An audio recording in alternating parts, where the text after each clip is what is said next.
Hello everybody and welcome to the LPL recap. My name is Munchballs, and with the LPL 7-day schedule, games are coming at you thick and fast, so I'm here to get you up to speed on what's been happening during week 2 and 3 in some of the most exciting and important matches in our standings. So let's take a look at what we're going through here today. Starting off with RNG versus LNG, we'll go over Top versus JDG, BOG versus E-Star, RNG versus JDG, and finally FPX versus W. But don't forget to check out the honorable mentions that you can see on your screen there as well, because those were matches that you need to get up to speed on. Go check out the highlights. I just don't have time to go through every single series I want to here today. But with that said, let's get to our first series.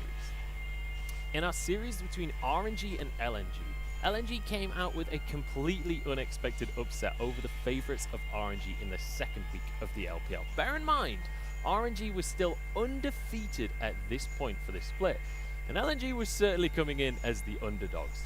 But when we got into the game, especially game number 1, this felt like a grand final. There was a total of 3 Elder Dragons taken and 4 Barons taken across the game. And honestly, you've got to keep your eyes on Light in this series, because despite being the new kid on the block, he stepped up, especially on this Ezreal, to really do work in the late game team fights. You could see RNG actually got the Elder Dragon there, but it wasn't enough for them to win the fight. And Xiaolong Bao, huge props for this attempt, but Light had the damage to shut him down. Ming comes in at the last second as well to try and snag this Baron. He was 25 HP away from stealing it, but at the end of the day, LNG continued to build their lead. Light gets the final hit on that last Elder Dragon, and then this fight goes the way of LNG. This sets them up to win the entire game. Xiaohu turns golden at the last second, but it's not quite enough to keep him safe from the Elder buff with Light's final snipe. Then we just had one last 3v3. Light barely survives thanks to the healing coming out from Duan on the Yuumi, and with that, it was going to be game number 1 going the way of LNG. A convincing win over RNG. Game number 2, a little bit less exciting though from the side of RNG. It felt like they'd really put everything into game number 1, and LNG with an early lead with Light on Aphelios. You could see the scoreboard 3-0-2 as well. He was able to snowball this one. They were able to get themselves a Mountain Soul, and we all know what happens when Mountain Soul is taken. There's not a whole lot you can do to kill those carries anymore. So Light was able to run away with things. Maple on the Azir as well looked fantastic, and LNG went 2-0 over RNG.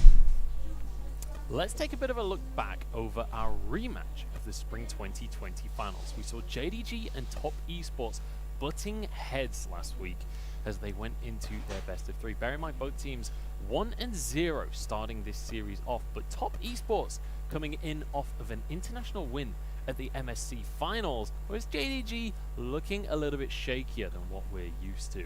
And we saw this all kick off right at the very start of the game. Karsa barely surviving this fight thanks to the smite onto the Scuttle Crab, and Kanavi got so unlucky. Karsa barely survives as 369 is able to shut down Kanavi, able to get himself some early gold on a Kayle. You can probably see where I'm going with this one, because we've got a Kayle with an early kill there. This next team fight, 369 was able to get even more kills behind him, and suddenly you look at this composition from Top Esports, there's a whole bunch of scaling with a Kai'Sa and a Kayle, and JDG were unable to win out any of these early fights. Suddenly you find yourself at a 5k gold deficit, and suddenly Top Esports are well and truly in control. JackeyLove found himself another double kill, and then with that Baron buff, there was nothing JDG could do to hold off the push here. You can see a 24-minute victory for Top Esports.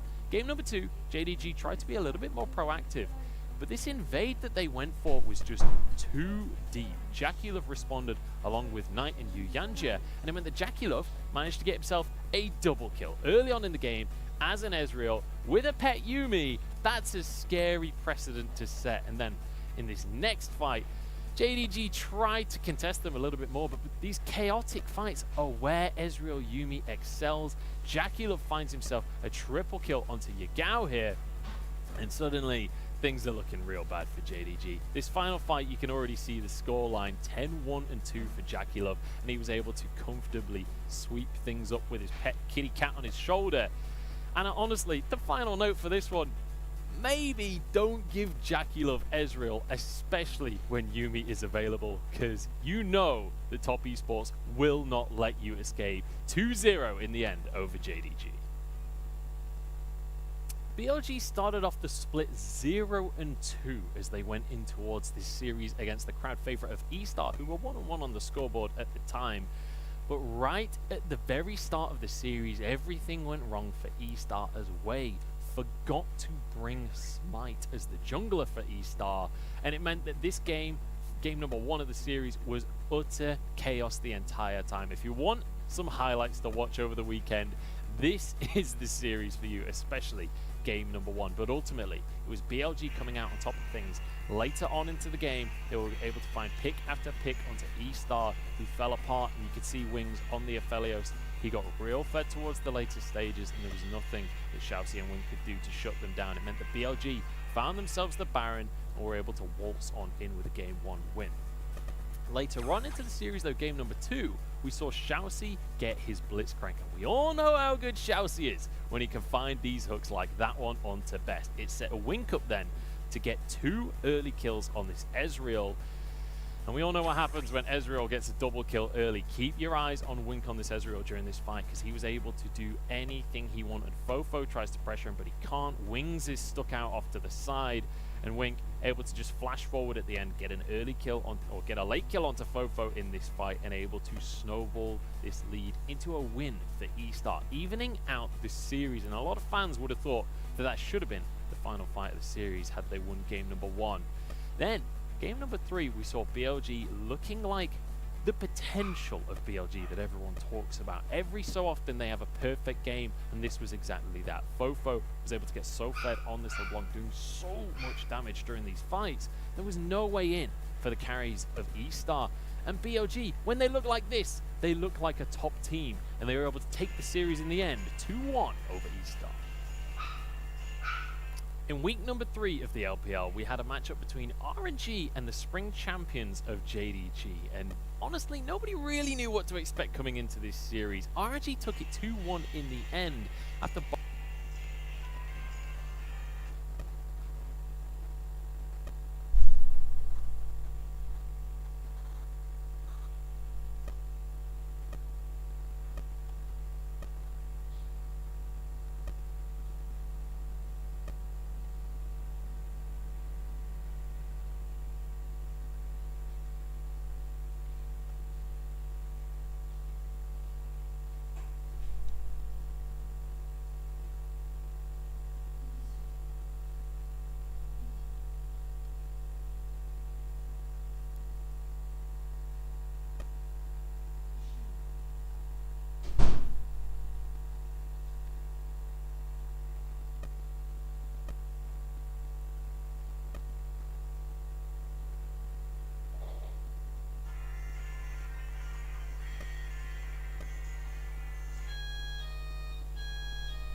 chasing the dream, suddenly so far.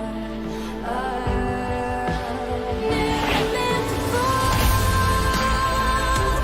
but I lost you in the sound. Through it all, you're the constant that I found. Starting to believe it's love. Darkness makes the heart grow stronger.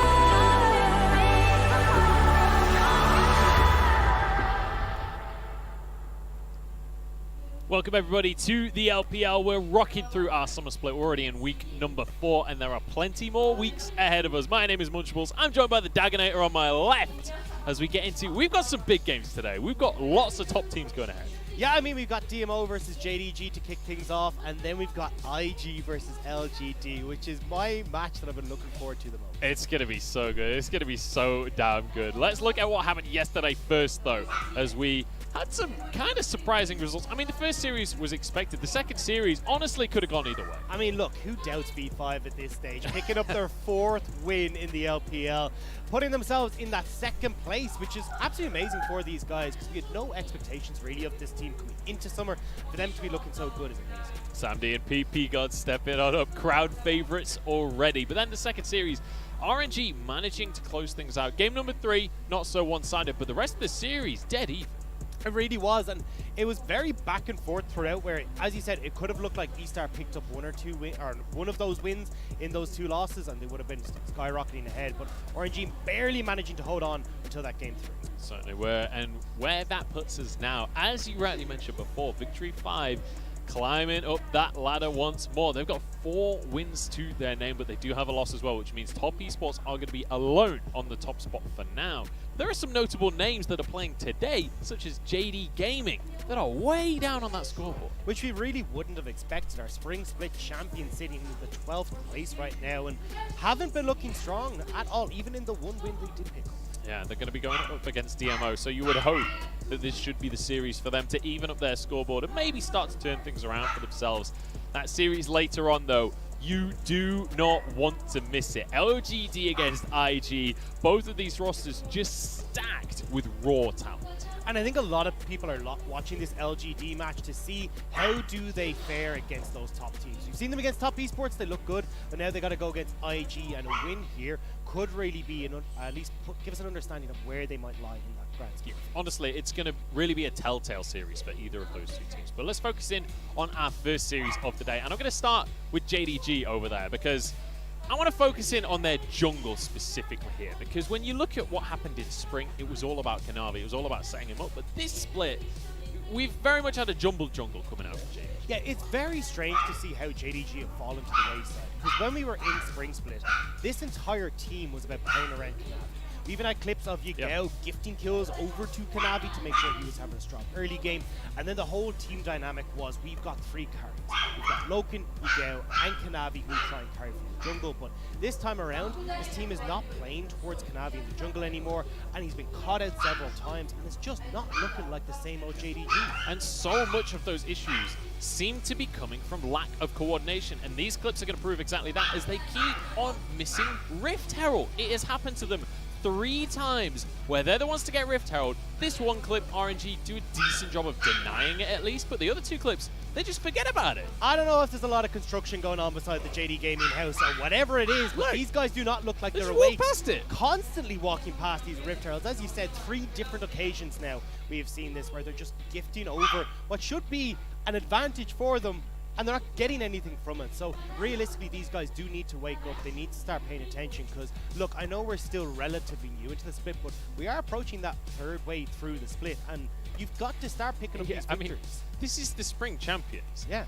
The champions that we were praising them endlessly on how smart they were, how coordinated they were. They were the smartest team in the LPL.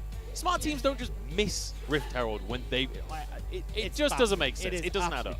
I haven't been able to figure it out either. I don't know what has happened in this offseason, but they have not looked strong, and I thought maybe it was just MSC. Maybe that was all. Yeah. It would come back into summer split and look good, but as we said in opening up this segment, that their one win that they have against Sunni, they should have lost both those games. It was Sunni's to throw, and unfortunately they just couldn't quite close it out. But it, by all intents and purposes, was a JDG loss in my opinion. In terms of the quality of gameplay, maybe they've got a bit of a G2 vacation thing going on right now. But on the other side of the board, before we get into the series, let's talk a little bit about DMO, because when you look at this roster compared to the hyped up DMO roster that made a scene when they first got onto the LPL, we've very much had a changing of the guard. This is no longer the same team. Yeah, it's very much that old legacy roster. Well, old legacy roster that came into the LPL in spring 2019 has completely gone, apart from Twyla and Xiaopeng. So we're now losing the kind of the Friends crew that was there when they got promoted to the LPL. And now as well, they're struggling to find a starting roster on this team. We've got Shubin coming in once again, Chalitza in that top lane. So this is a roster that very much is still trying to find its footing and hasn't found success with it. I mean, fair dues to Twyla, he has been looking great on this roster and has been the staple player, but around him, everything else just seems to be falling apart. And they keep on changing things up, which you got to give them credit. At least they are trying to change things with not a single game win on the board. I can understand making roster moves at that point. One of the players that has been consistent all this time, though, is Xiaopeng. And him up against Kanavi is very much a matchup to keep your eyes on here, because this is kind of a matchup of jungle difference. And usually I would say that all goes the way of Kanavi, but when you look at the stats, especially kill participation, Kanavi's been struggling. Kill participation is the big surprise for me, because if we look at his stats from spring, he had 75% kill participation. He was right up there when it came to junglers. Now he's sitting bottom of the group, 17th position, and I want to see a lot more coming through from Kanavi. But Xiaopeng, as he said, has been having some good moments and has had a bigger impact on these early game junglers. It really has been a struggle. Honestly, for both of these junglers, it's been a bit of a struggle. Xiaopeng has looked good in small amounts. It just feels like quite often the game is falling apart around him. His Nidalee certainly looked good.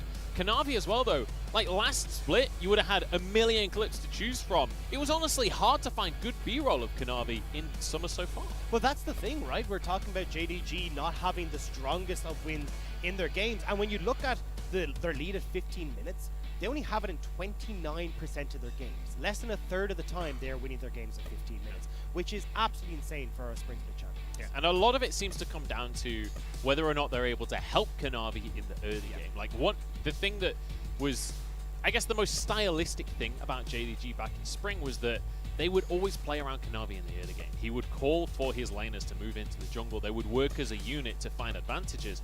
It doesn't really feel like that's been happening so far. No, it really hasn't. And even Kanavi getting caught out in weird positions, lazy back timings, and as we pointed out as well, the not picking up the Rift Heralds, giving away advantages that should be snowballing JDG's advantages, but never really seems to come to fruition. On the opposite side, though, DMO, as we talked about, a lot of movement in that roster. And honestly, Xiaopeng and Twyla, because they're the mainstay here, these are the guys that have been on this roster since that promotion in spring 2019. I expected a lot from them, but I haven't really seen Xiaopeng get to grips with having the support of his team. An awful lot of the times he seems like he's trying to fight on his own towards these Rift Heralds that are being taken away, and especially towards these Dragons as well. So now I want to see if DMO, with these new roster changes coming in, can actually start to help Xiaopeng when it comes to these objectives. Well, we've got a Rek'Sai ban to start off the draft here, Dagda, and it's something that I still don't understand. I don't get why there's so much priority on Rek'Sai, because I really don't feel like he's been particularly winning games for teams. It is an indication that you're tending to go towards something like the Lee Sin, because he does very well against Lee Sin and at least takes that early game aggression off the board. So maybe JDG want to pick that up for Kanavi, but this is what we talked about. I'm surprised that JDG, with the meta as it is right now, aren't going towards Graves and Kindreds, and what made them so special in spring. Yeah, giving Kanavi the carry. They're going to start things off giving Loken a carry, though, in the form of that Aphelios. And this has been standard now for a little while. We're seeing a lot of Aphelios, a lot of Ezreal. Kalista did make it through the bans, so you could opt to go for the Kalista instead of that Ezreal. Also, things like Ashe available, but she's typically been kind of fourth fiddle. I mean, what you would basically say with this Kalista pick, this DMO, is that we're going early game. We're going early to mid game. We want to fight you nice and early. We want to have these skirmishes where we can bounce off of the one item that Kalista has and really start to get this snowball rolling. Well, Mitsuki's going to grab himself the Thresh. It's something he's played a couple of times already this split alongside the Nautilus and the Yuumi. Now JDG, they're going to have to stylize their composition a little bit. The Rek'Sai ban does lead you to believe that potentially that Lee Sin could come through. Yeah, It's either hovering it, trying to decide between the Lee Sin or the Graves. Lee Sin will be locked in. I mean, I'm still surprised Kanavi isn't going towards the Graves and the Kindred, but look, this is the style that JDG want to explore. It just hasn't been the best of explorations so far. I mean, ultimately, I have faith that Kanavi can carry a game on the Graves, on the Lee Sin, sorry. It's not something where I don't think he's a good Lee Sin. Like, clearly Kanavi has proven that he's a good Lee Sin. It's just such a different style to what we're used to out of JDG. Now DMO looking towards their third and final pick of the first phase here. Twilight is a bit of a weird mid laner. He's not going to go for the Asol. They're going to lock it in jungle. I mean, why would you not go for the jungle here? You know you're up against the Lee Sin. You can take this Trundle here and still give that counter pick towards your mid and towards your top lane as well. Wukong taking off the board is pretty nice for kind of both these teams because he can be such a nuisance when you want to have these kind of mid-game team fights. So we've got relatively standard first rotations here coming on through. We've got that Leona versus Thresh, but we've got our bottom laners and jungles on either side.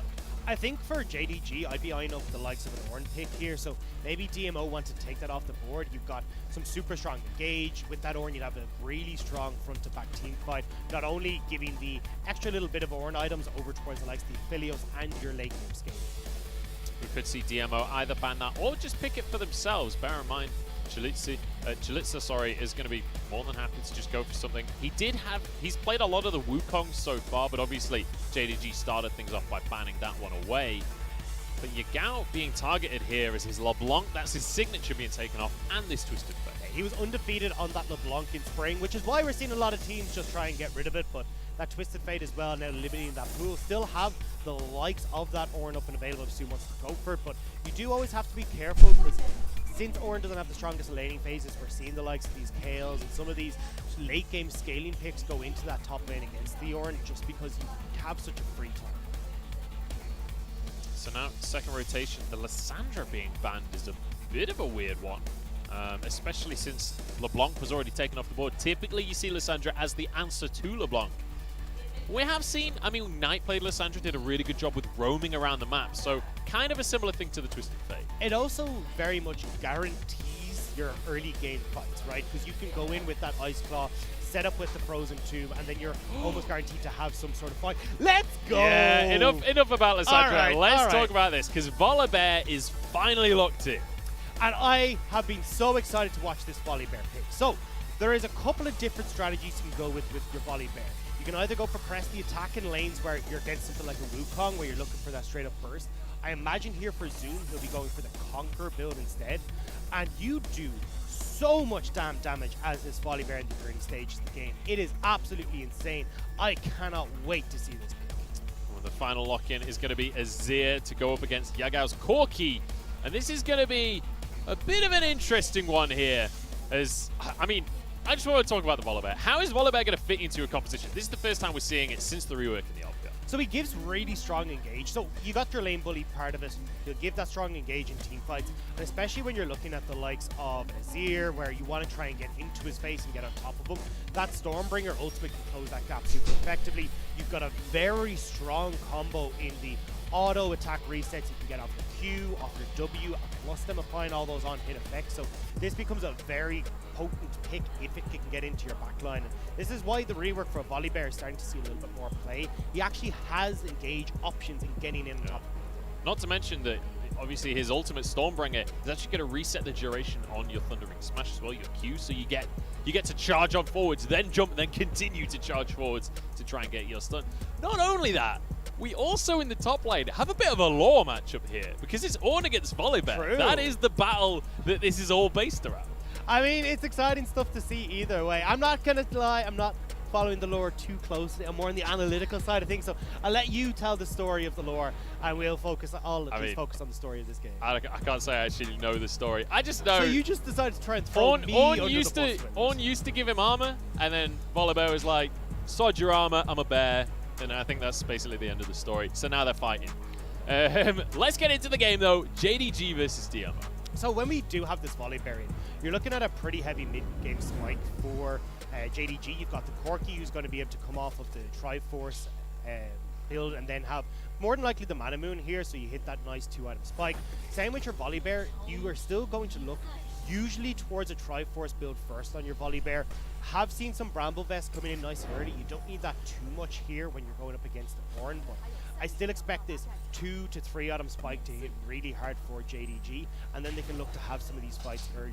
There is also the option here for Kanavi to play towards Zoom in that top lane and really set Chalitza behind and give Zoom a lot of options. He's actually gone for the press the attack, which is this super burst heavy style of Volibear, where what you're trying to pin together is an auto attack into the Q to get the stun, your W then procs that third press the attack, and then you're just swinging haymakers at that stage. And I mean, just to clarify, not as in the set haymaker, just as in a really big punch. Yeah. But also, you can see a Doran's Ring in his inventory. Don't be fooled. He will not be going full AP Volibear. It's just, you scale pretty well with it on your W. Yeah, well, it's one on the shield that you get off your E, it's on the damage that comes off of that, but also your passive does a lot of damage there, where what you're able to get is just a couple of 5 stacks of it will start to spread across and do a little bit of damage to your laner. So let's talk about what's happening on our screens right now. Forget Volibear for a second, because DMO going for the late invade to try and grab this red buff. It's still not reset. Followed Kanavi all the way out. DMO going to be happy with just delaying the start. I mean, both junglers are going to have to walk back, so it's going to slow either side down, so when all is said and done, it's still equal on both sides, but there you go. So this is what we're going to be looking for, is that Storm Splitter coming down the E. So what it does is it gives that slow, and it gives a shield based on the health, or well, how much health this Volibear has, so you can trade pretty aggressively, and makes it difficult for anyone to really go against them. Oh, he's going for this one. He wants to go for the battle Yeah. on Chalitza, who's in serious trouble. The lightning claws proccing already from the Relentless Storm. And this is going to be a nightmare for Ornn, because that passive damage is going to actually be pretty significant. It does a lot of damage, and don't be fooled when that Storm Splitter, the E, is on your screen. It is seen for 2 seconds for us. The opponent only gets 1 second to see it, so you don't actually have a huge amount of time to avoid it, which is why it looks obvious that Chalitza should move out of the way. Not so obvious when you're playing against. It's kind of like parallel convergence, right? Where we can see it as a spectator, but they only see it once the grenade is in the air. Same deal here. You can see it for 2 seconds, the player can only see it for 1 on that Sky Splitter. And well, so far so good on the Volibear pick. He's 3 CS up, so I'm convinced Dagda. It's looking great. So one of the big things and why we're seeing Volibear brought in is the changes to his ultimate. So the turret disable duration was upped by from 2 seconds to 3 seconds at level 1, and from 5 seconds to 6 seconds at level 3. So a lot more duration to try and use that passive. But as well, the epicenter radius, where you deal all your damage, was extended by half a Teemo, about 50 units. So you had a little bit more buffering, I'd say, with that. And then your base damage as well has gone up from 250 at level 1 to 300. You're getting an extra 25 damage at level 2, and it's still the same at that third stack. So you're getting a lot more leeway when it comes to how Volibear can operate. Yeah, and you may have seen Volibear in your games before the update. You may have seen it in some of the regions and felt like it wasn't that good, because it wasn't, right? But now with the buffs coming on in, it feels like he's found a little bit more strength. He's found a way to get into the meta. And in case you guys haven't been watching, LCS, it's been pretty much 100% presence.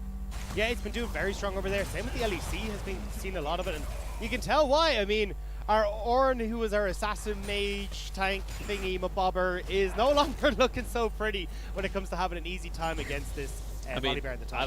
I don't know what to tell you, Dagda. Ornn came out in Season 9. New Volibear is a Season 10 champion. True. So I think he's been out-seasoned in the top lane.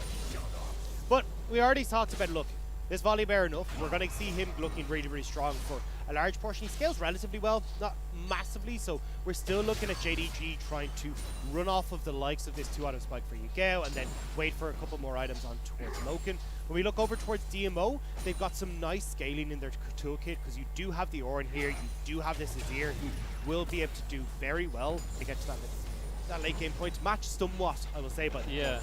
It's kind of a weird one, though, because to have a Kalista and an Azir, you're like, one of them just really wants to scale, one of them really wants to fight in the mid-game, so it's a little bit disjointed there. It is slightly, but it's not the end of the world. I mean, Ornn still does a lot of work just because of how strong his Call of the Forge God is, as well as his kit can provide quite a lot of damage. So Ornn's kind of good to fight a lot of portions of the game, so you can still try and play off Shubin, but I still agree. Once you do get to that 2 items, that's where Kalista really starts to fall off. And when you've got the likes of this Volibear who's going to be trying to get on top of Shubin, you've got a lot of long-range damage that can come from Yagao, and Loken will eventually be able to beat out this Kalista as well. Shubin's kind of caught in the mix here, so I would have expected if they had this idea to go towards this more later scaling composition that they could have gone for the Ezreal instead. Did opt to go for the Kalista. Maybe it was a bait from JDG, who have been aggressive in this bottom lane. Nice sidestep though from Loken to dodge the Zenith Blade. Kanavi hanging around because this dragon is onto the map, and Ocean want to start things off, and Kanavi will be the man on the scene to grab this one. So Kanavi will only clear out the ward. If you actually look at the levels, Xiaopeng's been doing a really good job of clearing out while we're discussing everything that's going on the map. So Xiaopeng is actually in a lead here, and looks like Kanavi going towards mid, trying to help Yagao back and pick up some of this response. Lumao might be in trouble in the mid lane though, because Xiaopeng's coming on in. Death Sentence goes wide though. It means Lumao should be able to walk away with his life here. Nice damage from Yagao to push Twyla away. And now we could see a flip on the scoreboard as DMO might move towards the dragon instead. I imagine they will. I mean, they can start this up straight away. You got the Kalista, who pretty much guarantees it with the Rend, alongside Xiaopeng. So even Kanavi can make some sort of miracle play here. It's not really worth it. So DMO do a good job of figuring out what JDG were trying to do and setting themselves up for Dragon.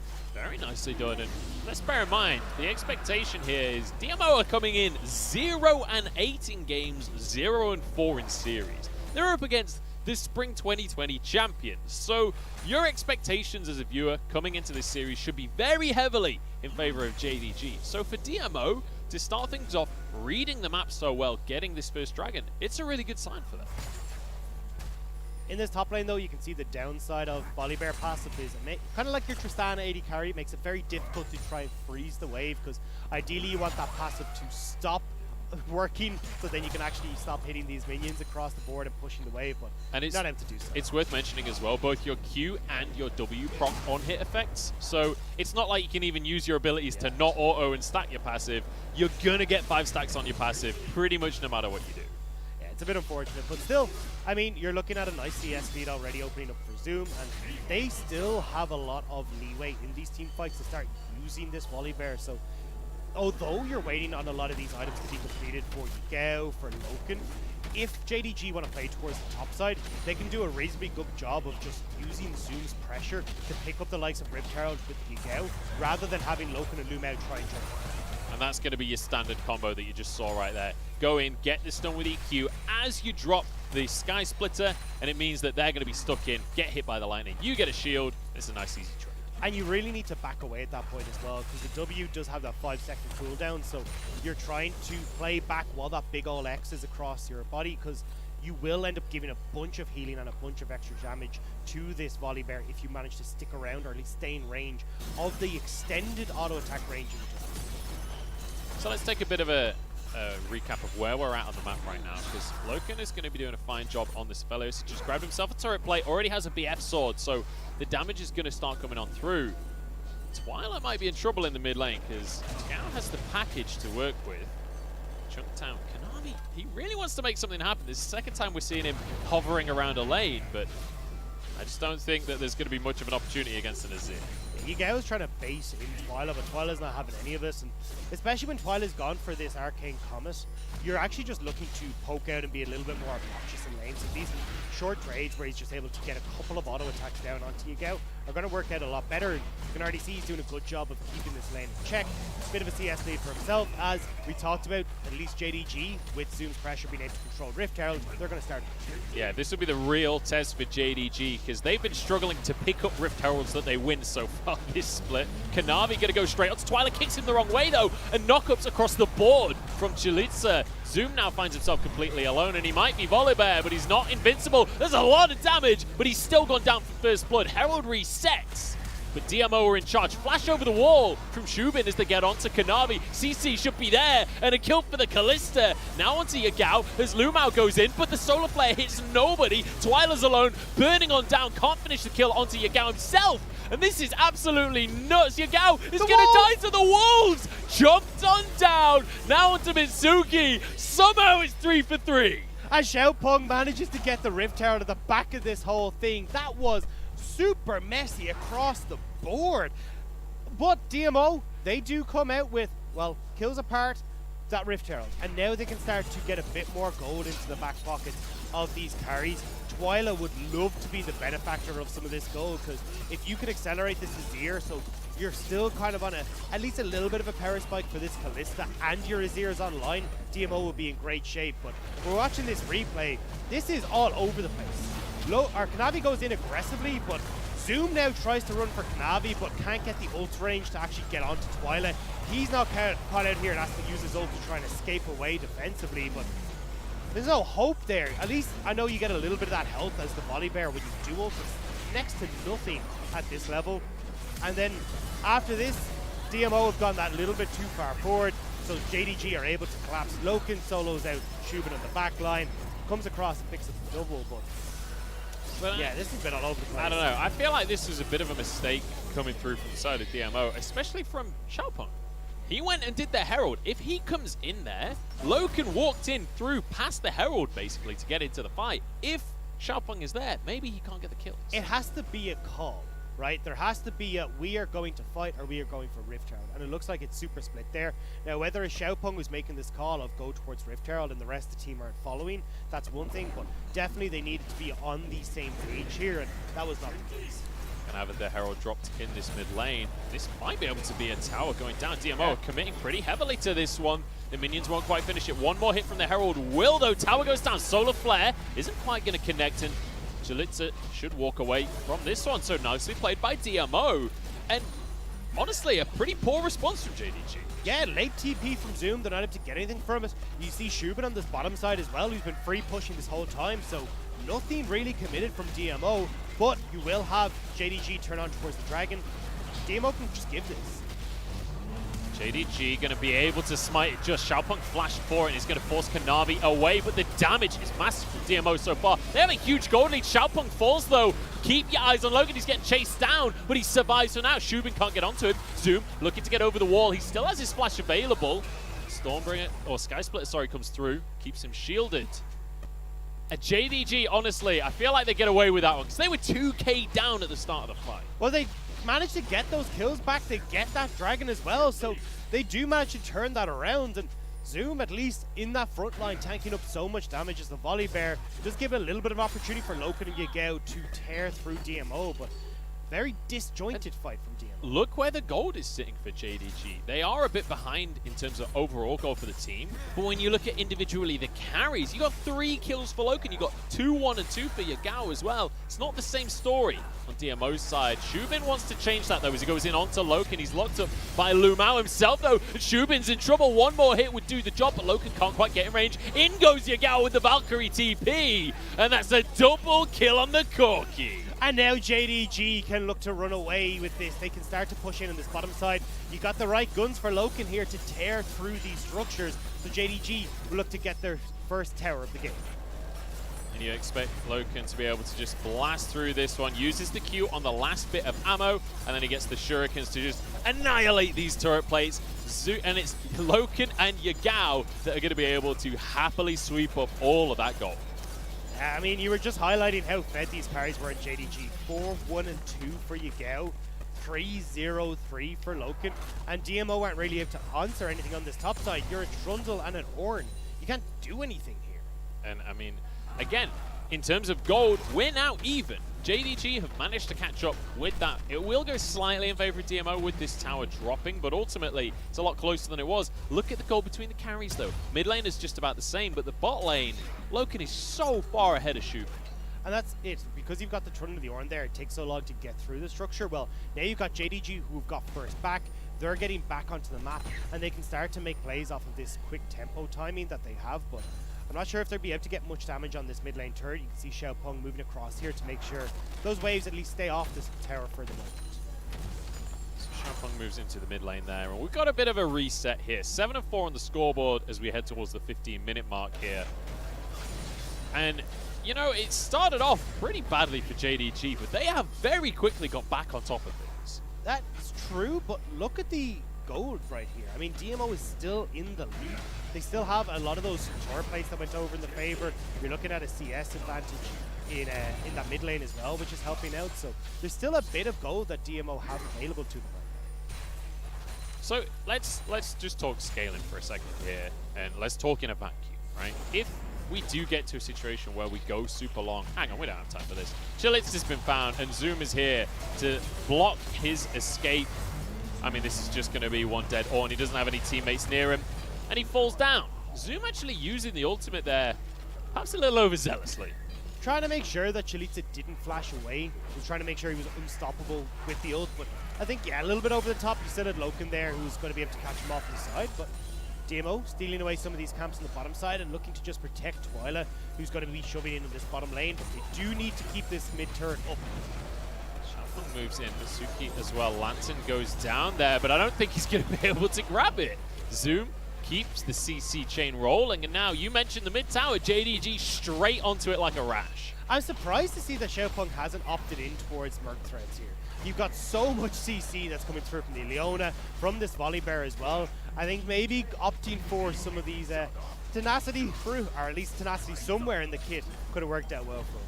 Well, Dagda, if we didn't have enough action already this game, it's going to be the Infernal Soul coming up, or the Infernal Drake coming up in 45 seconds. Whoever can get 3 of them will grab themselves the soul, which means that we've got a little bit more incentive for these guys to go toe-to-toe. My big concern, though, for DMO is they're the one with the AD carry that's meant to spike right about now. He's meant to be doing a ton more damage, but Loken is 3-0-3, so even on Aphelios, this carry that's meant to be scaling is way ahead. And remember what we were talking about with that scaling, right? You want to get these 2 items onto your Corki. You already got the Mana Moon. Triforce now completed. So this is where Yagao is incredibly strong. You're looking at, again, that Aphelios, as you said, he's got the Zeal. He's working up towards that Women's Hurricane. So he's getting to the point where he's incredibly strong. The question that, oh, okay, that's where I was trying to see what the build was going to be from Zoom. He's gone for this Black Cleaver into Righteous Glory build. So he's looking to just run headfirst into DMO. And as he talked about, the ult giving that Q reset means you can get very quickly into DMO, especially as you level the Q second, you get that extra little bit of movement speed.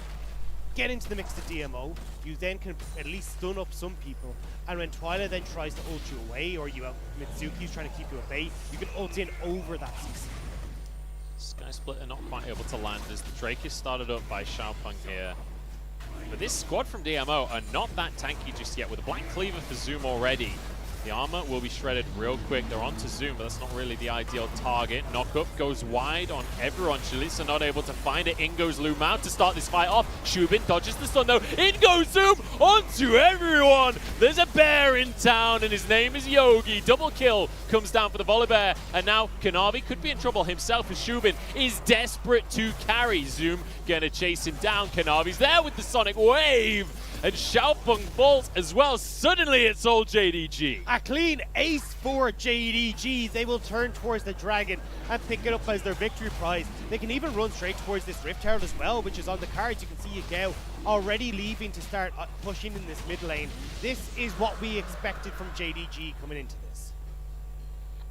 Well, so far so good for JDG. After a shaky first few minutes of the game, it has to be said, they have very much come into their own. You mentioned the power spikes on Corki, you mentioned the power spikes for Zoom on one item.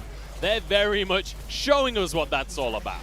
Yeah, you can see how big Zoom is in these fights. Having the run-in capability off of the Q, but also that long range, well, somewhat ranged, say, engage at least with the ultimate as well. It means that Zoom can get onto the likes of Shubin on this Callista. You can get past Mitsuki as well. And you see here, Zoom does get locked up, pops out of the fight for 2 seconds, but the movement speed is about 35% for Zoom right now. So he is tearing through these fights, and there's that big engage straight onto Mitsuki. That because you've got the larger range now, that ultimate hitting everyone in these fights and setting up JDG for success. Shubin, just nothing he can do about that one as he gets chased on down. And this is at the end of the fight was just a sheer matter of outnumbering, but really great play from Zoom. I'd say he was the one that got hooked right at the start. He kind of got forced out of the fight a little bit. Finds his opportunity, and DMO, maybe you need to read the map a little bit better and realize that you're against a Volibear. You can't stack like that. And now it's only going to get worse. That Righteous Glory is completed for Zoom, so if he gets on top of you, you've got that AoE slow, and he can even, if he wants to, just ult in, mass AoE slow off the Righteous Glory. But here we go.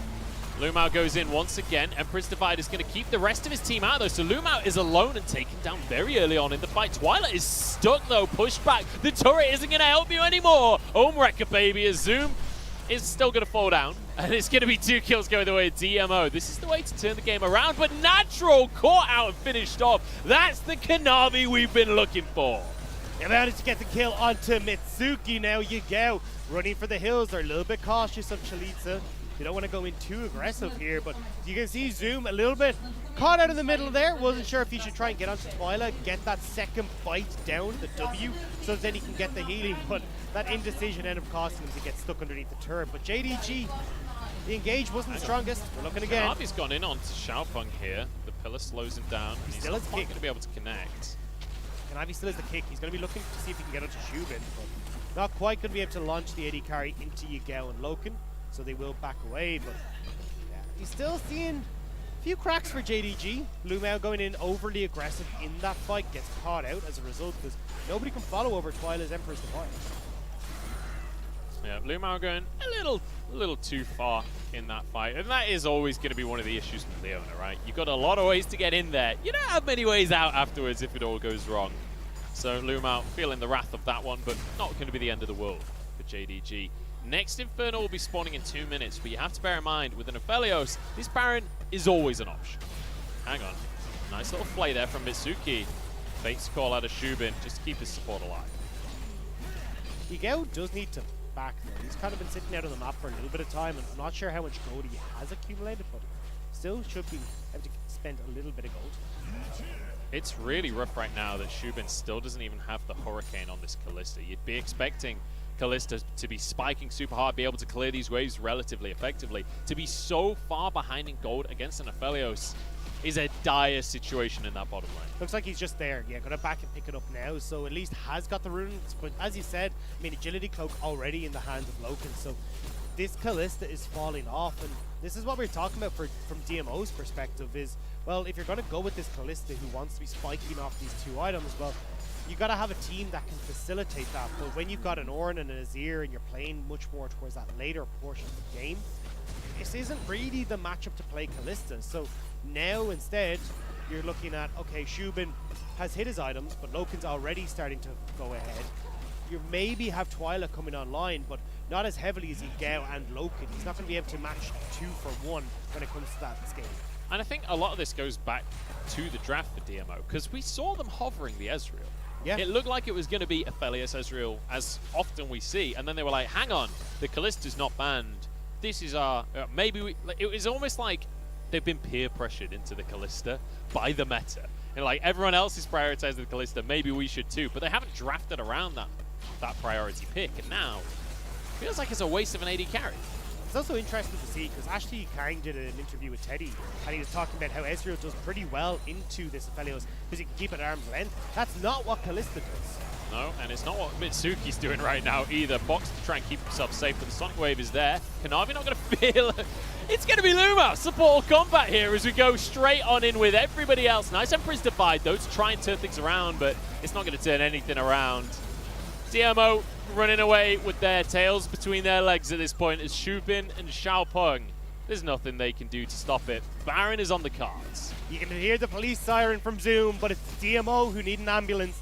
JDG, after that fight, will turn towards this Baron and gratefully pick up what should be their nice way to close out this game. Yagao hovering a dragon, though. And he might just be able to 2v1 this, honestly. Maybe not, though. Halo Blades is going to do a whole bunch of damage. All he needs to do, though, is deter this dragon. He doesn't actually have to... He killed Xiaopeng. Oh. Xiaopeng, you knew he was there. You knew he had rockets. I don't know what you were thinking, mate. Needed to go for an early smite at very least. Here we go, though. Yagao wants the 1v1. Oh, look at his damage onto oh, my days. Just about gets away with his life. The Valkyrie's on cooldown, though, and the whole squad is here from DMO. Goodbye, Yagao. This could be the dragon, but now JDG have bought enough time. Zoom and Loken are here. Kanavi off to the side as well. Twyla wants to contest for this one. I don't think he's going to be able to find much of a way in, though. Bear in mind, Xiaopeng's still down, so this should be the dragon going the way of JDG. It's just if there's a fight afterwards, that's where we could have some trouble. Face call from Shubin. The dragon is about to go down, taken by Kanavi. Now they go in. Great Emperor's Divide, trying to get damage out, but he's just not fed enough. Shubin dancing around, but again, these carries don't do anything. Twyla and Shubin both fall down, and that's going to be the support staff taken with them. Yeah, everything's gone disastrously for DMO in this one. 23-7 on the scoreline. And when it actually started out looking pretty good for DMO, again, we see when it gets to this mid-game point, they just can't quite keep up. Now straight down the mid lane for JDG, and this is a little bit more of what we wanted to see out of this squad. It's felt lackluster so far in summer. It's felt like the team wasn't really firing on all cylinders, and granted, there have been some mistakes this game. Granted, they're against DMO, but hey, a win is a win is a win, and at least it's convincing. It is convincing once we got past the early game, and I think that's the problem when I want to agree with you, but I just can't. When I look at what this team was in spring, the smartest team on the Rift, able to pick up like 4,000 or 5,000, 6,000 gold leads without dropping a single Able kill. to pick up Rift Heralds. Exactly, able to pick up Rift Heralds and not turn towards fights and lose them willy-nilly. But this is a fight that they can at least be proud of. They did play it quite well. I was a bit skeptical about Zoom here. Not having that ultimate available as a volley bear means that you're actually losing quite a lot of your HP and your innate tankiness when it comes to these fights. But JDG are so far ahead at this point. Yeah. It doesn't even matter. Honestly, I feel like this was less of a really great play from JDG and much more of DMO not realizing that that's a fight they absolutely can't take. Twyla gonna get the Empress. You can't keep him away from you. In with the Stormbringer and down with the Emperor. And you can see now Zoom even opting towards that death stance. He's got enough tankiness in that Righteous Glory, enough engage in that Righteous Glory. He's going to be happy to start pushing forward now into that more damage-orientated volley bear we love to see. And DMO, they're falling by the wayside here. Shubin not really in a position now to try and carry. You can see that Twyla is struggling on this Azir to really be a factor in these fights, with just how heavy this engage from JDG is and how relentless Kanavi, Zoom, and Lumeo are. Now down the top lane they go. Bear in mind that mid inhib was already taken, and Loken's just going to force that wave in the mid side as he moves on up to the rest of his team. He's got a blast going to get there as well. This will be a second inhibitor. Just, ladies and gentlemen, look at the gold difference. There is no universe in which DMO can win a fight against JDG right now. There really isn't. It's painful to watch, but DMO are going to struggle to keep these Nexus towers. One final engage. Chalitza finds a knockup, but there is absolutely no follow-up. And that's just going to be Arnold down. Nice, cool. Suboptimal engage! Loken! That's not allowed! That shouldn't be allowed! He managed to hit the Q, he manages to get the damage, and Mitsuki is going to be the benefactor of a big old amount of shurikens to the... Shurikens? Shurikens. Is that when it's a hurricane with shurikens on it? Yeah, I like it. Twyla's gone in. Nice little knockup from Twyla, but ultimately Zoom is practically invincible. Solar Flare as well, and the carries are here. Down goes Xiaobong. Chalitza's not tanky enough. And Yagao, he's going to survive with the heal. This is going to be the Nexus falling, and this is going to be game one from JDG. Not a perfect game, but a win nonetheless over DMO.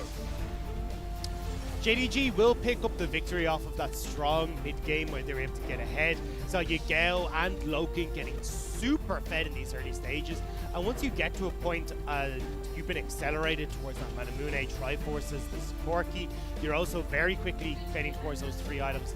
Loken, there's never really an option for the enemy team. You are going to be able to beat them. Yeah, as soon as we got to the mid-game, Loken was 3-0-3, and on the other side, Shubin on the Callista, that's meant to be way far ahead at this point, was kind of falling behind. It was like, I don't, like, even if they're even at that point, it looks really good for JDG. Never mind if the Callista's behind. Well, what do you try and do here is DMO, right? You've got this Callista that you want to try and play around, but unfortunately, you're not really in a matchup in that bottom lane where you can try and do a huge amount. And then as well, the rest of the map, Zoom is taking over in the top lane. You've got a fairly even struggle in the mid lane. You're not really going to be able to accelerate this early stage of the game to allow Callista to do anything. And I think, again, coming back, should have just gone for the Ezreal when all was said and done. Yeah, and I don't want to put too much pressure on Xiaopeng here, but I really feel like a huge portion of this game could have gone very differently if Xiaopeng doesn't commit to the Herald, comes and joins the fight on that very first one that went 3-3. If he's there, stops Loken getting into things, that's a fight in favor of DMO. They can then go to the Herald as a team. maybe it's a completely different story for the rest of the It game. feels like Xiaopeng, though, doesn't really slot into this team, and it's not a fault with Xiaopeng. Xiaopeng has always been very objective-oriented. He'll always try and go towards dragons and these Rift Heralds, but at least with the new squad, and maybe it's just, you know, the rookie spur that comes into this, where you want to fight, you want to get the kills, you want to show that you belong in the LPL. They are very bloodthirsty, and unfortunately, in that case, where Xiaopeng wants to go back and go for these objectives, the rest of the team is gung-ho into the middle of the fight. Yeah, I mean, I can see where you're coming from, but I just feel like whether you want to play objectives, whether you want to play aggressive, just do it all as a team. Just at least be on the same page. You can see JDG absolutely were. But the damage out of Loken is insane. I'm actually impressed by Yagao that he was able to even be close to Loken. Yagao did a really good job in making sure that he stayed relevant in relation to Loken, but I think when we do look at JDG, the early game wasn't exactly the strongest. We did see a lot of hiccups, and for me, I know we talked a little bit off air about this, I wanted to see this as JDG getting onto the right path again, starting to right themselves, stop them stumbling, and we're still seeing little bits of that. So coming into game number 2, I want to see a much cleaner early game from them and run away with it like we expect them to. I don't think anyone's particularly surprised that JDG were able to pick up the win here, but I definitely want to see a cleaner version of that. So let's see if they can get like a flawless early game coming into game number 2. Certainly felt good though for JDG to have like beyond a couple of I think the key word that you mentioned there is hiccups, right? Ultimately, the early game mishaps that happened for JDG were just that, like little mishaps. It never felt like they were falling so far behind that DMO were going to run away with things. We saw a 2k gold lead for DMO right at the very start of the game, but that was very quickly rectified by JDG, and at that point it was like, oh, right, they've got Aphelios. I feel like they're going to be fine in the later stages. And honestly, let's just take a minute here and talk about the Volibear as well out of Zoom. Clearly he's been practicing, clearly he knows how these trades go, and the big thing I want to talk about is maybe this reduces the priority for Ornn, because there was nothing Chalitza could do in the top lane. Yeah, I agree. The Volibear works very well into this Ornn matchup, and I think we will start to see it coming in a little bit more as a punishment into the Ornn, but I think there's still a little bit of growing pains when it comes to the Volibear. You see Zoom in a couple of these fights trying to get onto the likes of Twyla at that Rift Herald fight where he couldn't quite close the gap and then gets caught out because he can't use the ults. You see as well in some of these engagements where he goes that bit too far, doesn't have the tankiness built in the kit, can't get the heal again in some of these fights off the W, so he ends up going a little bit too far forward. But overall, I definitely think the Volibear is now something they can go towards. We can still see he's just a few more hours, few more reps on this champ. Yeah, I mean, that's going to come with time as well. We'll see. But Zoom, I'm glad that he's just brought it out. I'm just glad we got to see it. We'll see if it's going to be more present in this series or if it's just going to be banned away right after the break.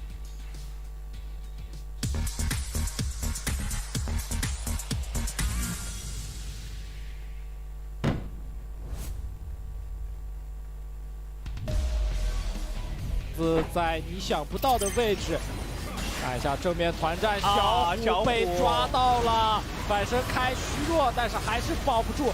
这一波蹬进去是一个小薇，啊，是盲僧，但是正面呀，这一波安静没接得住，小薇这边摸过来再做一波殴打，可是正面的一个 New 是打了很长时间。但是这波只能说微微打得好啊。达人动开撕了，对的，哎，都定到了，但这边灯笼能不能捡？哎，直接插针眼，哦，最后还是捡到了，很熟练。所以的话，可是一波爆发杀已经把那个杀死了，最后的一个嘲讽是没有打到对方的一个 Fuge 往家里赶。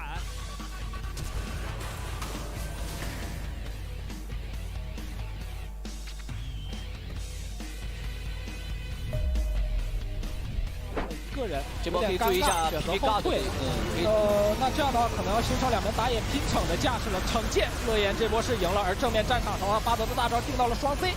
好，第一线定到人了之后，飞机这边输入有点少，这边闪现竟然控到4个人。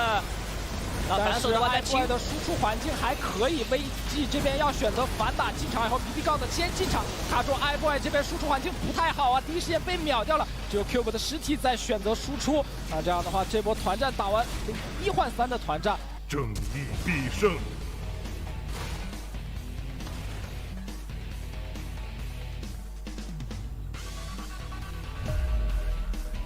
看一下小龙宝这边能不能拯救自己的团队呢？要偷家吗？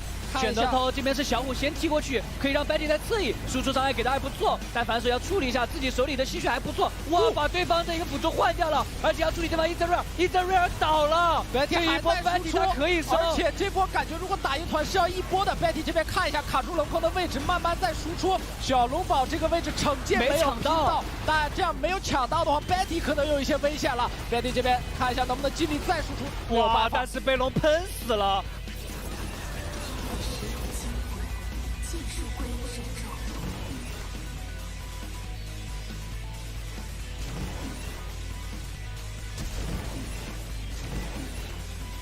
Shut down. 信念与你同行。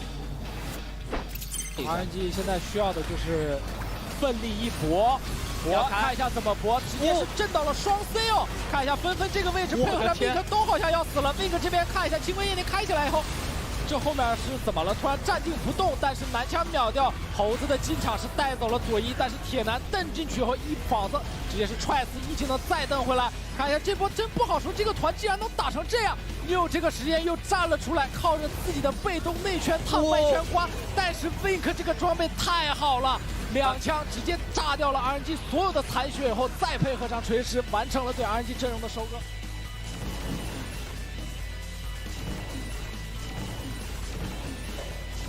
Double kill.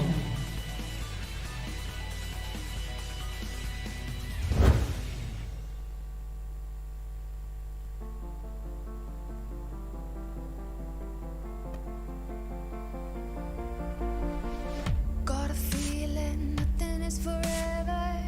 Keep your voice low.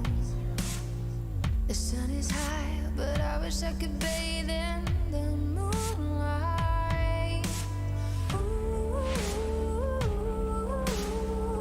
this is it now. Come out of the shadow. Make the walls fall. Memory is headed for disaster. Heart is beating slow.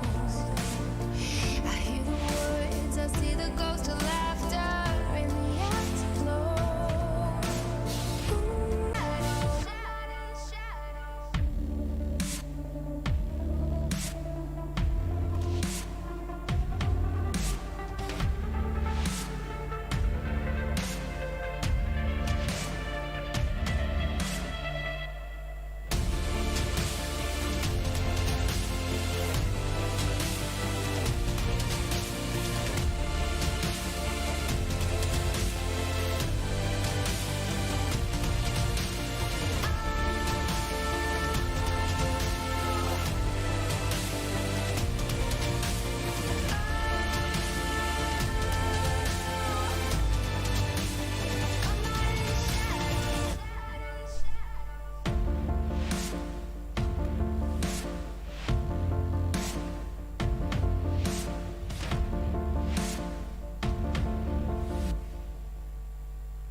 I'm hanging on your every word, the love inside, I feel it burn.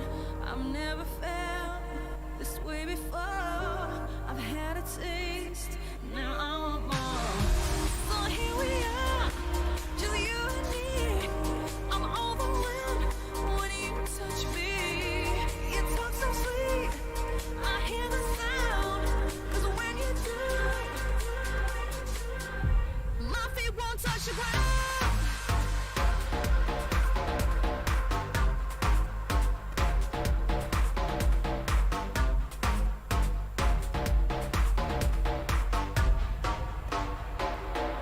My feet won't touch the ground.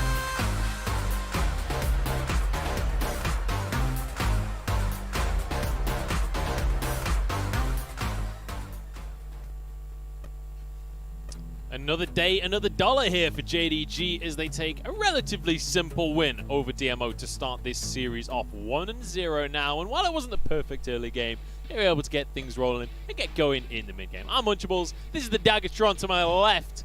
Talk to me a little bit about what we need to see from DMO here, because the draft especially felt a little bit all over the place. Yeah, it felt like they kind of had a mischaracterization of how they wanted to approach the game, where they get the Kalista in that first rotation, they go for the Thresh, super strong bot lane, totally sound, and then they move over into these later scaling champions with the Ornn, with this Azir, and I'm like, okay guys, now this Kalista doesn't really fit in here. She's a bit of an awkward spot where she can't match up with how Azir wants to play the game, how Ornn wants to play the game, and unfortunately it ended up slipping away from them then in those early stages where JDG were just able to power through with this volley bear, with Knavi on the Lee Sin, and even Yigao performing relatively decent on this court. Yeah, absolutely. And we can have a glance over at our MVP for game number 1 coming on through. It's Loken. You already knew it. 11, 0, and 11. Aphelios aside, that's an insane scoreline for anyone. That is absolutely nuts. And he looked incredible in this game as well. I was super impressed with him. Continually throughout this game, he was able to get into the right position here. You can see soloing out Shubin at the top of your screen. He's then at that last team fight able to find these small holes where he's able to fling a couple of these Calibrum shots through and set up kills for himself as well onto Mitsuki. He was really strong in this game. Yeah, able to get so many shurikens off of his Moonlight Vigil as well, so it means that, I mean, that's the thing, like, when you group up like that against JDG, they've got a Volibear, they've got an Aphelios, they're going to do all of these ultimates together, and suddenly, with a billion shuriken, Loken's going to clean up. Well, that's the problem with this comp that DMO are running. It's difficult for you not to group up because you've got this short-range AD carry, you've got these 3 melees essentially with the Thresh on your Ornn and your Trundle, so it's only really Twyla who, even as an Azir, you have to go pretty much into a little bit further forward in the composition to try and place your soldiers in the right position. So it's a comp that needs to sort of operate at a very short distance, and ideally when you got an Azir you kind of want to be playing back a little bit, so you're kiting away and you're creating space, but that's the complete opposite of what Kalista wants to do, so it was very back and forth with the deal. Yeah, it was a little bit all over the place. JDG, though, managed to bring the Volibear out, managing to get a win. 100% win ratio so far in the LPL over the 1 game it's been played. And I'm curious, Dagda, what's your assessment off of the first game? Are we expected to see this suddenly have a high presence in the LPL? I think so. I mean, it fits like an LPL champion, right? It's a bruiser that can control the lane, very similar to a Renekton. You've got great engage with him, as you saw with that ultimate, and I think he can do a lot of damage if he's allowed to, especially to press the attack runes that we saw from Zoom. He was tearing through Twyla on the Azir, was tearing through this Ornn in the early stages as well. It is so difficult to try and fight against this. Well, JDG are going to be on our blue side once more, so we'll see if they are going to prioritize this Volibear, whether it is going to be first pick once more. DMO do have the opportunity to ban it away if they want to stick with this Ornn. I'm really curious about this Volibear and the potential matchups here, whether or not some of these other bruisers in the top line, things like your Renekton, for example, are going to be able to actually take the Volibear on, or whether he's just going to be too strong. The Renekton can deal relatively well with them. It's more champions like Aatrox that can struggle a little bit, and then into your set definitely struggles with them. Oftentimes you'll see the Volibear taking Conquer into that matchup because you do just have to go so gung-ho into continuous trading thanks to the set shield. But we'll have to see if we do get a couple of these other matchups, or even if we see the Volibear again. Maybe a case of that it does get banned away, or we just don't see JDG or DMO go towards it. Very similar draft to start things off here. As you see the Rek'Sai taken off the board once again. DMO with this standard red side ban to start things off with the Varus. They're going to block the Zoe as well. And I mean, Xiaopeng, we mentioned the one jungler that stands out for him is that Nidalee, and so far since that first series, pretty much everyone's banning him away. Yeah, and not wanting him to get his hands on it. And it's funny because when you think of DMO, it's usually Bless that we think about for the Nidalee, but Xiaopeng definitely looking good on that champion. But we are going to see back to basics here when it comes into the draft. Aphelios is open, Loken will get his hands on it, and he is looking happy on your screen. He's like, they let it through, guys. I can't believe it. This is unreal. Locks it in. And we'll see now if DMO will fall into the same trap. If they'll pick the Kalista just because it's open, or if they do lean towards something like the Ezreal instead. I mean, there's also the option to just leave that AD carry pick until third, and it gives you a bit more time to figure out what you're up against. Seeing Xiaopeng here, I imagine you're going to go back towards your AD carry here. I like the Ezreal. I would prefer to see Ezreal here. It just means that you're not guaranteeing yourself into any sort of point in the game, right? You can still wave or get through the early game with an Ezreal. You just don't try and fight particularly much. But then when you get to that mid game, you're looking super strong. And Whereas if you go towards the Callista, you need to have this aggressive style where you want to be getting onto JDG, and not locking yourself into that composition right now works quite well. There we go. Graves comes through for Kanavi. This is what we've been wanting to see. We have seen it a few times already from him, but it's very much like when I saw Graves coming into the meta, the first person I thought of was Kanavi. It's like, great, scaling carry jungler, it's perfect. And because of how quickly he can farm through his jungle, you even see, I mean, as we talked about, the laners, Zoom and Yagao, giving up some of their farm and some of their experience to help get him ahead. So this feels perfect. And now we're seeing Luma's power. This is like the champions you associate with each of these JDG players picked up for them right now. This is absolutely beautiful from the side of JDG. We get Lumao's Bard, which is a masterpiece every single time. It's what he got the MVP for Spring 2020 Finals on. And we get to witness it once more. Xiaopeng goes for the Lee Sin to round out their first rotation here, and now we're moving to the second phase of the battles. I am just watching Kanavi's summoners. He does have the Ignite. I expect him to change to Flash, but I know after the E-Stars like one, this. I'm a little bit concerned. He's got a month's salary on the line here, boys. Yeah. At least he has the smite. Yeah, he still got Smite. He'll still be useful, but I don't know if he wants to take the Ignite. But It's possible. Right, let's move on from the summoners. We can come back to that. He's got plenty of time to change it. LeBlanc taken off the board. This time JDG, they're giving Twyla a hint. They're like, look, the Azir's not working for you. Go for something else, mate.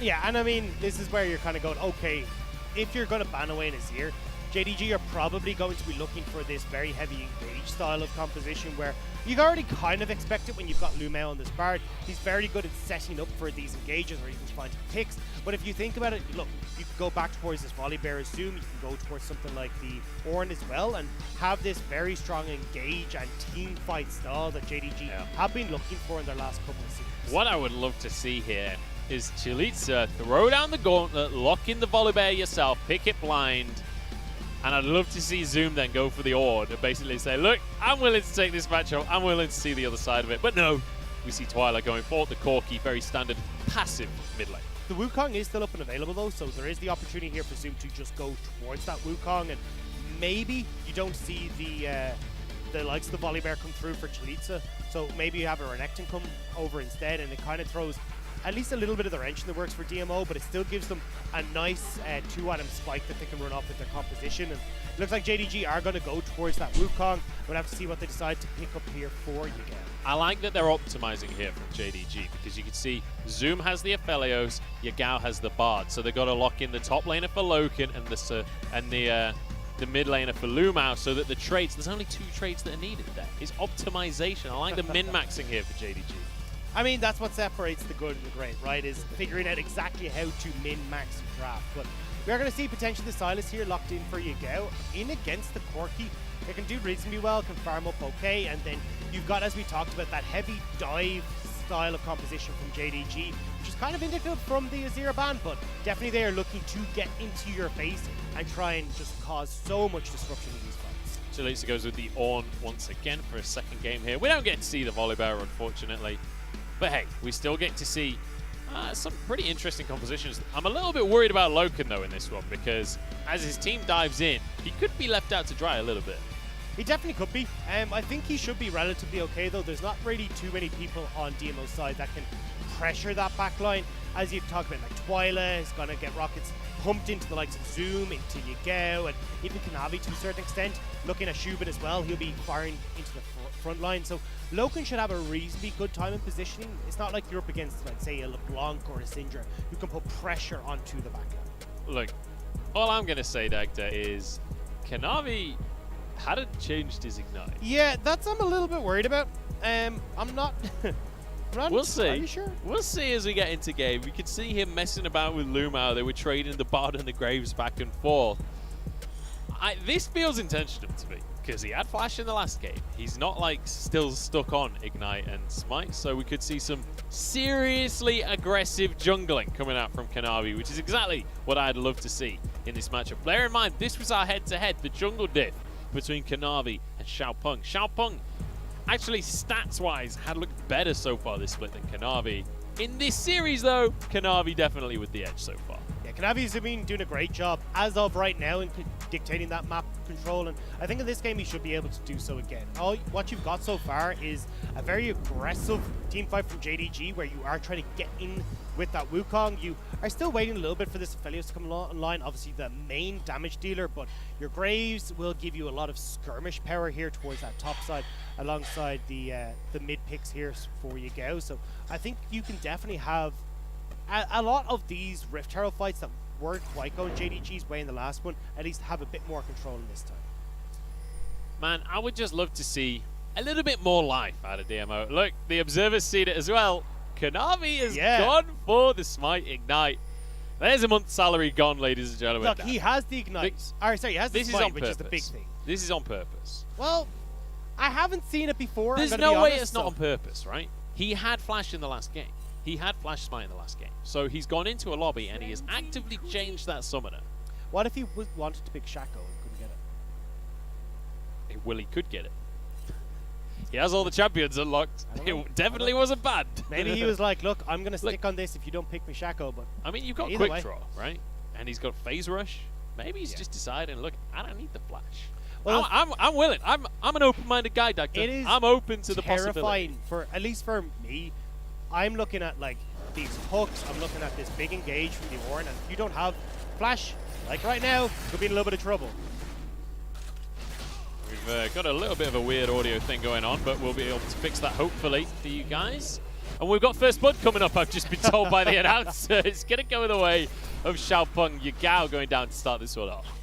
This is not the start for JDG, but well played by DMO to spot out that this was potentially going to happen. And I mean, this is probably something that they've realized when you do see the Ignite and Smite. Kanavi, at least with this combo, should be looking to be more aggressive. I mean, it's what you expect from junglers who use this, like that Shaco, who wants to get into your face, wants to try and duel you. So having the phase rush here as well to try and keep up with Xiaopeng. But when we get to the later stage fights... Oh, nice catch there from Loken. It was going to go wide, but he managed to step into it at the last possible second.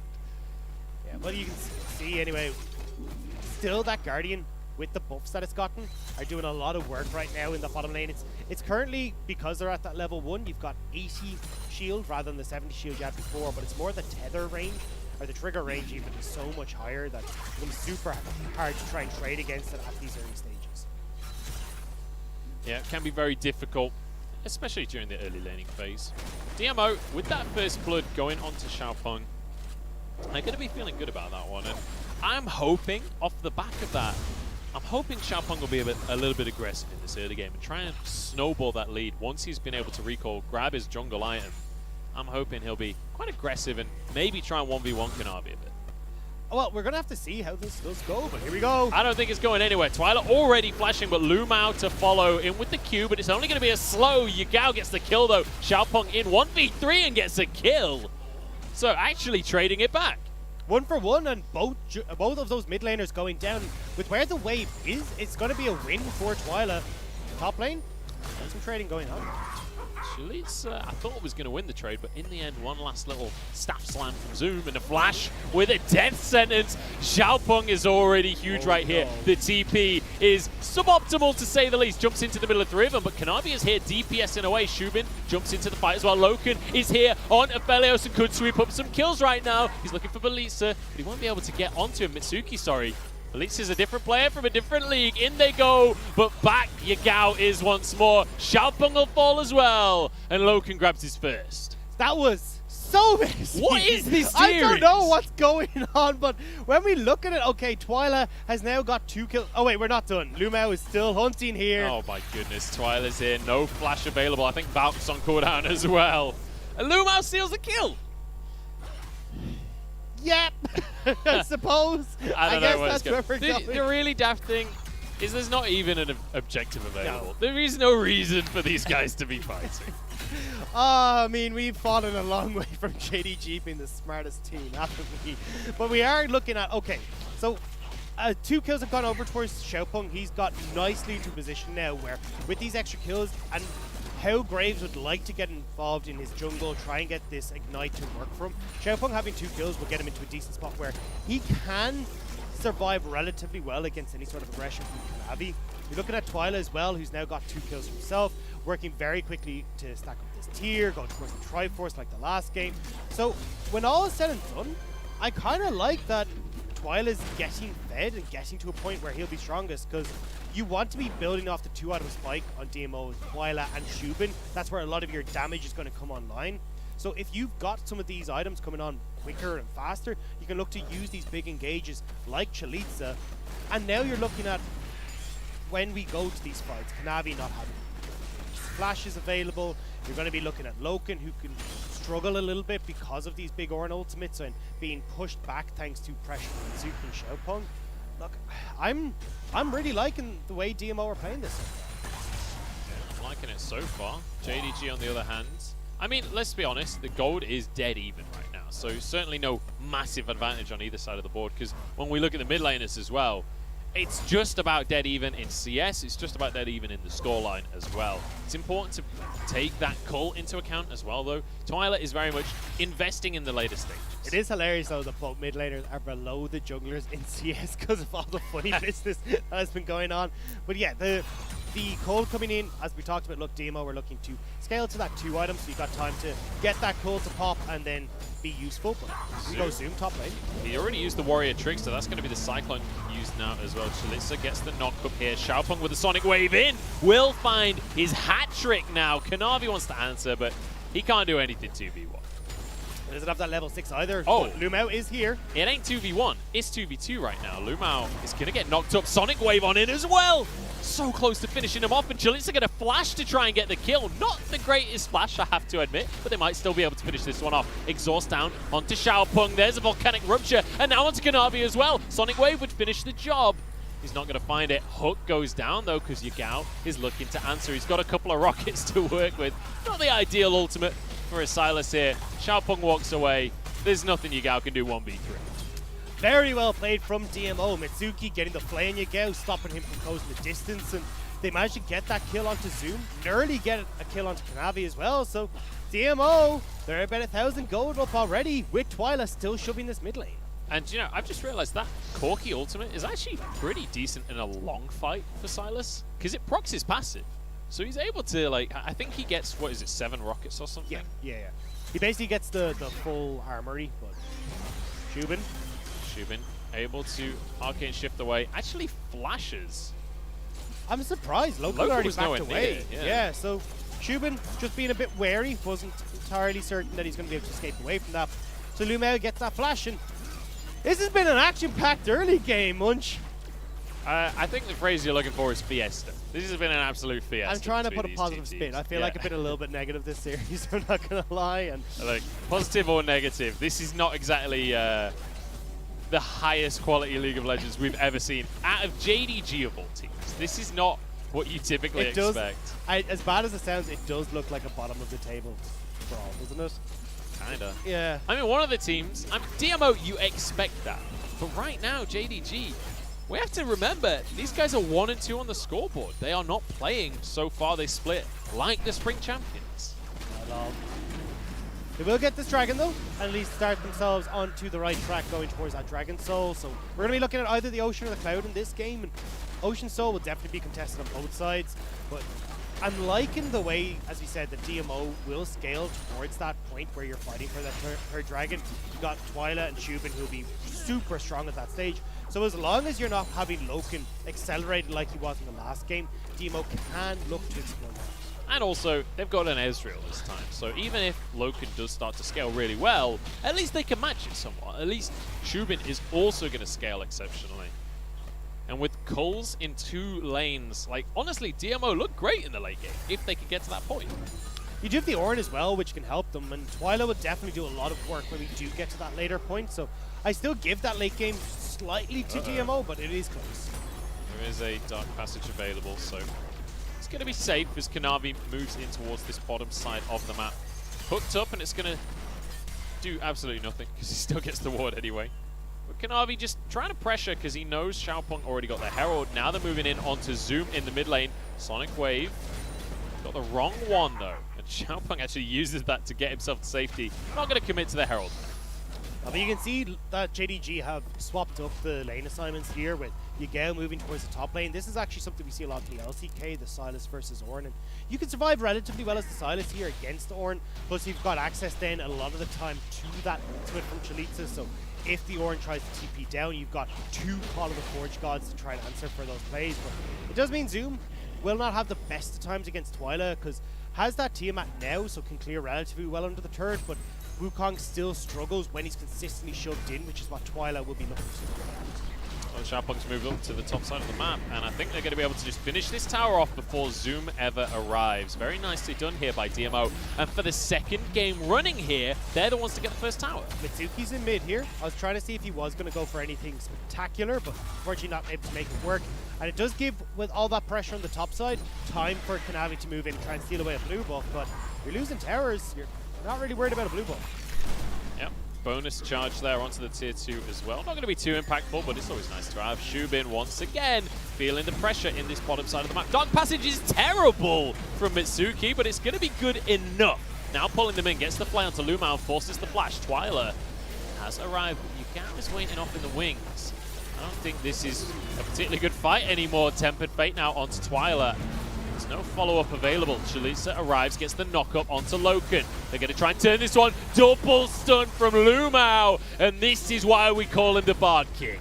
Oh, Shubin taken very low. So Xiaopeng. Xiaopeng's in trouble. Zoom. I don't think he can quite finish this kill off, though. Safeguard to the ward. And Xiaopeng gets away barely. Just about, but it is still JDG coming out on top in that fight. Now they should be able to crack open this bottom lane turret as well. Answer for the one that was taken on the top side. And JDG again, early game, not so hot, but it starts to get to that 12 to 15 minute mark and they're coming online again. They're feeling good about this one. Look at the CS difference in the bottom lane. You have to bear in mind, Kanavi has been sat there the entire time. So it's not like Shubin can't CS, but ultimately, that is a huge lead when it comes to the AD carries. Xiaopeng on this top side. Once Zoom shows, Xiaopeng could go in, but Chalitza actually shoves that wave super quick, so Zoom says, right, I'm going to back right the way away from this and just collect it underneath my turret for safety. So JDG are going to hold on for a moment. You still got a minute until that dragon is up and available. And you got that teleport for Zoom, which is why he's now in that top lane against Chalitza. You got so that let's just revisit the fact that this is 2 games in a row now, Dagda, that DMO are able to get a gold lead in the early game against JDG. But last time around, it was about this point in the game. It was the second Herald, it was the second Dragon that things started to swing the way of JDG. But I think here DMO should still gift over this second Dragon. Look at the items that Shubin has. He is so far behind where he wants to be right now that the Ezreal's going to do no damage in these fights. You kind of have a point where Twyla's starting to come online, but unfortunately, just with that Ezreal in the position they're in, I think DMO need to hang on for a little bit until Ezreal comes back. I think also, ultimately, there's no rush, right? This one Mountain Drake is not going to change the game for you. You have a ton of scaling across your entire team. You don't need this second Drake.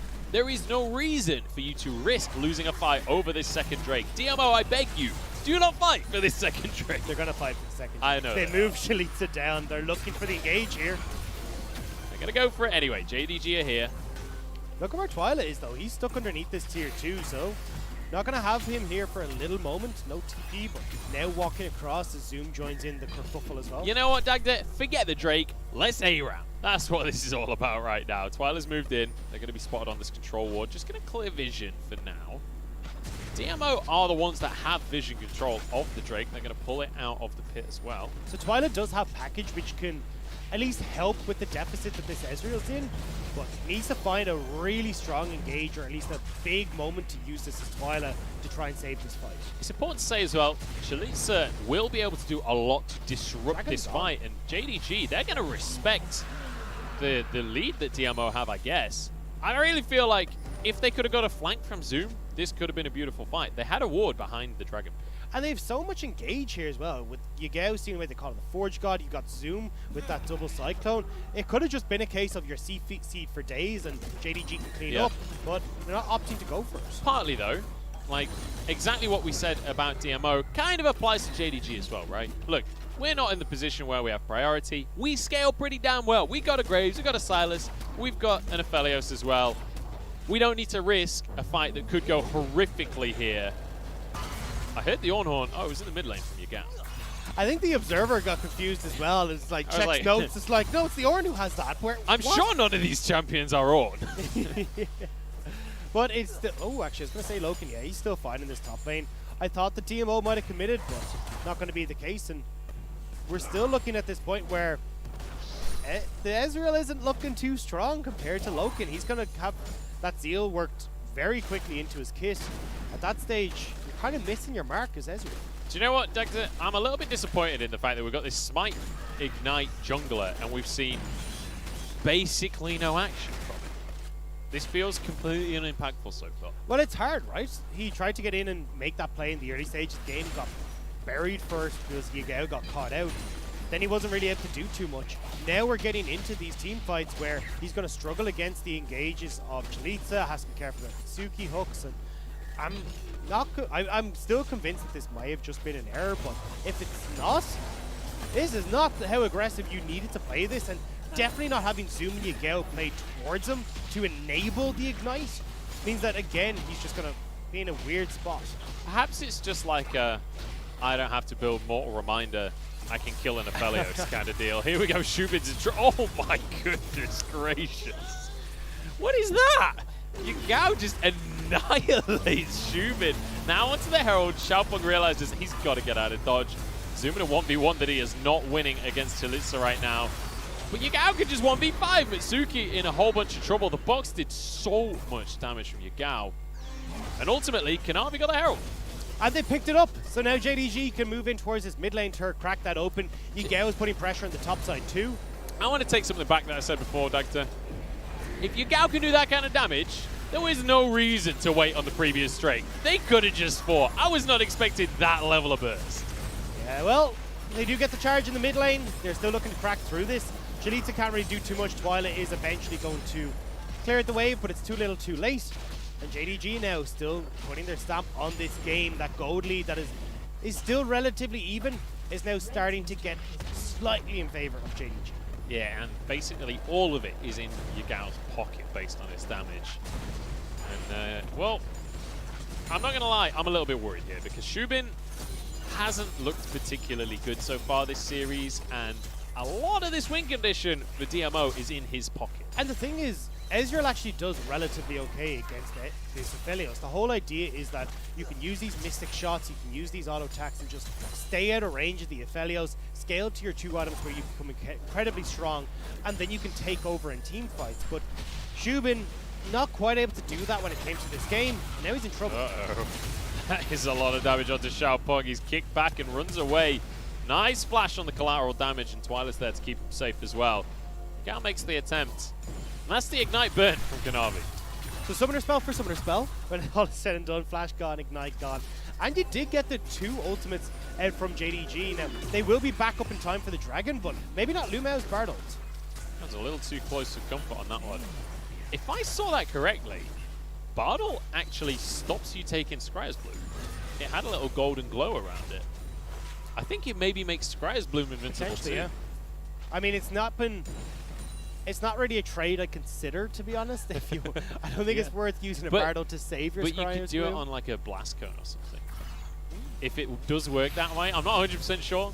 Don't quote me on that, but it looked like there was like a golden glow around it.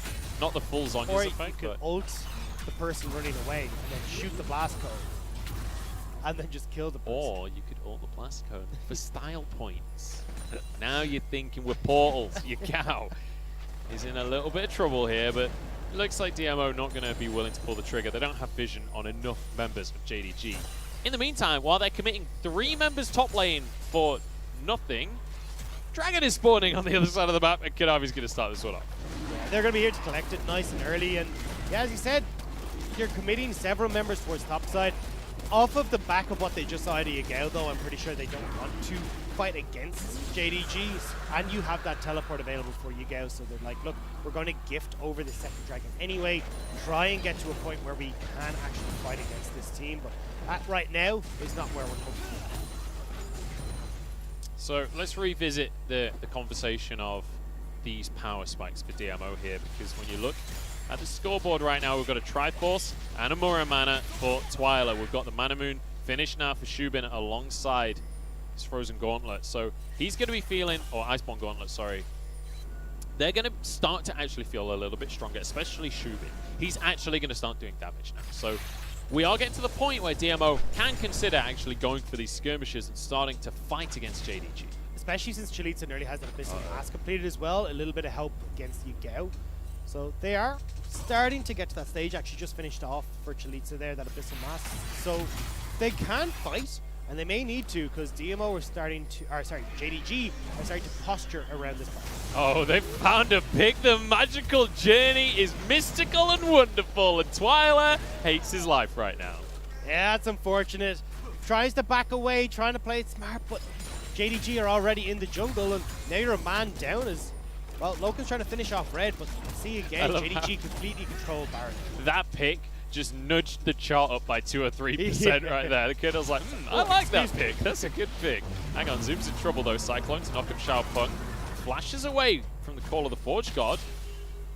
Xiaopeng not willing to commit to this one though. Sonic Wave landed, but he knows the Cyclone was there. And in the meantime, JDG pressured the mid lane. But again, DMO are blowing these big ultimates and not getting anything from them. Now JDG are happy to pressure in this mid lane because all they have to try and avoid is the hook from Mitsuki. And when we talked about, look, Loken is on this immobilating card.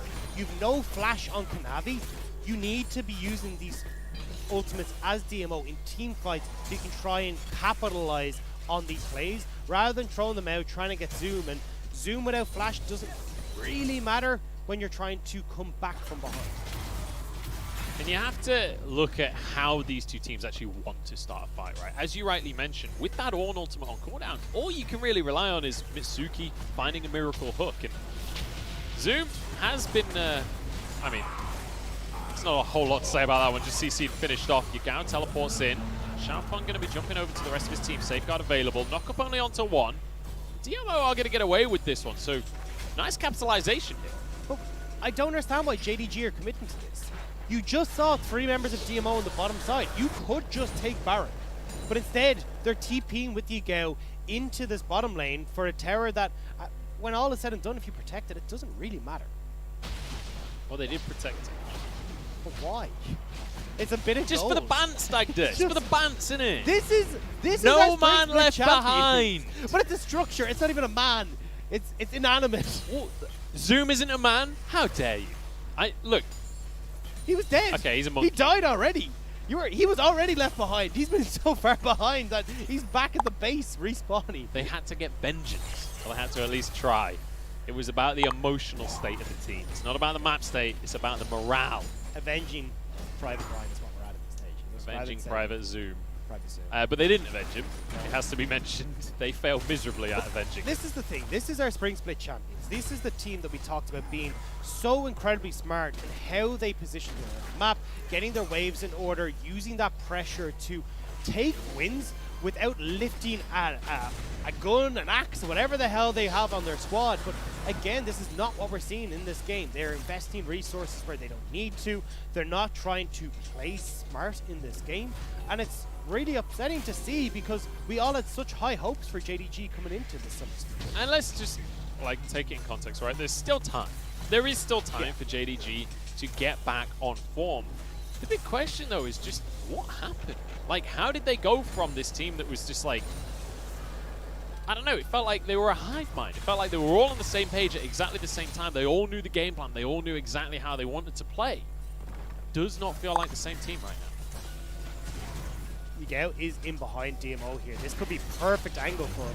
They're going to go for the straight up 5v5. Chalitza gets the knock up onto Loken in the meantime. And Yugao can't actually finish anyone off. Zoom with a huge Cyclone though. Oh, and he's won the fight by himself. Look at that. Double on the monkey. Chalitza cut down as well. And that is Baron open wide for JDG. They can move over towards that Baron. They actually have Yugao moving down, maybe to go and pressure on towards this dragon, but it decides instead with couple members of DMO still up. They don't want to try and trifle with it. Xiaopeng and Shubin here.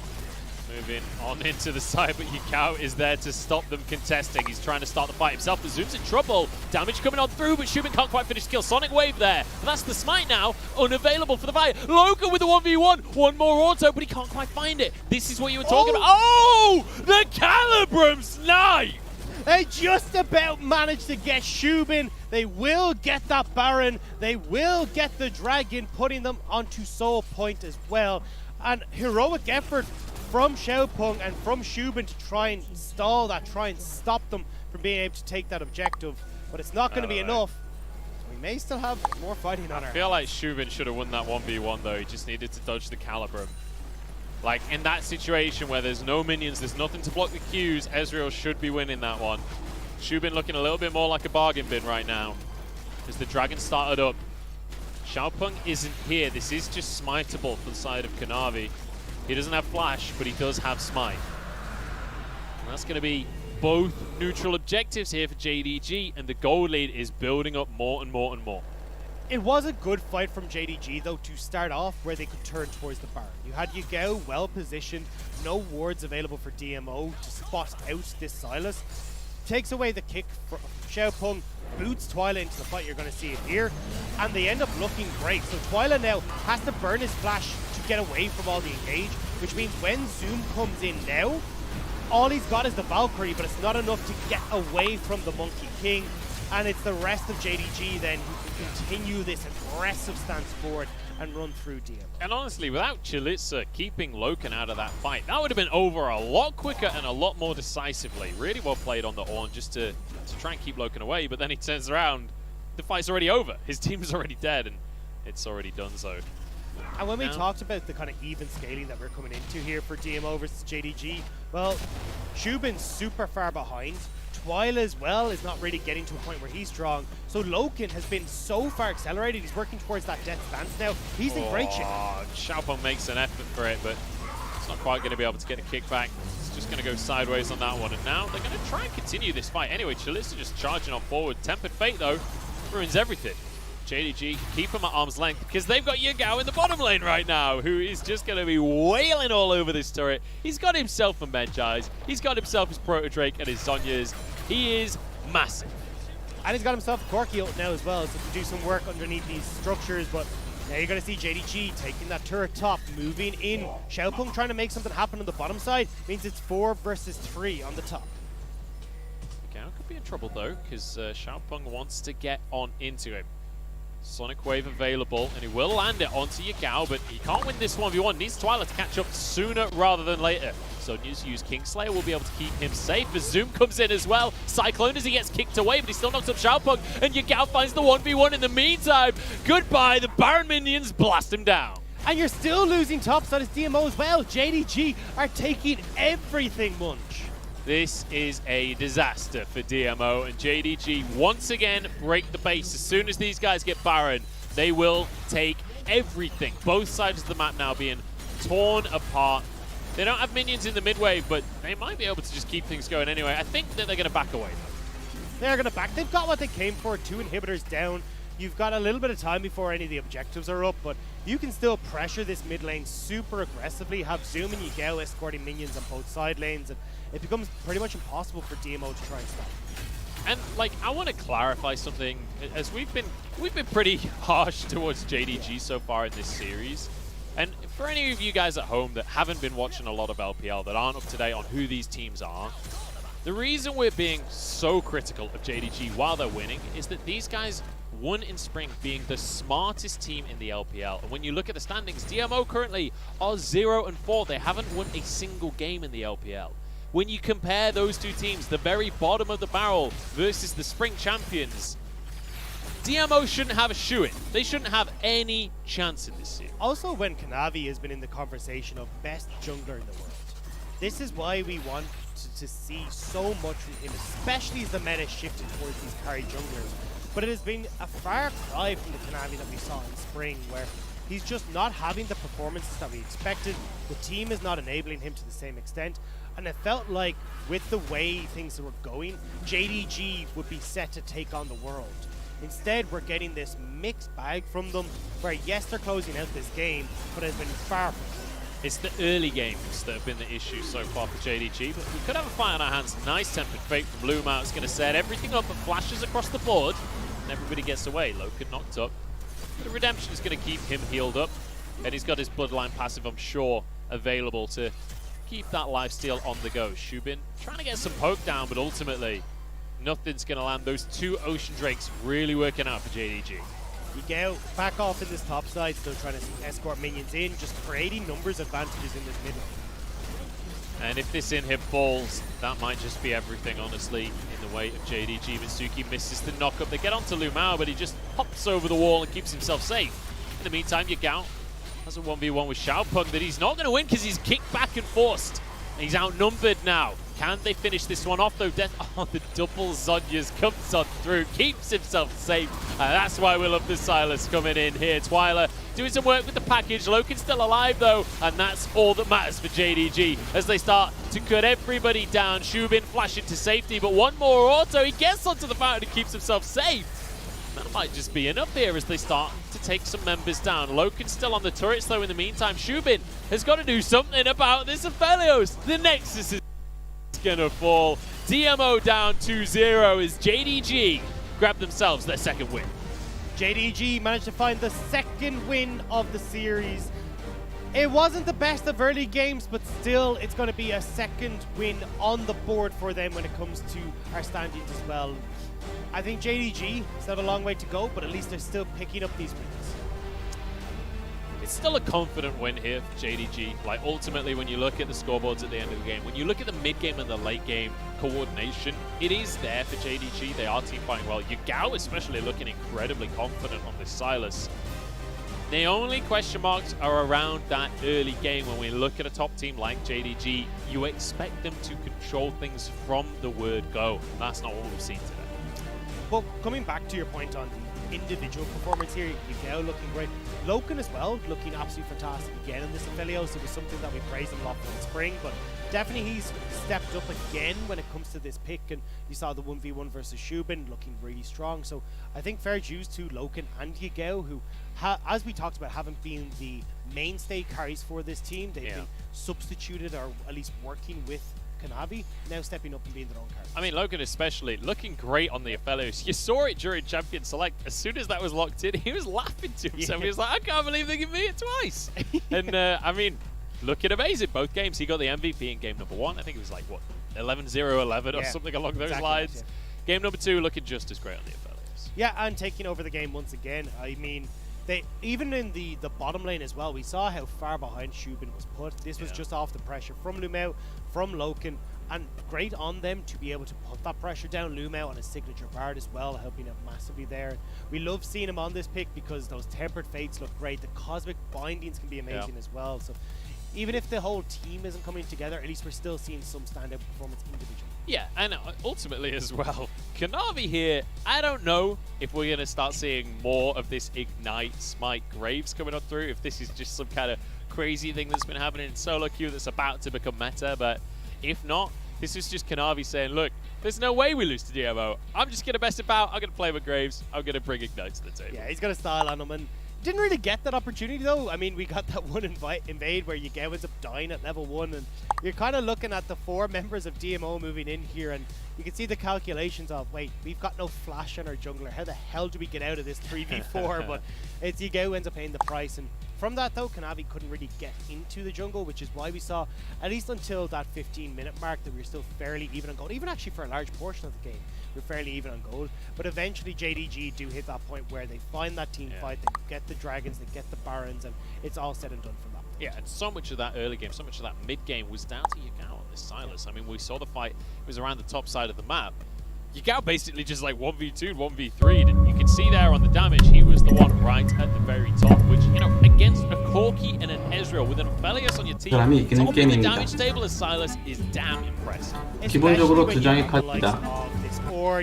JQK는 모두 10으로 계산하며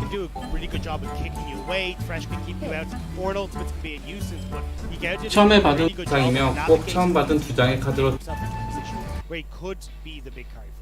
Yeah, absolutely. Really, really well played from Yigao. And across the board for JDG, like, Sure, it was not perfect gameplay, but ultimately, it's a second win on the board. They're now going to be even on the standings, and this early in this split, let's bear in mind this is week 4, so we're getting towards the halfway mark, but going from 1-2 to 2-2 is a bit of a moment where you can breathe out, right? Like, at least they're even. At least they're going to be around the middle of the table. And with a 2-0 victory as well, they now have a positive win-loss ratio with 5 wins and 4 losses. Yeah, well, I mean, we got to look at their counterparts here, right? DMO, unfortunately, now sitting 0-5. Haven't been able to, as you said, pick up a single win there, so 0-10 in game score. They're starting to look very much like the V5 from spring, and this is not where you want to be. And when they're still trying to figure out how do they actually want to play, what's this roster going to be, who's going to be playing where, it's not looking pretty. It's looking very, very similar to the stories we had for V5 in spring. It's not quite as bad as V5 yet. Yeah. Let's bear in mind that V5 were playing Nico AD carry by this point, and was it at this stage already? I'm not sure, to be honest, but they gave up, as far as I remember, they gave up pretty early in the split and started playing Mole in every single lane and just messing about with it. At least DMO is still playing proper League of Legends. At least they're still playing the meta. At least they're still clearly trying. It's just definitely, there seem to be some issues when it comes to the way that they draft, but also the way that they try and execute those drafts. We saw in game number 1 going for the Kalista, and then drafting a composition that Kalista didn't really fit into. Then game number 2, their draft was way more cohesive, but they didn't really play around their spikes. They didn't really play around their win conditions. And that's where we're kind of looking at it here. And even their team fighting wasn't quite there. It would look like maybe they'd have the opportunity for Twilight to carry on this Corki, but not getting the wards down to spot out where Yagao was meant that he could get into the back line and then it's just straight onto Twilight because he knows that's the mainstay carry. I think as well, when we look at Shubin and Mitsuki, this bot lane for DMO has been a big talking point because they just don't seem to be able to match up.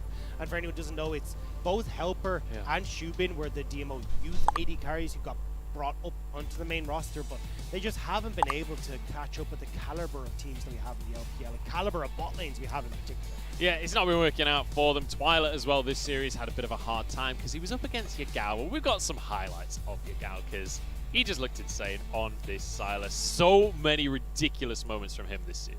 And this was the one time we saw Kanavi's Ignite actually coming in, manages to give over that first kill, and from there, Yagao just went absolutely nuts. That was him demolishing Shubin. And then in this fight as well, this was the fight that set up JDG to take over. You can see Gold dead even at this point, but off of that nice kick onto that nice kick onto Twilight sets up Zoom for the engage, and from that JDG are able to pick up so many opportunities. And it was just that Yagao was completely fearless this game. He was always going in. Quite often it felt like Yagao was essentially a frontline character for the side of JDG because he had so much healing.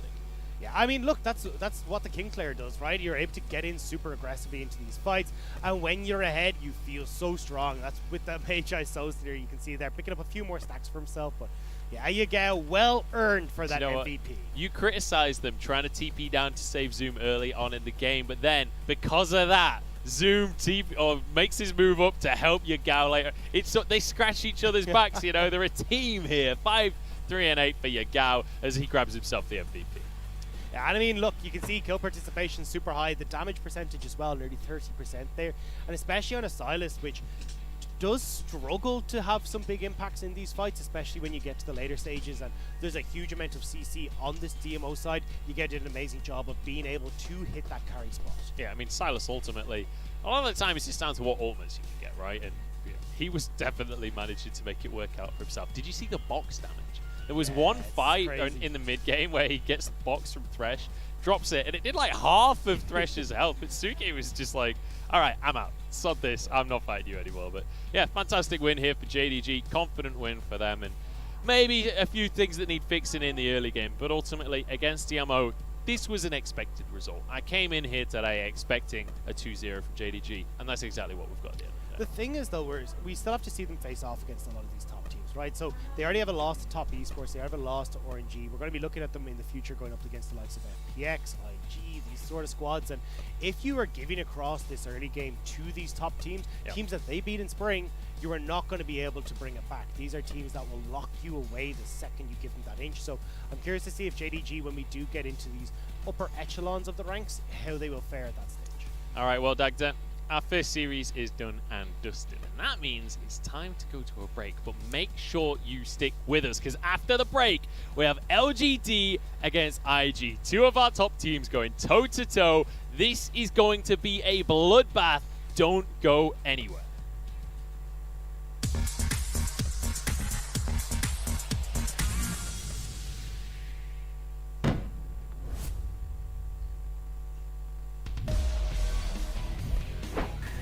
冲入这个塔，一大波线进来，小五直接把团开起来，进场他报的是一个辅助，反手一勾，勾到这边铁男会被秒，有点危险，铁男被秒了。这边一个清辉夜宁，银焰的一个效果打了一波爆炸 AOE， 后续这边但是 icon 进场，一个 R 没推到人，只剩下马哥在 A。 推了2个，但是水银秒解，马哥还在滑，但是这个位置队友已经不太行了。厄斐琉斯这波伤害很高，还想追，有银焰这个位置，别烧死了，还在暴击2个暴击，哇！配合辛德拉直接是拿到一波收割，应该是想要开团的，是，但这波感觉打龙也还可以，看一下怎么说吧。 这边打龙的速度，勾到铁男要开了，勾到了。这边大招进场，马哥这边大招也开出来，先瞄准这边中路直接倒了，这波感觉有机会操作。马哥还在滑，闪现往后拉，但被中女被动盯住。24的轮回绝境处理完之后，再往外面走，还有战斗力，蓝了，后续先走了。小鹏这边能不能跑？技能这里有个表，扛一下，但是感觉活的位置不是特别好，感觉没有输出啊。 临死前再打一个被动，猴子这边也有一定战斗力，跟交叉拉扯一波回塔下，再一个 E 拉回来，哇，这波是的，那卡莎还有双招跟大招的，哎，这波感觉要去偷家了呀，再不把团打起来，哎，这边勾到了阿水，大阿水有闪现，这边进场偷了一个大招，一脚踢了3个，这波卡莎也进场，虽然西野这个大推的还可以，但队友已经全死了，又是滔波打出一波团灭。 是时候夺回我们的东西了。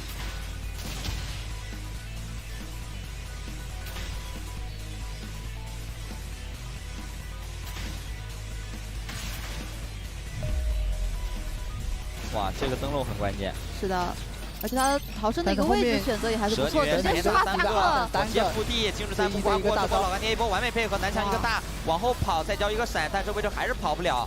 我的毒没有解药。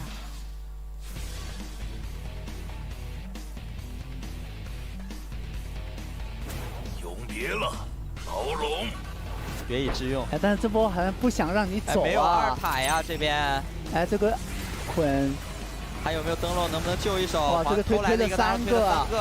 这边女枪一个大招掩护队友，但是伤害感觉不是很够呀。这个拉五先杀猴子，大招进场，这边想收 Peanut 人头，一丝血直接是烧死了。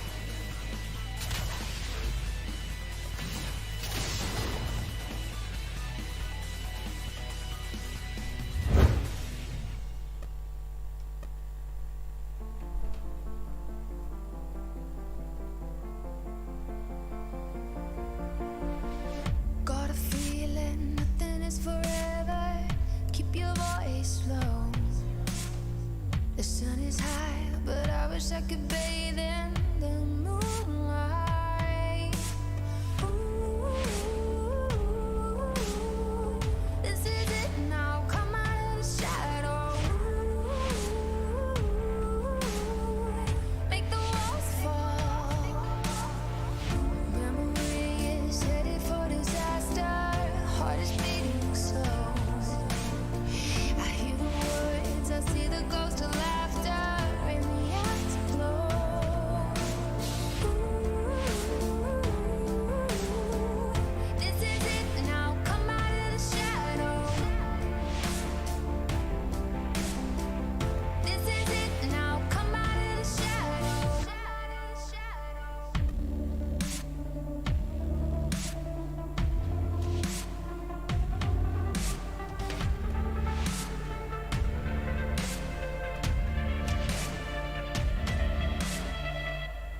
Well, that's our first series done for the day, ladies and gentlemen. 2-0 to JDG in the end. And that means it's time to buckle yourselves in, boys and girls. It's time for fight night. We've got IG on one corner. We've got LGD on the other corner. My name is Munchables. This is Dagzamillion. And we're ready to jump into an absolute bloodbath. I have been looking forward to this series so much. LGD, one of the bloodiest team fighting teams in the LPL, versus Invictus Gaming, the solo lane killers in the Shy and Rookie. Yeah, we're ready to get a little bit silly because believe your eyes, ladies and gentlemen, this is going to be insane. In the early game, we're going to see battles back and forth between our junglers, between our laners, because let's bear in mind, this is LGD, this is IG, stacked on either side. Yeah, and this is where we want to see that individual performance shine. We want to see what Rookie can do, we want to see what the Shy can do, and if Longxing and Xie can match up against their And you know what, you mentioned Rookie. Let's head into our fight card matchup here between our mid laners. We've got Xie on your left there, we've got Rookie on the right, the babyface assassin up against the Solo King. And this is where we're going to be looking. The weight of these guys is unbelievable. The strength of these guys you can see in their height. But what we're going to do is talk you through their reach, which is the champions that they can play, how deep they can go in that champion pool. You can see fairly similar across the board here, but definitely when the difference comes to it, Rookie is looking to dominate that lane. 32 solo kills from Spring, whereas Xie looking to play more of that team fight orientated style, help out his squad, and only managed to pick up 8 of his solo kills in Spring. Yeah, but take a look at the strike success right there in the middle of your screen. You've got on one side Xie, 130%, still pretty respectable. But on the other side of the board, Rookie, almost 200% on average. That is insane. And that is absolutely nuts. You never expect someone to be able to throw that many punches and land them successfully. I think he's been throwing punches at the referee, if I'm completely honest. There's something else going on right here. But let's take a look at some of the highlights between these two players because they are very capable of grabbing themselves some solo kills. They most certainly are, but what you're seeing on your screen is some of the highlights from Xie in Spring on this LeBlanc, what he was capable of doing, but we've seen him teeter back towards the likes of these Cassiopeias, the Twisted Fates, these more team fight orientated styles where he can help out the team and try and make, like we saw against Top Esports, these big Cassiopeia plays, 3-man ultimates to allow for the engages of LGD, the team fights where LGD shine. Yeah, we saw the Jace solo kill there from Rookie back in Spring, and then we've got a couple of these clips. The pro view replay of Rookie just annihilating the Ezreal on the enemy team. Rookie, I mean, he's in a class of his own, honestly. He is, especially when it comes to the mechanics. His ability to play champions like this, LeBlanc, is next to none. His ability to pick up those solo lane kills as well, and that's why we see him highlighted here for Invictus Gaming, because he has been the one carrying them when it gets to the skirmishes, when it gets to the split pushing and being able to just outperform the enemy. And it's important that you mentioned the skirmishes there, because let's talk about the fighting styles for these two squadrons here, because we have two very different types of teams. We've got IG on one side, very much looking towards those skirmishes. LGD, though, they want 5v5s. LGD love 5v5s. Longxing on these big engaged tools like the Heckrums, like these Ornn, where you can set up them for success, and then you're looking at the rest of the team trying to come in and provide that damage. Whereas when we look over towards IG, they are very much based around these skirmishes, where they can shine with the individual performances of the Shy, of Rookie, and a standard performer as well in their last series in Ning. His Lee Sin was absolutely incredible, as you can see in your screen. Yeah, and you can't underestimate the coordination from that squad, but LGD coordination is exactly their biggest strength. And exactly what you said, Munch. Looking at the way they can find these coordinations in team fights, turning as one, using the veterancy and experience on their roster, they've been able to outperform so many teams in those team fights and early able to take down Top Esports in game number 1 with just that style. The issue with LGD, though, is that macro play. They can fall behind when it comes to organizing the map state, making sure the waves are in order. And to be honest, IG, especially with Rookie in their last series against DDG, did exactly that. He was playing off in a side lane as this LeBlanc, making it very difficult for the enemy laners to try and operate, and taking over that map state then with taking inhibitors, taking kills, taking names, and drawing blood wherever he could.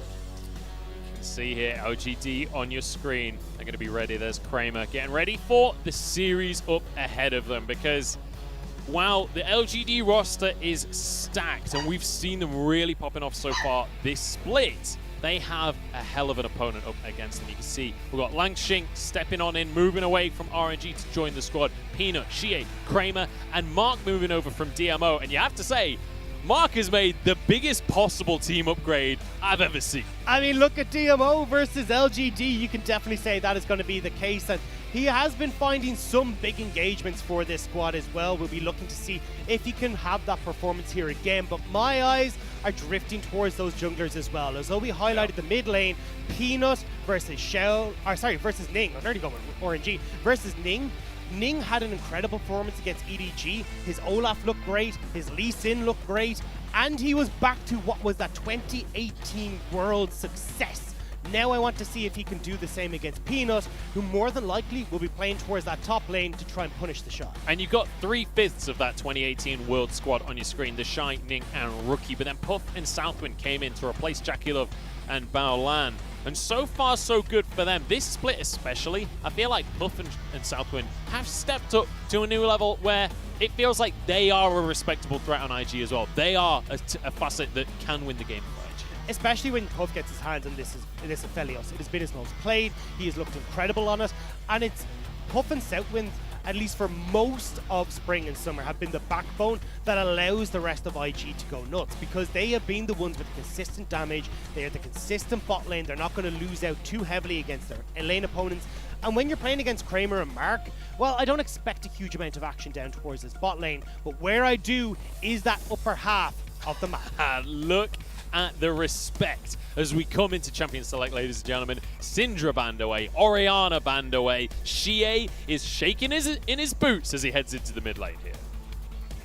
We'll have to see what the bans are on the other side as well from IG, as Varus taken off the board is completely standard. We've got the Wukong there, a third mid lane ban from LGD, and now IG have to decide whether this Kalista is something that they need to get rid of.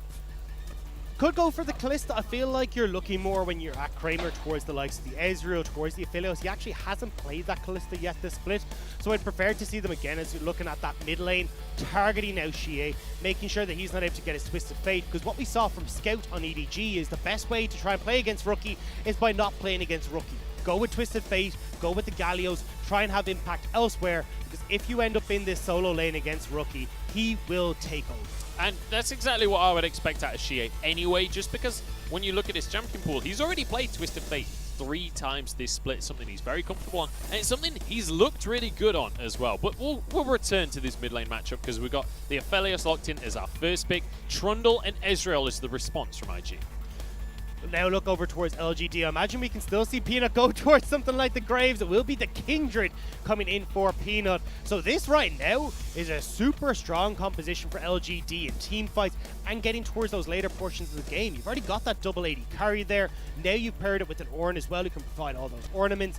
LGD are looking to go late, and IG now will have to try and respond. Potential here for Rookie to go towards something that could be a little bit more mid-centric with the Ezreal. The likes of a Zoe could work out really well, or at least something that can control that mid lane and still pair strongly with when Ezreal comes online. Yeah, the other option is Yuumi, of course. With an Ezreal locked in, it's always a great pickup, and it's always going to be something that is exceptionally good in the mid game, in the late game. And pairs exceptionally with this Trundle as well. This is something that Trundle struggles with, is trying to have some big impact in these later stage team fights. Well, having the Kitty on the Troll's shoulder means that they can get in, have that last chapter come across several members here of LGD, and give Ning a little bit more agency in these fights.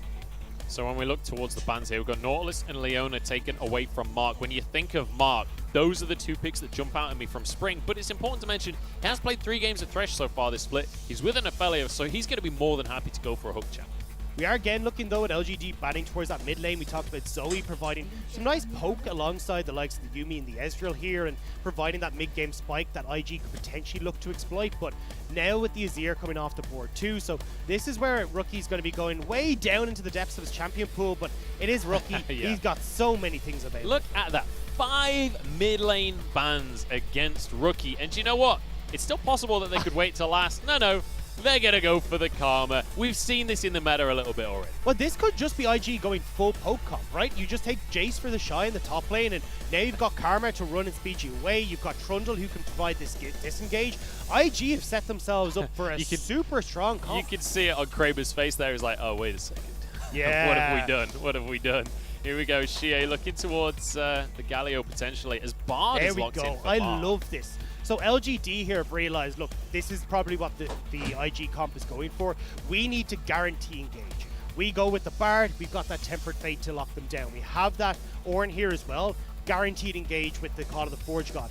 Honestly, I wouldn't be completely against shoving that Ornn into the mid lane and going even for the Volley Bear in the top lane for Longxing. Just going all in on get onto IG. The more engaged, the better for LGD right now. I really like this Galio though. Xie has proven that he's the kind of mid laner that wants to roam around the map. This is the first time he's playing it this split, but ultimately, Galio is not the most difficult mechanical champion. It's much more about how well you're doing at reading the map. And I mean, if any of you have seen any series from IG so far this split, the Jace is very likely in just about any matchup, but it's going to be the Aatrox locked in here for the show. Surprised to see the Aatrox. I thought we were going to see this style where they just go full poke, but instead it looks like IG are going to try and at least have some sort of opportunity to fight when it comes to that mid-game state. So you're going to have, again, Aatrox doing well on 2 items, Karma and this Ezreal doing really well too, and you now have a decent team fighting comp where they have some aspects of poke, but still looking to fight in this mid game before LGD can fully take over when we get to that later game portion. I'm honestly very excited for this bottom lane right here because we have Puff in a composition that is all about setting him up for success. And we talked about how Puff and the Southwind have stepped up a little bit more this split to be some of the primary carries, and now IG drafting a team composition, not an individual strength composition, but a team composition built around Puff carrying. It will be Puff looking to carry, but the problem that I'm seeing here is that in the very early stages of the game, you're going to not have a huge amount of agency for either team down in the bottom lane. You've got an Ezreal Yuumi who's not going to do a huge amount. You're looking over on the opposite side. You've got Aphelios who's still going to try and do some things, but not quite.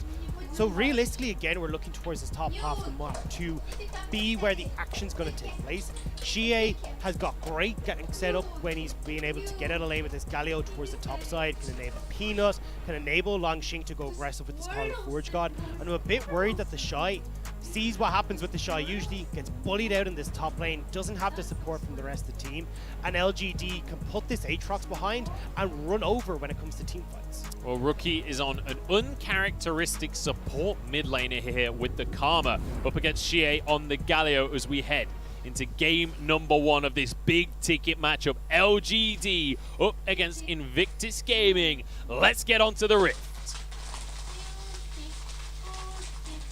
Now we want to see, how do IG try and play this super heavy solo style, this skirmish style, when they've got the Aatrox, you've got this Karma and this Trundle. At least when you start to get in towards these Rift Herald scuffles, where you can try and use this 3-man unit, you've got a nice speed up to try and collapse onto Peanut, onto Longxing, but the issue is, as you try and get aggressive with Ning, with the Shy, you're enabling Xie more and more with this big ultimate. So I'm going to be curious to see how IG are trying to avoid what Xie is bringing to the table in these skirmishes. It's really going to be a curious one because this is not the kind of composition I was anticipating IG to bring to the table here today. But when you look at where the strength is in the early game, as you rightly say, you'd expect Ning to be looking towards the Shy in that top lane. And Longxing is going to have a lot of work on his plate when it comes to just surviving this early game. If he gets too aggressive, if he pushes too far out, you know Ning is going to come in. It's going to be Peanut going up there as well, though. You've got this Ornn that can enable ganks super effectively with the slows, with the CC he can provide. So I wouldn't be surprised to see Peanut at least at some stage making some trips towards that top lane. But with the pathing he's taking at the moment, he will be teetering down towards this bottom side instead, looking to try and at least use the pressure and the push potential that Kramer and Mark have right now to secure that bottom lane scope. It's great to see Peanut on a carry as well. Just one of these champions like Kindred that can really influence the game, can really have his way if he can get the ball rolling, or even just at the late stages of the game. Kindred is pretty much always going to have a huge impact. And it's interesting to see how, you know, we talked up Xie. We talked him up as a player that's going to be trying to influence the map. Well, the Galio is exactly within that wheelhouse, and it's great to see them acknowledging this and setting up Peanut and Kramer as the big characters. Well, Xie is going to struggle a little bit in this lane. You're already seeing that poke coming down, but especially just with how quickly the wave clear can come through from Rookie, it can be a bit of a nuisance for the Galio to shove out these waves. Main dematerializer on both sides as well means that he never really gets a break from this onslaught from Rookie. So at some stage, we'll need to see Peanut coming into this lane, helping Xie to get control against Rookie, so we can actually get this Galio out and maneuvering around the map. Langshin going to have the push advantage in this top side of the map to start off with. You know, we've talked about it plenty of times on broadcast before. On at level 3, arguably the strongest champion in the game at that point. But Peanut wants to make things happen. He wants to start this game off with a bang, moving towards this mid lane. Rookie would definitely be the one to shut down if they can, but he's in a great position on the map right now. He doesn't really have to step up too much. Right now, Peanut is just trying to keep Xie safe. Was a little bit nervous about Ning coming across and looking for a gank with the shield and the roof from Rookie. He's got great setup for Ning, but all safe there. Peanut will just instead move down, pick up a scuttle of his own. And now with Mark roaming though, LGD could be looking for something. We've got some aggression here. This is the power Bard, but Rookie just inspires himself, which I'm sure a lot of people would love to be able to do. And he's going to walk away with his life. Now he's able to potentially freeze the wave, although I think he's going to move back under tower. Kramer kept away from the lane, though, by Puff and Southwind. Xie will get this cheater recall, though, because you don't have a huge amount of pushing power. Rookie right now, he's quite low in mana. It's also a cannon minion in that mid wave, so you can see Xie walking back to lane, trying to make sure that when he hits this level 6 point, he's still got access to that teleport to get around the map as well. So you will see Xie moving back on in. And obviously once you do hit level 6, as you rightly say, with the heroic entrance, you can do so much to make big plays around the map, and your teleport just allows you to lose so little when you do go for those plays. In the meantime, we're just going to have a bit of a back and forth in the top side of the map, and I'm really curious about how the Shy is going to play this game, because there's been a lot of conversation about the Shy in this split so far, especially in the first couple of series. He was having a really bad time. He seems to have picked it up a bit more recently, but in this matchup with Peanut on the Kindred, as you rightly said, we could have action towards the top side. Bit of action towards this bottom side as well. Xie dipping down into river, trying to get some vision control down. They're looking to spot out where Ning is so it doesn't turn out into a party in the bottom lane. They want to try and use this numbers advantage, but at the moment, we're still taking it a little bit easy. We're still waiting for these big ultimates to come up. We want to wait until we've got full control of the bottom side for LGD, but it's just letting the tension, you gotta let it boil a little bit first. You know, you can't just jump into your noodles straight off the bat. I'm not gonna lie here, Dagda. I was really hoping for a 2-minute brawl. I was hoping that they were just gonna go toe to toe from the word go, which I didn't realize rhymes. Poet, and you weren't even aware of it. With the Galio in the mid lane, as well as this Karma, you don't really expect them to be doing too much in the early game. Xie, though, once he hits that level 6 mark, that's when maybe he'll start to influence the rest of the map. We could have some action. It is interesting to see how much Peanut's playing towards Xie, though, making sure he is babysitting this lane. I mean, he is against Rookie at the end of the day. True, but it's also making sure that Ning can't try and get Rookie any sort of advantages here. So Peanut will now start up this dragon. You see the backs are coming through for Puff. They realize how low he was on mana, so with the Felios coming back to lane, they'll be all good to get this first dragon under their belts. So let's talk about how we... Hang on. Ning's here. Mark is moving up. I think Ning has decided better of the situation. No, he's going to move back in. Doesn't find the smite for himself. Mark can't get a stun or anything, so it's just going to be the dragon going the way of Peanut in the end. And Ning is just going to deny the Honey Fruit. Make sure that Peanut has the worst time that he could possibly give it. So we're looking at Longxing in this top lane. He is going back towards what has kind of become the Longxing special, which is going towards the more team fight orientated build. Not going for the lane where you go for the Bramble Vest against the Shy. Instead picking up this Bammy Cinder. So he is looking for getting out of this lane and impacting the rest of the map. So all signs for me are looking at LGD trying to find a fight sometime in the near future, because otherwise Longxing would try and get these grievous wound stacks on the Shy and give himself a little bit of an easier time. You know, you always know just what to say to make my day, Doug. I do. We're going to see. But the problem is, I'm perfect setting break. up these expectations, and we've just done a ridiculous segment. I had a tie in my head, Munchables. Yes. And if we don't have a fight, and I've had a tie in my head, I'm going to be a little bit. We literally called this series Fight Night, Night, and that wasn't just for the memes. That is because when we look at how these two teams have played so far this split, I mean, IG. This is not even to do with this split. IG just always want to fight, especially during the laning phase. LGD, they have actually been a little bit quieter in the early stages of the game, but they are all about the team fighting. They are all about grouping up, especially when it comes to the neutral objectives. So I was not anticipating the draft to go this way, and I was expecting IG to be the ones drafting aggressively to put pressure on LGD and force them to react in kind. And we got a Karma. That's what we got. We got an Ezreal, a Yuumi, and a Karma, the most aggressive of team fighting from IG. But we are going to see this Rift Tower coming up, and I think, again, we're already discussing the three-man combo between LGD and IG on that top half of the map. So we could see some brawls happening around that, but I think IG, definitely to begin with, won't be trying to move Puff and Southwinds up to contest this. As it is, Ezreal and Yuumi, you just want to sit down on this bottom side, and it looks like LGD, realizing that, will already begin to move their bot lane up. And you can see that maybe this is like a, okay, if we want to be good again, we need to change our styles from IG, because they've got two calls across the scoreboard right there. The Shy having one in the top lane, we've got Puff with one on the bottom side of the map as well. And Peanut is going to have control of all of the neutral objectives so far this game. He's going to find himself this Herald. He already got the first Dragon of the game as well. Next one will be Infernal. So we're going to have defensive souls here. We're going to have either an Ocean Soul or a Mountain Soul. Oh, no. This is where I want to see a little bit more aggro. But I think, look, the reason that we're so hyped coming into this was in LGD games. Oh, hang on. A little bit of trading. But we had an auto attack. We had an auto attack, yeah. Whew. But the reason we're so excited is Peanut has been the man for me that I'm looking at on LGD to get all these things started. In LGD games, they have a 70% first blood rate. 100% of that has had Peanut's involvement. So when I'm looking to see where LGD are going to make these plays happen, I'm always looking towards that jungler to see how he wants to make the map his. Right now, though, LGD are kind of going, right, well, we've got this super late game scaling comp where we've got the double AD carries, we've got an Aphelios, we've got an Ornn. Well, we're happy to just match you in this slow-paced early game, while IG are still looking to get to the two items from Rookie, from Puff, and the Shy. Could finally have some action though as Longshin goes in. World Ender to dodge the knock up there, flashes away. That's going to be that. I feel like this is a setup. I feel like what they're trying to do is get... set me up. I'm setting everyone up for basically myself to fail. But what I think is going to happen here is the Shy, with that summoner spell now burned, Xie having a little bit of an easier time to shove in this mid lane, now has an opportunity to try and go for these plays on the top side of the map.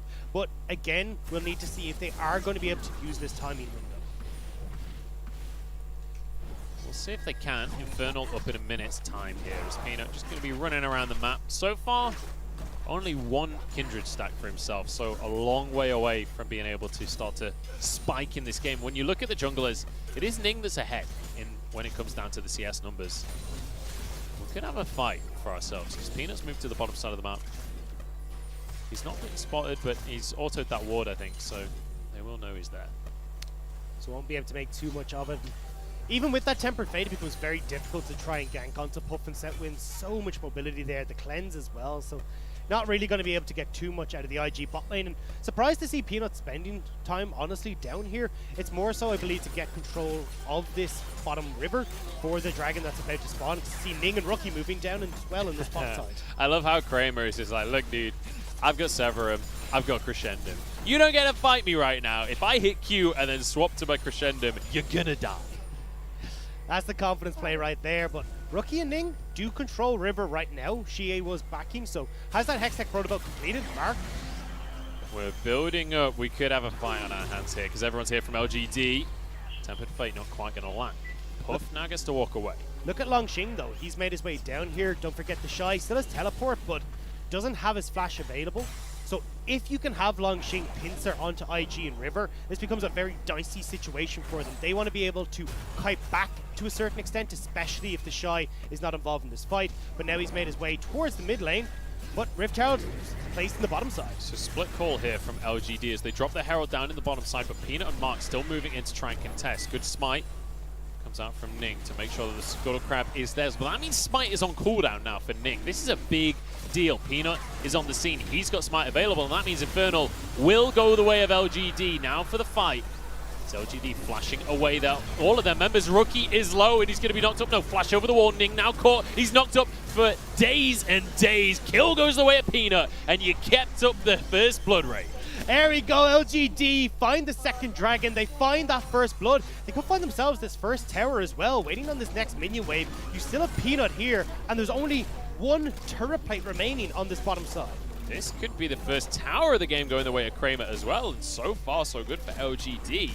As IG go for a very slow start on things, and the Shy has suddenly realized he's completely alone. In comes Shie on the Galio as well. The turret's still surviving. Kramer finally going to DPS that one down, and the Shy will fall. Shie with the kill.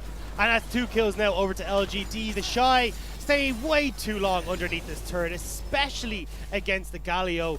Will end up giving over a bit more gold to LGD, but gold only a small bit in favor of LGD. The minions and that advantage in the CS that IG have managed to gain in mid and in top will ease the blow a little bit, but this is a great fight from LGD. As you said, no smite available for Ning, so now LGD can turn. Longxing in a great position there to set up across the entire team with that ultimate, and LGD find the pick that they needed. Very nicely done from LGD. They've got 2 Drakes for themselves as well, so setting up for future success here from LGD. And let's remember that these 2 teams have serious talent on the roster. We've got 3 world champions in this game, but we've got 4 worlds attendees on the other side of the scoreboard as well. LGD squadron are no slouch, and when you look at the compositions, this style of this game definitely suits LGD a lot more than it does IG. Certainly does, and this is why it's kind of a surprise to see this Karma pick come in with how impactful Rookie has been for IG, especially just off their last series against DDG. I expected them to try and bring out a few more of these fun picks that Rookie would be able to control in this game. Part of that is the fact that they did ban 5 champions away from Rookie. That does do a little bit, yes. I will agree, that definitely helps. But still, I thought we might see something come through. But right now, it's IG definitely on the back foot, and they will still be waiting until Ezreal has his 2 items. You're seeing Karma now very much getting to a point where she has that Ardent Sensor and can be quite useful, but LGD are perfectly happy at the moment. They've picked up a couple of kills. They don't mind giving over some of these Mountain Dragons to IG as well, while they just wait for the rest of their items to come through. Now, I do want to say as well that, like, I don't by any means expect Rookie not to perform on this Karma. I'm sure that he's able to play Karma up with the very best of them. It's just that when you look at IG so far this split, Rookie has been the carry for this squadron, and so having him on that supportive pick can be a bit of a concern. Now IG moving in to try and contest this Rift Herald. The LGD, they want the fight. Not the best coordination here, but with a knockup with a taunt, Rookie is gone from the map, and there's nothing Puff can do about it. Ning now trying to get back towards his tower. He's going to be able to deny Longxing getting in. LGD managed to find the pick, and now they're pushing on in this mid lane. Rift Herald again being popped down. This is looking very much like LGD starting to run away with things. Yeah, LGD in complete control of this game so far. Herald will go in. It won't quite finish the tower off. And I don't think it'll get another auto either. So tower does survive for the side of IG. But look at the gold. Already 2,000 ahead here for LGD. That tower in the mid lane is just a stiff breeze away from falling over as well. And look where that gold is sitting. Shie, Kramer, and Peanut. So much of that gold sitting all on LGD's main carries. But I feel like this is kind of IG getting caught out in draft a little bit, right? We could see from a mile away that they wanted to go for this poke style of comp when you have Rookie and you've got Puff, Southwind, all of these poke-orientated champions. And this last tech in towards the Aatrox feels like it was kind of a, okay, we need something to deal with how much engage LGD have drafted here, but an Aatrox isn't really the champion you want to go for in that situation. It is the Shy, though. So one thing I will say is I've never looked at IG and gone, wow, this team is so cognizant. They're so good at drafting. They always seem to draft the perfect composition for the perfect situation. No, This is the team that drafts Jace every single game blind just because they want to win lane. But this was a game for Jace. Exactly. This was a game. But like, ultimately, if the Shire's gone, look, I'm playing Aatrox this game, I'm sure that he is confident in this Aatrox pick. Like, it's not often that we see the Shy picking for the team. So this could very much be something where he feels like he can have a massive impact. Should have gone for the Callisto, the Vayne. See? Then you just go for, okay, well, I got a side lane split push, something that can work with this Karma. But One thing I will say, maybe it shows respect here from the side of IG, saying, look, we can't just win lane, win game against the talent that is on the LGD roster. Speaking of that roster, they're moving in here because Drake has spawned on the map once again, and IG just going to be fighting for priority in the mid lane. This tower actually could fall. Moonlight Vigil used, and that's going to be flashes out of both of the mid lane and bot lane carries for IG. Now Ning tries to get onto the Bard, but you just can't because it's a Bard. And now on towards the Dragon. LGD have used way too much. They need to give up this Dragon. No, 3 ultimates already burnt, and IG starting to press forward. I don't think they're gonna. I don't think they're giving anything up. Flash forward onto Rookie, but there's no follow-up onto the taunt. On towards Lanxing just to get himself out of the fight. And now in comes the Shy. Mark gets through the wall though with a Magical Journey, and IG group up towards this Dragon. The only thing that they have really here is Peanut's ultimate, the Lamb's Respite, to try and counteract some of IG's engage, but IG don't care. They have so much poke that they can keep cutting back from LG. Ultimate's all on cooldown right here, except for the Lamb's Respite from LGD. They're going to move in, and the Shy is doing big damage onto this squad. Lamb's Respite already used now, and IG could just keep them at arm's length. Bear in mind, they have so much healing, so much shielding from this Karma, Yuumi combo. LGD, you can't win a long fight, and Puff is going to chase you down. There's no escaping from an Ezreal Yuumi, and he's going to keep on jumping forward. Mark, though, is on bar. So maybe he can walk away with this on Peanut. Forced out of the pit here. Ning desperate just to finish this Dragon off. Will be able to get this Mountain Drake. And in goes the Shy straight onto Kramer. Now Peanut wants to answer for this one. He's dancing around, but he's run out of Qs. One more slam from the Shy would finish him off, but he can't quite get it. Peanut over the wall. Lanxing, though, has found himself alone at this point, and Ning charging on down. The slows are there. Rookie with the root, and then again gift it over to Puff. Now Peanut suddenly finds himself in the fray once more. You were free. You were home free, Peanut, but it's 3-3 on the scoreboard. This was so messy from LGD. Disjointed engages, not what we expected from Lanxing, from Xie. They can't follow up, but everything at the kitchen sink is thrown at IG. IG catch it, they throw it right back, and they pick up the Dragon and the team fight win. And that is just the perfect fight for IG, right? When you've got a Karma and a Yuumi, staying at arm's reach for 20 minutes straight is the perfect situation. And this is the re-engage, which was even more baffling to me to begin with, but you've now got Lanxing stuck in the pit. He's got no flash, he's got to try and fight his way out. The Shy is more than capable of going over the wall, and everyone else on LGD is gone home. They're done with this fight. So why LGD are willing to commit more teleports, more summoner spells, more ultimates to this fight is beyond me. But again, this has kind of been LGD's issue, right? We've seen LGD where they will just, a minute before Dragon is up, toss everyone up towards the top side of the map, invest teleports, invest ultimates, and then lose out in the ensuing Dragon fight. So this is kind of reminiscent of what LGD have been doing, but still heartbreaking to see. When you look at the two teams on paper, quite often it feels like both of them are willing to just fight. Like IG, it's not like we know this team for fighting for really great reasons. We just know that they're insanely good mechanically, and obviously when it comes down to it, when it comes to playoffs and whatnot, they'll still make good map plays, but we've seen them fight over nothing a fair amount of times. That's a big weakness for LGD as well. And so we could well see that there's going to be a lot more scrapping across the course of this game. We're heading towards the 21-minute mark, though, here. With Drake spawning in 3 minutes, Baron is available. I feel like I have to say every single game. There is the disclaimer that Kramer's on a Felix.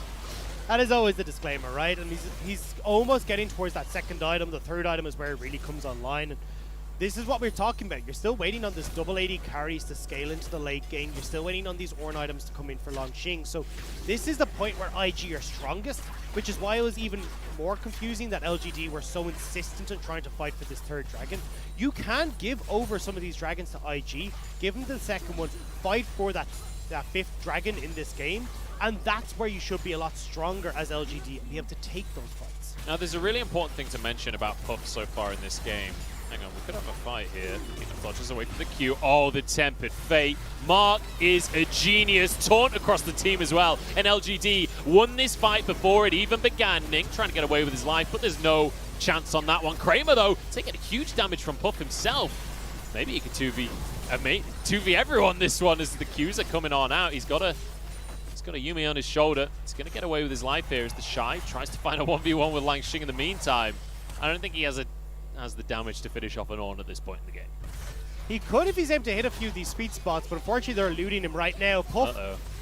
Puff's in trouble here. Exhaust comes down, and that is going to mean that he is all but done for on this one. Teleport channeled. Oh, that is a bad look. The teleport coming on through from the Shy, but he's all completely alone. There's no way into this one. This is the problem with your Aatrox. You can't get into the fray if they know where you are, if they can count you out. Now Mark goes in, but Mark!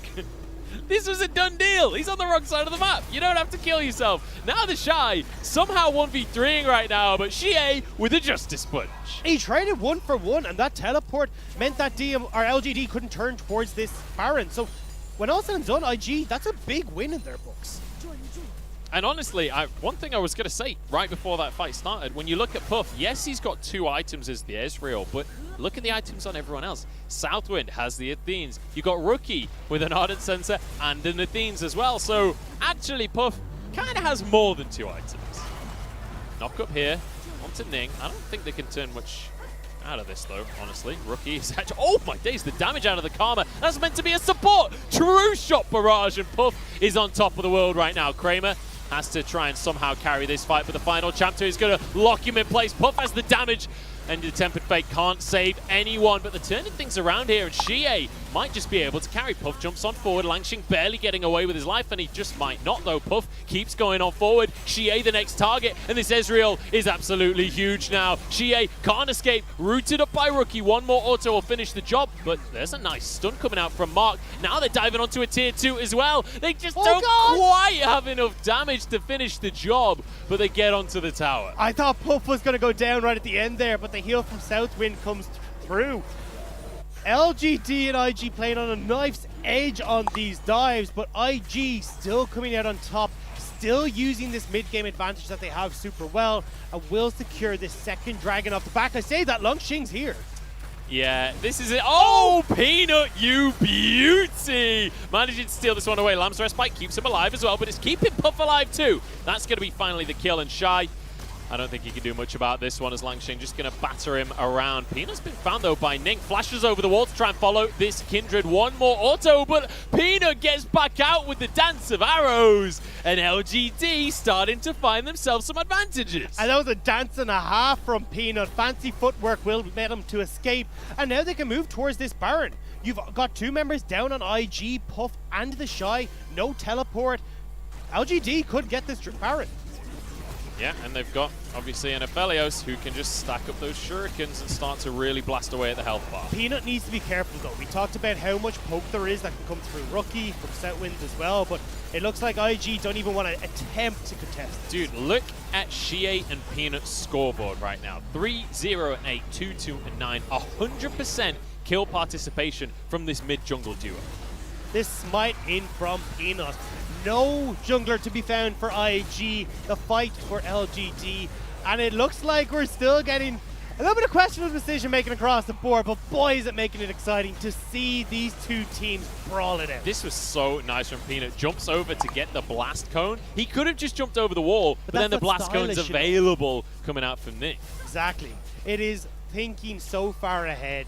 It is beautiful to see. And now LGD, as we get to this 25-minute mark, are sitting with a 4,000 gold advantage in this game and the potential to keep it rolling. The Molten Edge has just been completed for this Aphelios, for Kramer on the bottom side. So this is now where IG are going to start falling off and finding these fights a lot more difficult to control.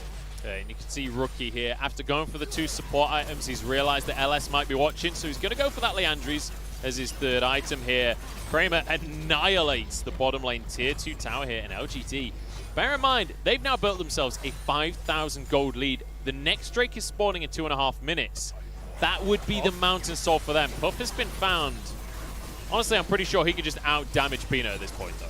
Look at where Shie's going though. He's been able to push in this top wave. LGD now putting pressure on mid. They can rotate to join Shie on top side if they'd like to, or just keep this pressure mid and give Shie all the time in the world to take down that structure. They've still got a minute and a half on this Baron. They are getting so much value out of this objective. That's already all 3 tier 2s taken. The Baron power play is unbelievable right now. And this is what we said about LGD. When it comes to the coordinated team play, this is their true strength.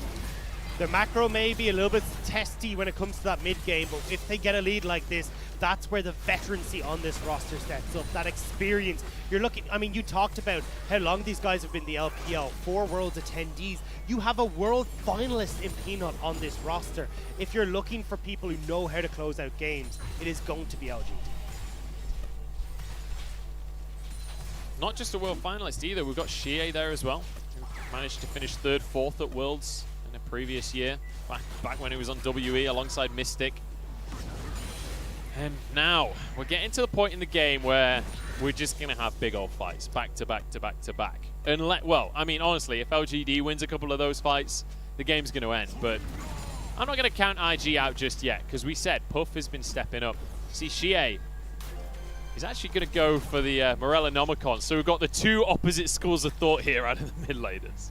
And a bit of a different train of thought from Kramer as well, going for the rapid fire cannon instead of the death stance that we usually see. So looking to try and put a few more of these long range autos into IG. The Shy, you can't be there, mate. This isn't your jungle anymore. Shie taunts him. He's going to get the Justice Punch, and the Shy's already dead. Peanut grabs the kill for that one. And that, I mean, that is just a schoolboy error.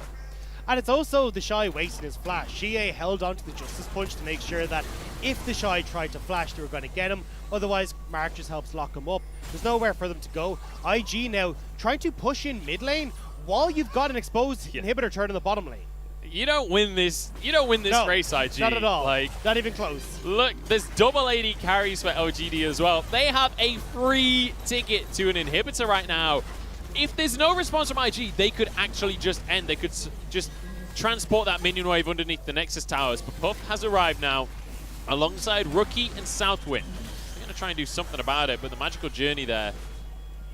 Puff just shot his shot barrage in the wrong direction. I'm not sure if it was maybe a misclick or try to push that wave in topside, because Dragon is up. They want all hands on deck for this. I don't know. This is going to be the Dragon going down already. That's Soul. LGD just get the Dragon. No response from IG. Everything's falling apart here. Shie tries to get a taunt, but he's going to miss that one. Kramer now trying to push on in. The Shy is back on the scene. That's going to be final chapter to try and get some lockups. It only gets a route onto 1, though. Shie can't quite get the taunt, but it's onto the Shy. He's gone in once again, and he's cut down once again. Langxing just going to be this giant brick wall on the front line for his team, but he's got that much health to work with, and Lamb's Respite going to be used just for the heal. But Langxing doesn't actually manage to get himself into that one. You've now got the wave for LGD. They have a super minion here. IG need to back, or they can just end this game. Oh my goodness, Langxing is going to ruin everything for IG. Langxing, you genius. And now into the base. It's only Rookie here to defend. Puff and Southwind have just arrived. They've got to make a miracle happen, but there just isn't enough time. And LGD make a mockery of IG. LGD looking so damn clean in this first game of the series, being able to at least take a slower pace coming into this early game, but when they got to a stage where they felt comfortable, it was put the foot down, take these team fights, take the game. And although there were a few hiccups, again, LGD looking super good. And you know what? We came in saying fight night, we had our ties on our heads.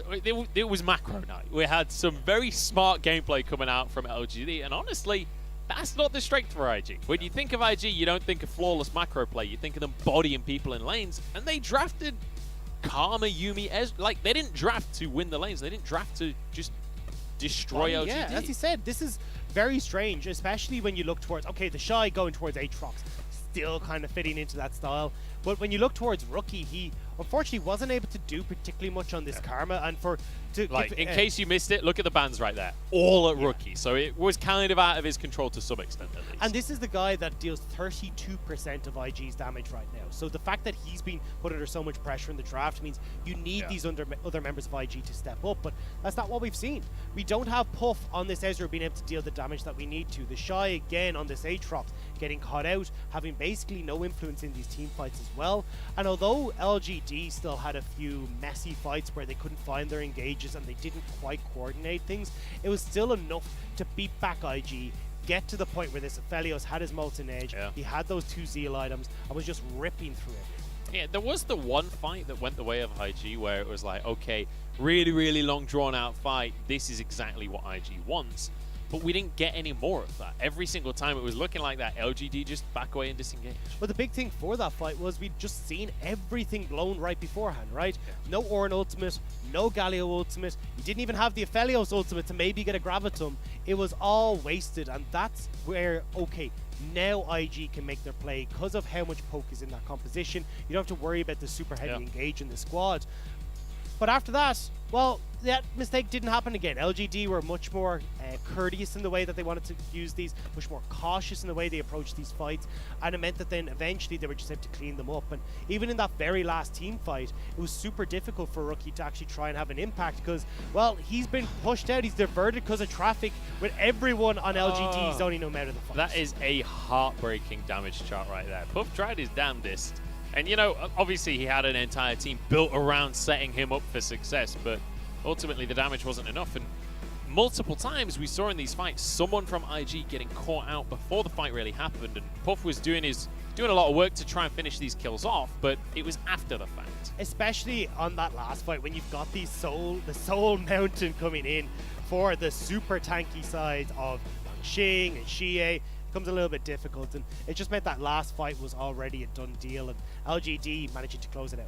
Yeah, unfortunate game here for IG to start things off, and we'll see if they can come back in this series. I feel like this was very much a draft error, honestly, from the side of IG. I feel like give the Shy a carry, give Rookie a carry. Like, if they're going to ban out Rookie, like, this could be the draft strategy, right? Or even just go towards that poke. Get the Jace. Go all in on that style. They could have gone all in on the poke style, but ultimately, when you look at the draft here from LGD, maybe they've uncovered something here. Maybe future teams going against IG can replicate this exact strategy. Just ban Rookie out. Because, like, what have we been saying this entire split? Hey, Rookie's going to 1v9. Rookie's going to win this game by himself. Don't allow him to do that, and maybe IG just falls apart. Yeah, I mean, looking at his stats, Rookie's 5 solo kills already, 32% of his team's damage, 680 gold lead at 15 minutes, more than 2 kills worth of gold at 15 minutes into this game. That was not the case here because they had to go for that Karma. He doesn't have as much control. Peanut babysitting the mid lane for a large portion of this game to make sure Xie was able to be a Galio of all things. Exactly, and like ultimately it's like Rookie is pretty good at League of Legends, so just don't let him play. That seems to be the strategy from LGD. We'll see if they keep that strategy as they move into game number 2 right after the break.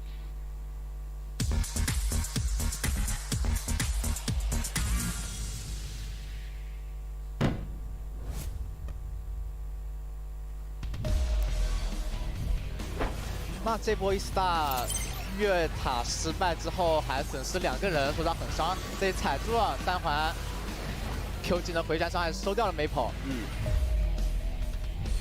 看看啊，马上但是色皮不太好从屁股后面给切回来。奥文先去撞大招，这个撞大招的位置不错，撞到了3个人，连同后面的 Light 也给撞了起来。天使先给小段开启了一波大招，但是自己的位置呢？ 后面的输出环境看一下，但是一个长手猎撸直接猎到了 Light 位置不好，一个轻回剑已经是天脸放了。银焰虽然说炸了出来，但是蓝斯方众人齐上，将其成功的击杀。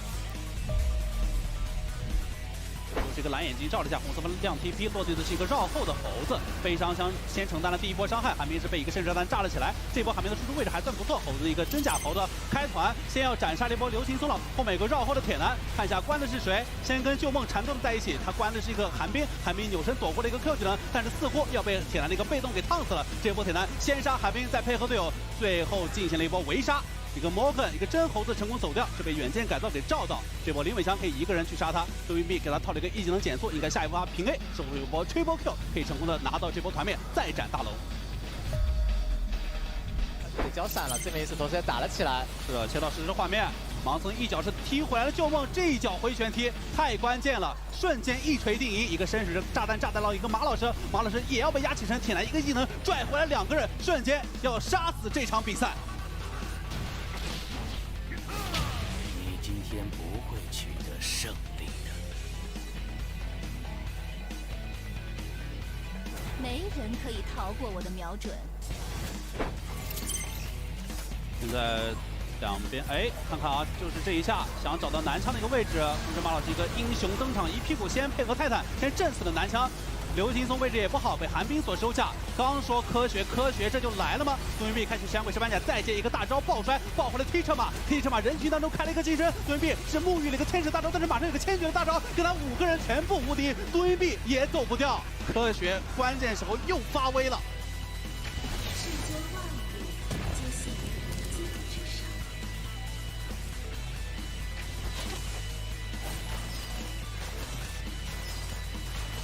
我的剑飞向真理。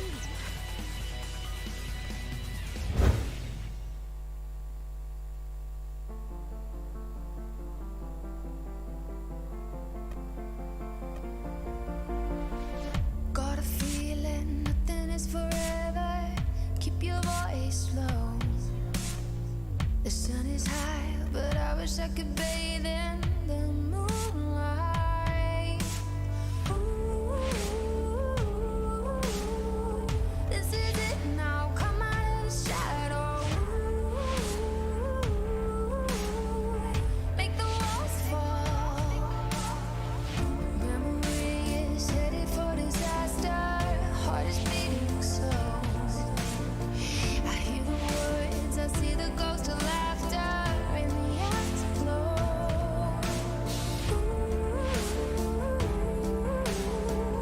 This is it now, come out of the shadow. This is it now, come out of the shadow.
I'm hanging on, your every word, the love inside, I feel it burn. I've never felt this way before. I've had a taste, now I want more. So here we are, just you and me. I'm overwhelmed when you touch me. You talk so sweet, I hear the sound, 'cause when you do, my feet won't touch the ground.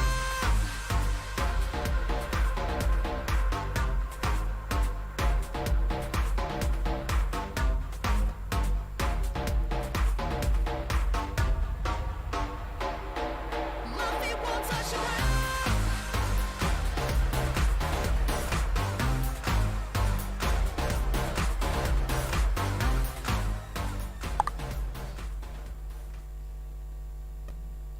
Game number 1 is underneath the championship belt now for LGD. 1-0 up in the series against IG. But Fight Night continues. You know what? We were robbed of our Fight Night in game number 1. We didn't get the same level of action we were hoping for, but IG, they're going to change their draft. I've got a feeling. I'm Munchables. I'm joined by Margaret Dagda.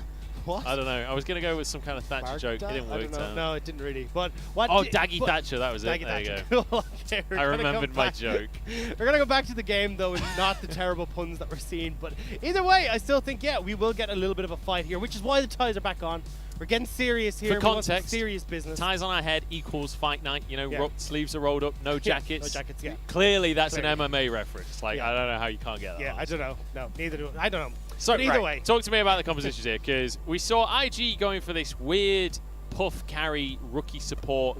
Obviously, rookie was banned out in the mid lane, but I feel like there was still some kind of options available. Well, I think I just want to see Rookie going towards something where he does have some sort of carry potential. I know, as you talked about, a lot of attention put towards him, but I still think there was some things that he could have gone for in the mid lane that at least have some agency there. But maybe at this stage, because you're going so deep into the champion pool, he doesn't have a lot that he's comfortable bringing on the board at this stage. I mean, the meta has been fairly settled for a while, so maybe he's only just bring out the Zed. True. It's the only option at that point. But on the other side of the mid lane, we've got Shie, who looked amazing on the Galio, who's going to be our MVP. And I feel like with LGD, you could have given it to Shie, you could have given it to Peanut, either. Both of them 100% kill participation. Just this roaming duo making things happen around the map. And it looked absolutely incredible from Shie. And we said, hey, look, the best way to fight against Rookie is to not fight Rookie. And that's what Shie did. He was fighting everywhere except against the mid laner of IG. And it really did set up LGD for success. You've got this big engage tool in Longxing and in Mark. Just having that follow-up with Shie, allowing him to close that gap nice and quick. And then Kramer following up from behind with all that damage. It was beautiful to watch from LGD. It's the kind of thing I live for. This coordination during the team fights, just mechanical play as well, like across the board. This one moment, not the greatest mechanical play, as Mark literally chooses to end it all against the Shy, but the rest of his team was able to sweep up. Yeah, and look, either way, LGD now coming into this, we see, right, Twisted Fate was banned away. We're still not looking towards some of these more utility-focused mid laners like Lissandra, but definitely the Galio has worked well for them here, and there's no reason they can't go for it again. This Galio is super good in a blind pick scenario because, hey, look, when you've got a lot of these super strong mid laners banned away, there's very little that can go toe-to-toe against Galio, who's just capable of surviving the lane and having these big impact plays later. This is a really, really good look for LGD as we move into game number 2. IG, on the other hand, not looking happy with the situation, and you can understand why. Because just consider the expectations coming into this series. Consider that IG, granted, they only came 3rd, 4th during playoffs, or it was 4th specifically, in fact, but they finished the round robin in spring in 1st place. They were the 1st seed coming into playoffs. Didn't really work out during playoffs, didn't really look that great during MSC either. Coming into this split, it's been a little bit of a shaky start, but ultimately they've been getting series wins under their belt. On the other side of the board, LGD is an organization that it's a long time since this organization looked good. And now this split, they do a whole bunch of roster changes, everything's flipped on its head, and suddenly, with a win like this in game number 1 over IG, LGD are looking like a top team. But this is why I had LGD in that 4th place spot. It was the consistency of this roster that I really liked. I looked across the board and said, hey, look, every single member on this team is going to perform on any given day. And you can see it now against Invictus Gaming, who have looked shaky, and why I just couldn't put LGD behind this team exactly of Invictus Gaming. So as we get towards the bans, a similar style from LGD as they ban away 2 mid laners from Rookie. But bear in mind, the LeBlanc is open this time around. Twisted Fate has been banned away. We know how Rookie plays LeBlanc, right? He'll sit and hide in a brush. Twisted Fate can ruin that. So this screams to me that they want to go for that LeBlanc pick. This time around, though, LGD have to ban this Varus on red side. Will be the Varus ban. Aphelios picked up. More than likely going to see the Ezreal locked in for LGD here. I mean, it's kind of the obvious choice, but I think as well then we get into that territory of what we want to see paired with this. Could be a jungler lock-in here for Peanut as well. I really liked the Kindred in that last game. I think it worked super well. It looks like we might be getting more of the Troll Kingdom instead. Kramer could be getting a little bit of the hope treatment though, because we saw what Rookie does on LeBlanc to Ezreal's in the series against EDG. We'll see if that's going to actually be locked in though. Karma taken here, I'm assuming, for Shie. So I like this from LGD because you've got a bit of flexibility with Karma. You can put a top kind of for Longxing, but mostly it's Shie and Mark that you can flex between.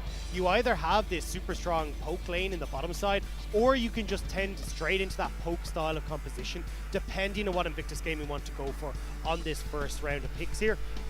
I think still locking in a jungler here for Ning is not the worst idea. I loved his leasing against EDG, and I think again this could provide some real strengths. The only issue here is if you go towards that LeBlanc pick, I think you can still have Xie go towards something like the Galio, and then you get into that similar boat of, okay, Xie's everywhere, he's taunting anything that comes near, we don't have anything to deal with it as IG.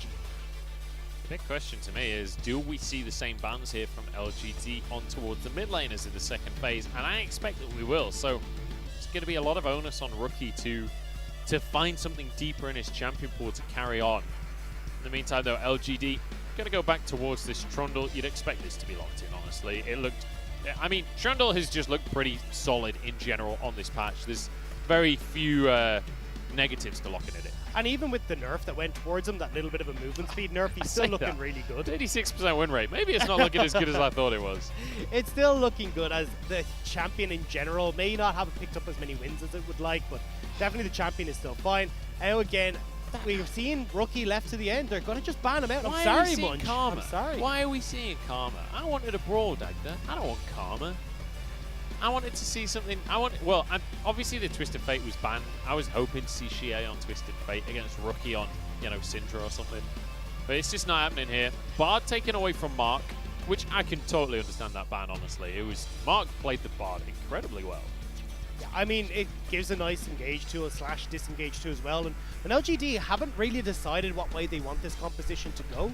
It's nice to just get rid of things that can mess you up a little bit. So Bard going to be banned away. We'll more than likely see something tended towards Xie in that mid lane, just to try and get Rookie into a really nice spot, because you are going to have to pick your mid laner blind here. So Rookie could go towards something like the Zoe. We've seen him play that before. Something alongside the Corki as well could come out in the mid, but we'll have to see what they do decide to go towards. LGD banning away Chase from the Shy here. It's kind of an interesting one, but it is his go-to blind pick in the top lane, so it kind of signals, hey, look, we're not going to lock in our top laner yet. We want a counter pick, and we don't want to go against this Chase. So now LGD will more than likely be looking to lock in that top laner, still keep the flexibility of this Karma, but we could see them just go towards a jungle and try and make sure that Longxing does have a nice time in that top lane. But looks like Renekton could be our blind here. Yeah, they do have their jungler already locked in there. The Trundle, so the Renekton comes on through. And now we'll have to wait and see. We could see a Quinn. I'm just saying, Quinn is available. It's great into Renekton. We've seen the Shy do it. Literally this split. It would not surprise me at all. It does fit into what IG like to do, right? Where you now want to go super heavily on that top side. The Shy loves his AD carries and crunchables as you know what, Dagda? I'll be the analyst for this game. Okay, I'll let you go for it. Go for it. I'm a genius. No, but they're not even going to lock it in. All right, well, I'm going home, boys. Getting baited. Just as I start to gloat. Oh well, you never count your chickens before they hatch, man. This is why. This is when you come into drafts. You gotta wait till that lock in. But I do like it here. The Shy now with this Gangplank will go very well against Renekton. It can do a lot of work. It also can do pretty well against if LGD are going to go for this very kind of poke-oriented style and just having them slow down, try and kind of back a little bit. But yeah, this is a IG kind of going for all-in engage through their Thresh, through Lissandra, and trying to have the Shy and Puff be these carries in the later points of the game. I like this Lissandra coming out from Rookie as the final lock-in here. We saw Knight playing the Lissandra. Lissandra was actually banned away from him by LGD in game number 1 of this series. We've seen Knight using it. Really can facilitate early aggression, things like your tower dives, because you can just lock people up under the tower. So LGD right now have gone for a front-to-back team fight, but definitely the problems that you have with Renekton against the likes of a Gangplank and a Thresh are going to be alleviated somewhat with Xie on this Karma. He can speed up Peanut and Longxing, and it means that in a style of composition where they would usually struggle, they should be able to get on towards IG and actually get into the fight, especially if you consider Yuumi being paired with either Longxing or Peanut. This becomes a super potent engage tool that LGD can use. So IG will be looking to see if they can have good ultimates coming through from the Gangplank, if they can create some space with Lissandra, or at least freeze a couple of these tanks that are trying to get in so they can operate properly for Puff in the back.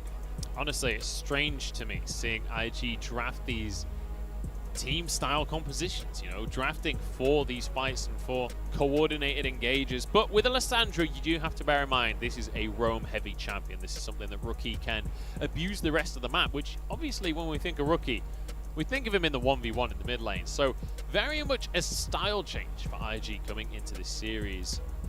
Peanut looking pretty pleased with how this draft has gone. Looking confident as we move in towards the game. His arm folded. I feel like Mark is a very confident player. You know, when you look at where he's come from and the team he's joined, the people he's with, every single time I see Mark on the screen, he's constantly vocal. As the support player among 4 Worlds attendees, it's honestly inspirational to see him so confident. Yeah, and it's good to see him as vocal as he is. When he was on DMO, it was Mark in that bottom lane when he was paired with Gala that really impressed me the most, and especially stepping away from working with Gala, who he's been paired with for years now, back since 2018 on the Son of Dragons LDL team. So seeing him now step into his own and working well with Kramer is fantastic. Kramer's certainly appreciating the support in that bottom lane, but it's time for game number 2, boys and girls. The fight. It's LGD 1-0 up with the Karma in the mid lane. I think I'm going to have to break your heart a little bit. They're fighting already, Dagda. I don't think we're going Fight to have night, baby. I don't think we're going to have fights. I think we're seeing very similar to what LGD, well, what IG were running in the last game for LGD. I saw this chart and I was like, oh my god, it's so what? It's only 7%. It's actually, it looks a lot worse than it is. But hey, the Colonel, he's liking the look of IG's comp right now. I think it definitely does scale relatively well, especially when you look at LGD, who are going to be orientated towards this mid game. With Long Shing getting pretty much past that 2-item spike, that's when IG will be coming online a lot more, about the 25 to 30 minute mark. So you do have this opportunity where LGD can look to exploit that early strength that they have. But once we go towards super late with Gangplank, with the Felios, it will be IG that can have a good time in just the amount of damage that they can churn out. So standard starts here. Is Ning going to be beginning on the top side of his jungle leashless, so nobody's going to know quite where he is. And Peanut on the opposite side of the board as well. So we'll see where they are going to path, whether we see any action out of them in the early game. On this Lee Sin though, Ning certainly has the opportunity to try and push an advantage early on. Peanut has an opportunity to play towards that top side as well. Connecting great at setting up ganks, and the pillar does mess with Gangplank because the whole idea is get rid of the CC with the oranges. Straight in onto Rookie. He doesn't have the glacial path available just yet. Xie knows that he can force the issue on this one, and Rookie is taken down for first blood by LGD. LGD innovating on who they want to put in the ground on IG. Every other team has gone for the Shy, but LGD realized they need to get Rookie down. And now, already 1 kill over to Peanut. And you know what? LGD, first blood 70% of the time, and it's Peanut 100% of the time. Still keeping that title. And he's feeling a little bit like Yankos at this point. It's a lot higher for them at this stage. It was 70% starting this series. He's now gained 2 more first bloods for himself. So Peanut doing so much work for LGD in these early stages. And now he'll be in such a strong position from this jungle. Has set him a little bit behind when it comes to just clearing out the jungle, but he'll be able to match that up. And then with that gold advantage that he has, be in control versus Nick. It's Gangplank for the Shy. Not really a champion that you would associate with the Shy. And obviously you can have a lot of strength, especially in the early laning phase. You are kind of a pseudo-ranged champion, so you can often get a lot of harass down with your Grasp of the Undying on your parlays. But ultimately, Gangplank, it's a scaling champion. It's not something that you pick for the early game power. It's something that you're looking towards influencing the map with your ultimate and scaling towards late game team fights.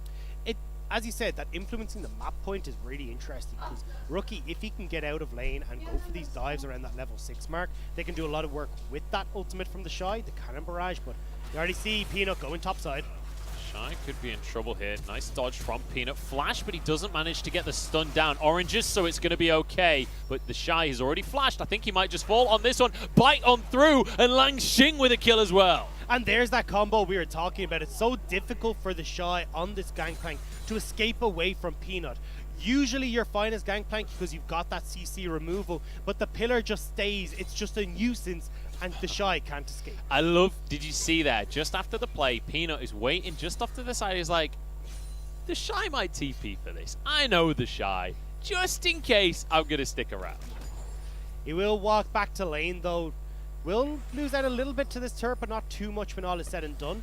So Long Xing find himself in a nice CS lead, but a nice, at least, advantage in this top side now off of that kill. He's going to find himself first blood on the Renekton, and suddenly that matchup doesn't feel so good for the Shy because Renekton is going to do a whole bunch of damage once he gets himself an item or two. And think about when we get towards Rift Herald as well. Now you've got Longxing, who's already going to be in control, has picked up those Ninja Tabi, so making it very easy for him to go against this Gangplank now, or at least easier. So when we get to that Rift Herald fight, you can have LGD look to control it with Xie and Longxing. Xie going to get a root here onto Rookie, and that means he can set up a Q. The minions are going to block it, so unfortunate for him. But ultimately, Rookie on Lissandra before level 6, all you're looking to do is just clear away waves. But honestly, this Karma, while we're talking about it as a supportive pick, and it is towards the late game, actually has a lot of lane presence. And its mid-game is very, very strong. It's, as you said, when you get to that later portion where she can't do quite as much, but when you've got those empowered Qs, the empowered roots as well, she's shielding herself, getting a bunch of healing back, it becomes really difficult to try and play against it. When we look at the top lane though right now, the Shy has a massive CS lead for himself, doing a really good job of zoning Longxing away on the Renekton. Even though he got that kill early, he's got Ninja Tabi for himself, it's still going to be difficult to get close to the Shy. And in the meantime, Ning and Southwind just going to start this dragon off, deciding Peanut can't get in here. Yeah, this is something IG are very good at, is realizing we've got a pushing lane on the bottom side. We can get Ning in to get these dragons. It's why they've got the highest dragon control in the LPL right now. And it just sets them up nicely for when they get towards that 18 to 21 minute mark and you've got that third dragon spawning. They're the ones that are in control of it. And especially when you're trying to enable at least a little bit Rookie and maybe trying to find some picks using the Shy's ultimate and using Rookie at the early stages of the game, having a base of that dragon can help out in trying to bring LGD into a fight. Peanut looking to make more happen around the map, but yeah, Puff kind of disrespectful here. Obviously he's got a Thresh though, so he's going to be alright. But you do always have to be a little careful. Against a Trundle, he can just pillar your lantern. Yeah, he'll be fine though. You can see Southwind waiting until after the pillar had gone down to use that, so we'll be safe. Now again though, Peanut super active in this early game. Won't be able to get anything mid, but at least help Xie shove in and get the bag. Yeah, I'm just going to try and force the minion wave in. Xie should be able to just queue the backline in a second as Rookie is looking to just clear these minions out. And once you get a little bit of AP behind yourself, once you get in towards that level 10 mark, Lissandra is so good at just clearing the minion. The thing is though, Peanut has spent so much time in and around these lanes and trying to at least babysit this early stage that he's put himself pretty far behind against Ning. He does have that kill, but when it comes to the gold that's going to come from the CS and jungle camps and those levels, it's all in favor of Ning. So now when we're starting to look towards some of these other objectives like the Rift Heralds, this Lee Sin is going to have a bigger impact, especially since 20 seconds from now, that Rift Herald is going to spawn. Rift Herald could be point of contention for both these teams. Bear in mind, both Trundle and Lee Sin are going to do fine in the early stages, so they're quite happy to scrap. It's going to be down to the rest of the team, and when you've got things like the Gangplank ultimate, things like Rookie's ultimate as well on the Lissandra, there's a lot of power there. There's a big thing here, though, that Xie has just got his back off. He's running to lane, so he's going to have a back buy advantage over Rookie. Could look to try and use it now, but Rookie's moving towards his top side. Longxing and Peanut are already here. The Shy's going to be fine, though, and Rookie with a flank here. Southwind moving in as well. Peanut going to be rooted to start this one off. Gangplank ultimate used, as well as everything from Rookie, but here's Lissandra, so he don't do a whole bunch of damage. Parlay going to come on through. No, just out of range of Peanut, who's going to charge away. Rookie's cooldowns will be coming up very shortly, and flashing from Ning to shut down the troll and make him look like Shrek at this point. Ning going to back away from this one. Rookie didn't have the damage to take down Longxing, but that's going to open up this Rift Herald. And that's the combo that we were talking about, where if you're able to shove in this lane as Rookie, you can get out and move. Works super well with this cannon barrage, and it will mean the Rift Herald will go over towards Invictus Gaming. Puff and Southwind even moving up towards this mid lane to make sure that you're not getting anything traded back on LGD's side. Really nicely done from IG, because they needed to make something happen in this early game. They needed to start to find themselves an advantage, because it was all about Peanut to start this one off. So I'm excited to see Ning grabbing himself a kill here and challenging Peanut. You know, when you think of Peanut, you think of one of the best junglers in the world. Ning stepping up. The Shy, one of the best top laners in the world, getting caught out again, though. He's going to flash away, but the pillar is there to slow him down. He's going to do a lot of damage here, and a TP being channeled by Rookie. He's going to lock up Longxing. No, maybe Peanut. Maybe neither of them. He's a little bit too late. Hey, you got the flash, you got that teleport as well. You're happy as LGD. And Xie now kind of hovering. Not sure exactly where he wants to try and join in here. but it's again just putting a little bit of pressure towards this top side. Nicely done there. Oh, the turret plate goes down there, but I don't think anybody got the credit for it, so the Shy going to walk away empty-handed from that one. This is a great start for IG, though. I know we're still looking at the gold being dead even, but the gold is onto the key member, which is the Shy in the top lane. And as this Gangplank starts to scale into the later stages, and you're looking at LGD that are going to be very telegraphed in the way they want to engage, with Longxing and Peanut running full gusto into them, you set yourself up for some great barrels, you can set yourself up for that cannon barrage, and if the Shy is able to uncontested, or at least keep himself in a relatively good state moving towards this late game, he's going to be an issue for LGD. And we have to remember as well that Puff is on this Aphelios, right? So ultimately, when we talked at the start of today about Puff has been stepping up this split, it was on this Aphelios that we were talking about. This has been the pick that has really stood out for him. When we were coming into this series, hang on, Ning is making a move here, but Peanut's here to answer. Jumps away with a safeguard. Dragon's about to spawn Dagda. And this is why IG can play towards this bottom side. You can put the Rift Herald down, look to trade aggressively on these turret plates in the bottom lane, but it looks like LGD aren't really sure if they want to try and contest it, especially with the tier and the Cull in Kramer's pocket. He's not really able to deal the damage you would like, so IG can turn towards this Dragon if they want. And once again, there is a ton of power on the IG roster right now when it comes to these ultimate combinations, and they know that Puff is a lot of the strength on this team, so they're going to try and set him up with a Rift Herald here, give him a bunch of gold.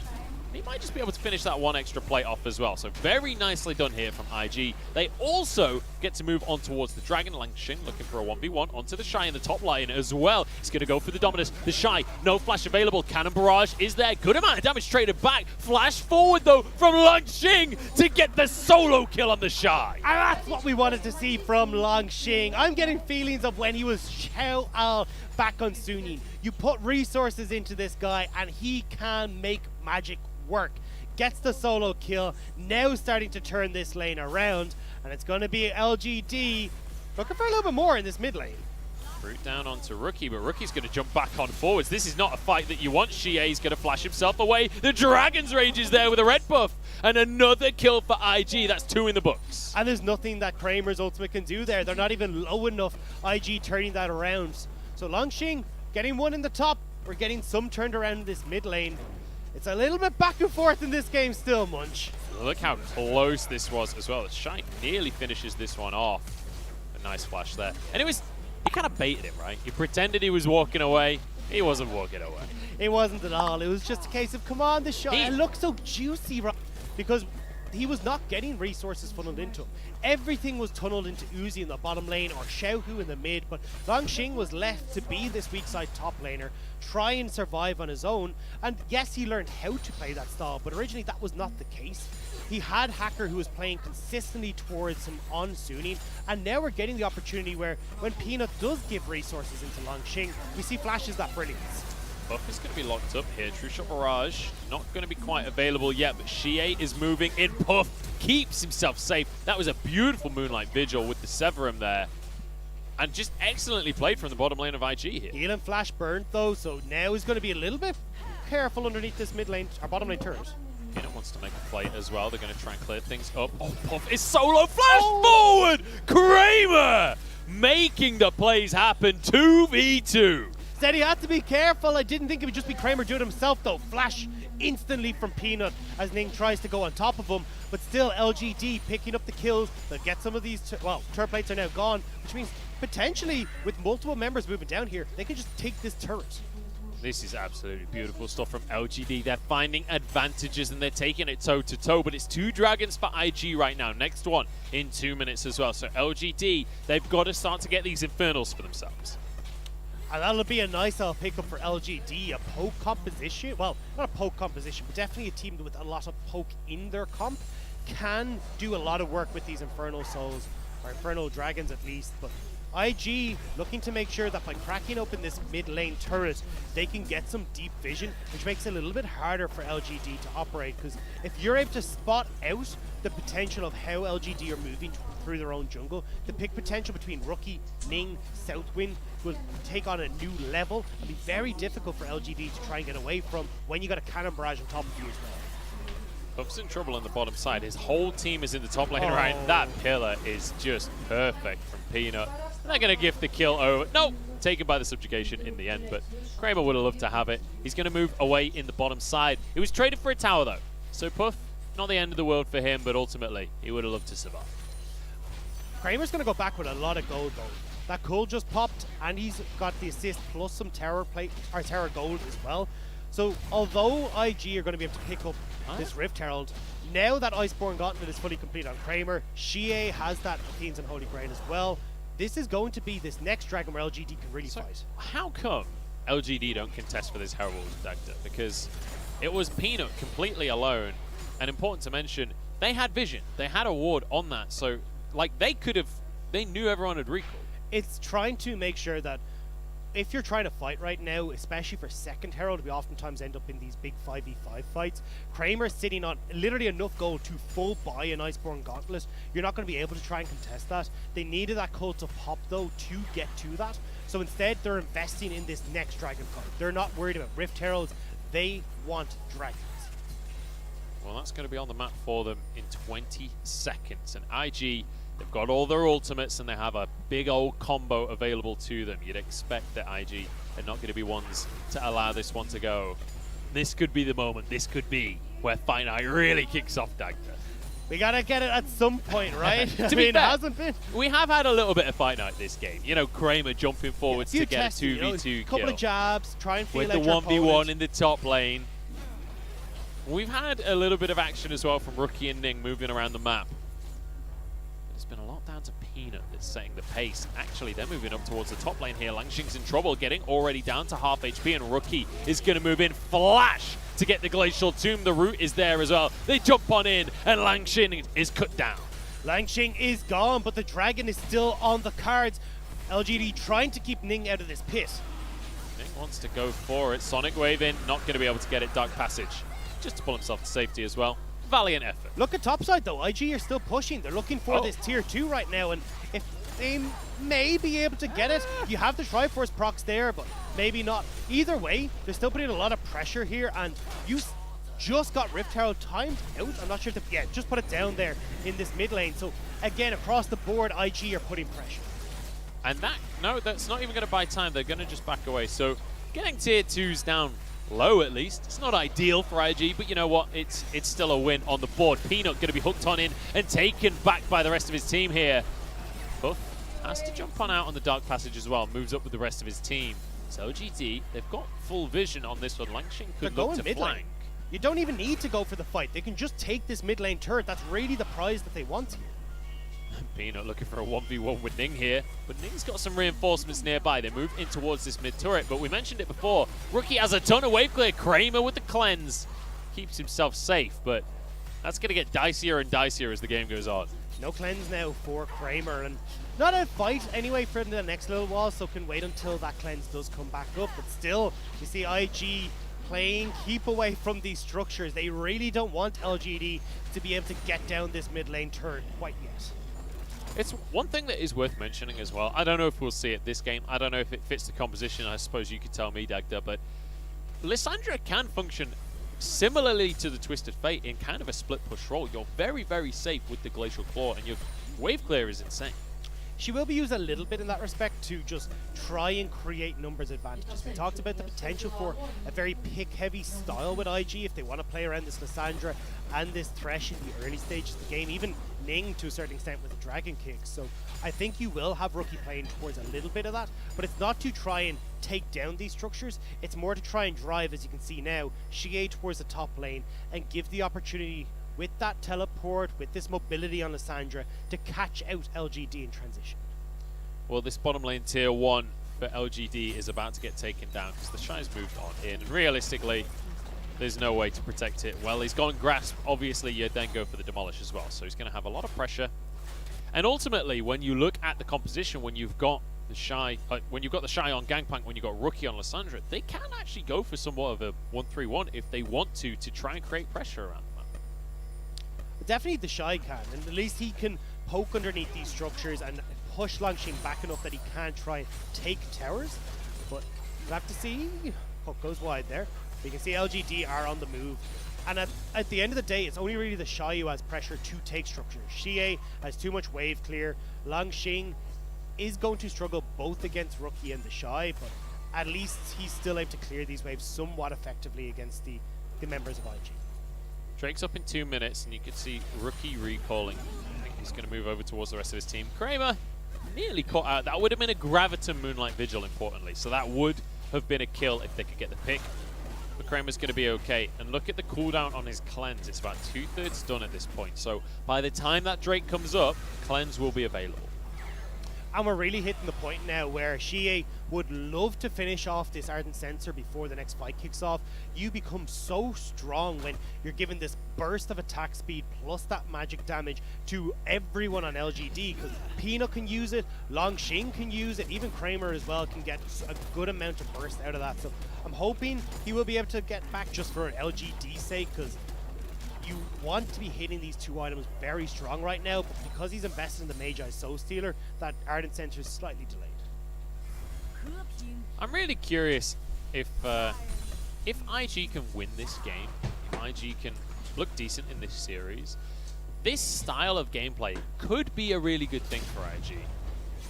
Rookie, is he going to look for a 1v1 here onto Langxing? I'd be surprised if he did. No, they're both going to back, but this isn't dissimilar from what ships in the night.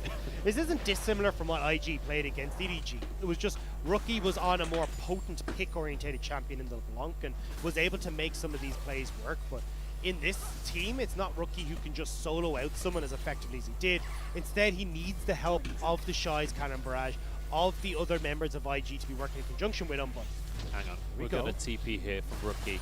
You mentioned the other members. They're going to gang up on Langxing right now. Once again, the Glacial Tomb, the route to follow as well. Langxing has a good amount of damage himself. Rookie will survive at the end of the day, though. Now, trading in the mid lane here. LGD realize they've got to do something about this one because they're going to lose the tier 2 on the top side. LGD approaching towards this Baron. They're a bit worried about when you've got an Aphelios there. They know he's more than capable of taking down that structure. But Rookie does manage to get the top lane turn as IG run. This is 4v4 right now because Rookie is nowhere near. Bit of damage onto Peanut from the Shy. And LGD, I think, realizing that they have to back away from this one. Infernal Drake is up on the map. Langxing has teleport, but he's not up for 10. So LGD would love to have one member go over and solo that dragon, but the risk here is that IG, especially with the guns that Puff has available right now, just turn towards the Baron. They need to be so careful in not over-committing, because against EDG, IG were able to sneak so many of these Barons. They're looking towards it. The Colonel on his Kentucky Fried chart is looking good for IG right now as Puff begins spamming those chakrams right now. This Baron down to half HP. Langxing has already TP'd in. That will be spotted now. 3,000 health on this Baron is going to go down. He's going to be kicked out of the pit. Peanut denied. Moonlight Vigil goes in, and it's a kill for Ning as well as they move on forward in this fight. Peanut trying to escape from this one. He's quick, though. Won't be able to get away with his life. Slows from Rookie, but he's going to be fine to walk away once again. It's going to be a Baron and a pick for IG. IG do a good job of dumping all that burst onto Langxing, getting rid of the Croc, and then LGD have to run away. Ning as well, getting Peanut away from the Baron was so crucial there, and this is what we talked about. You end up committing so many members of LGD to the Dragon, IG sneak the Baron. Do you know what? I remember when Baron was a respected objective. I remember when Baron was difficult to do at 20 minutes. That feels like a distant memory at this point, Dag. Just about every team, every single game I have to worry about 20-minute Baron. I mean, between Azir, Aphelios, and everything else, but as you can see there, good kick from Ning to separate out this fight, and this is how strong the engage from IG can be, especially with Puff. Runin's Hurricane now completed. He's really hitting his stride, and unfortunately, without some of that poke from LGD landing before that fight kicks off, this composition just doesn't quite have enough to get it over the finish line. Doesn't quite have the power just yet. Langxing is not having a fun time. And well, 2 and 4 now on the Renekton. He's just consistently being caught out. Southwind, what a hook onto Kramer there.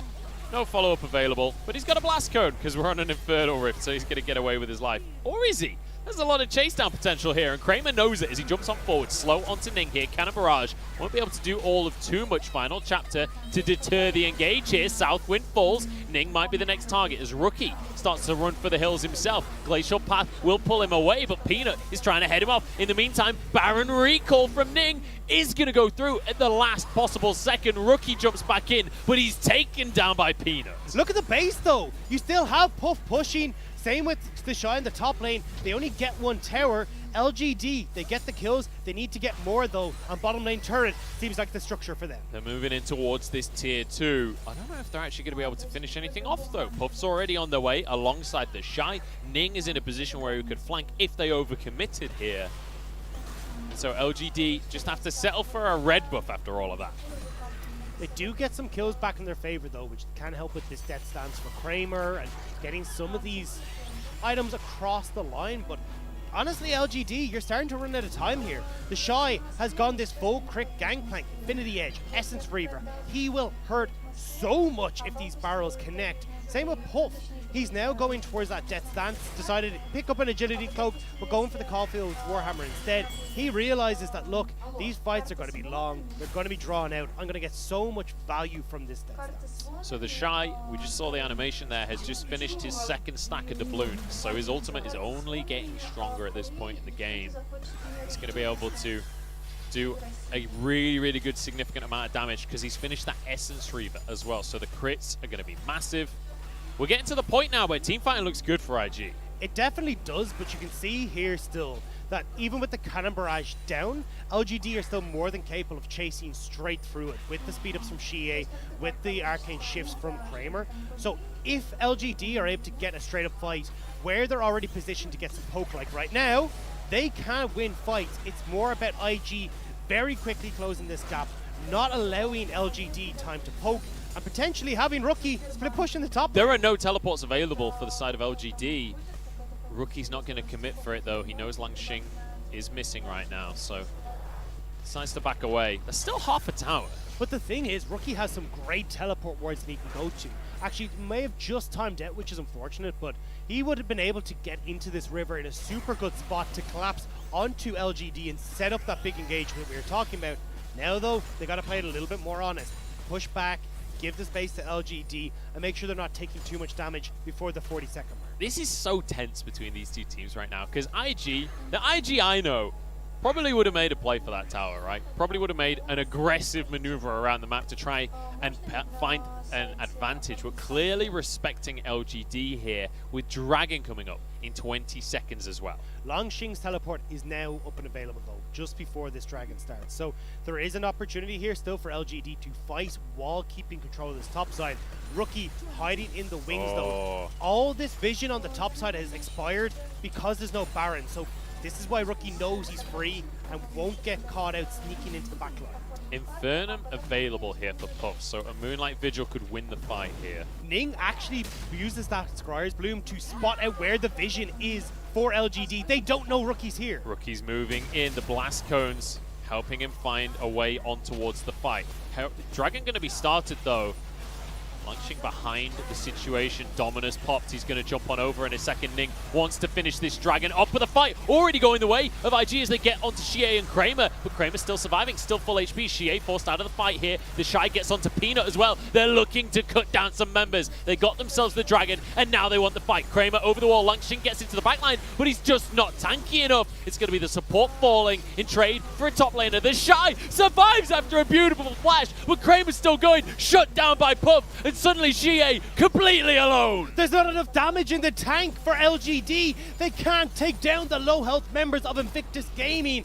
And out of nowhere, IG, with all these items bursting from their backpacks, would take the fight. They take the Dragon, and they're looking to keep going. Teleport coming in. Baron's about to spawn in Teleport 2 from the Shy. seconds They time. got Xie. The Shy's found Xie as well. This is just a consolation prize because they were going for Baron, but they get a Xie on top of it. Peanut is up though. He is running straight for this objective. It could turn down to another smite fight, but it's not been even. Peanut, after these early game shenanigans we talked about, looking to help his laners, finds himself a level behind his opponent.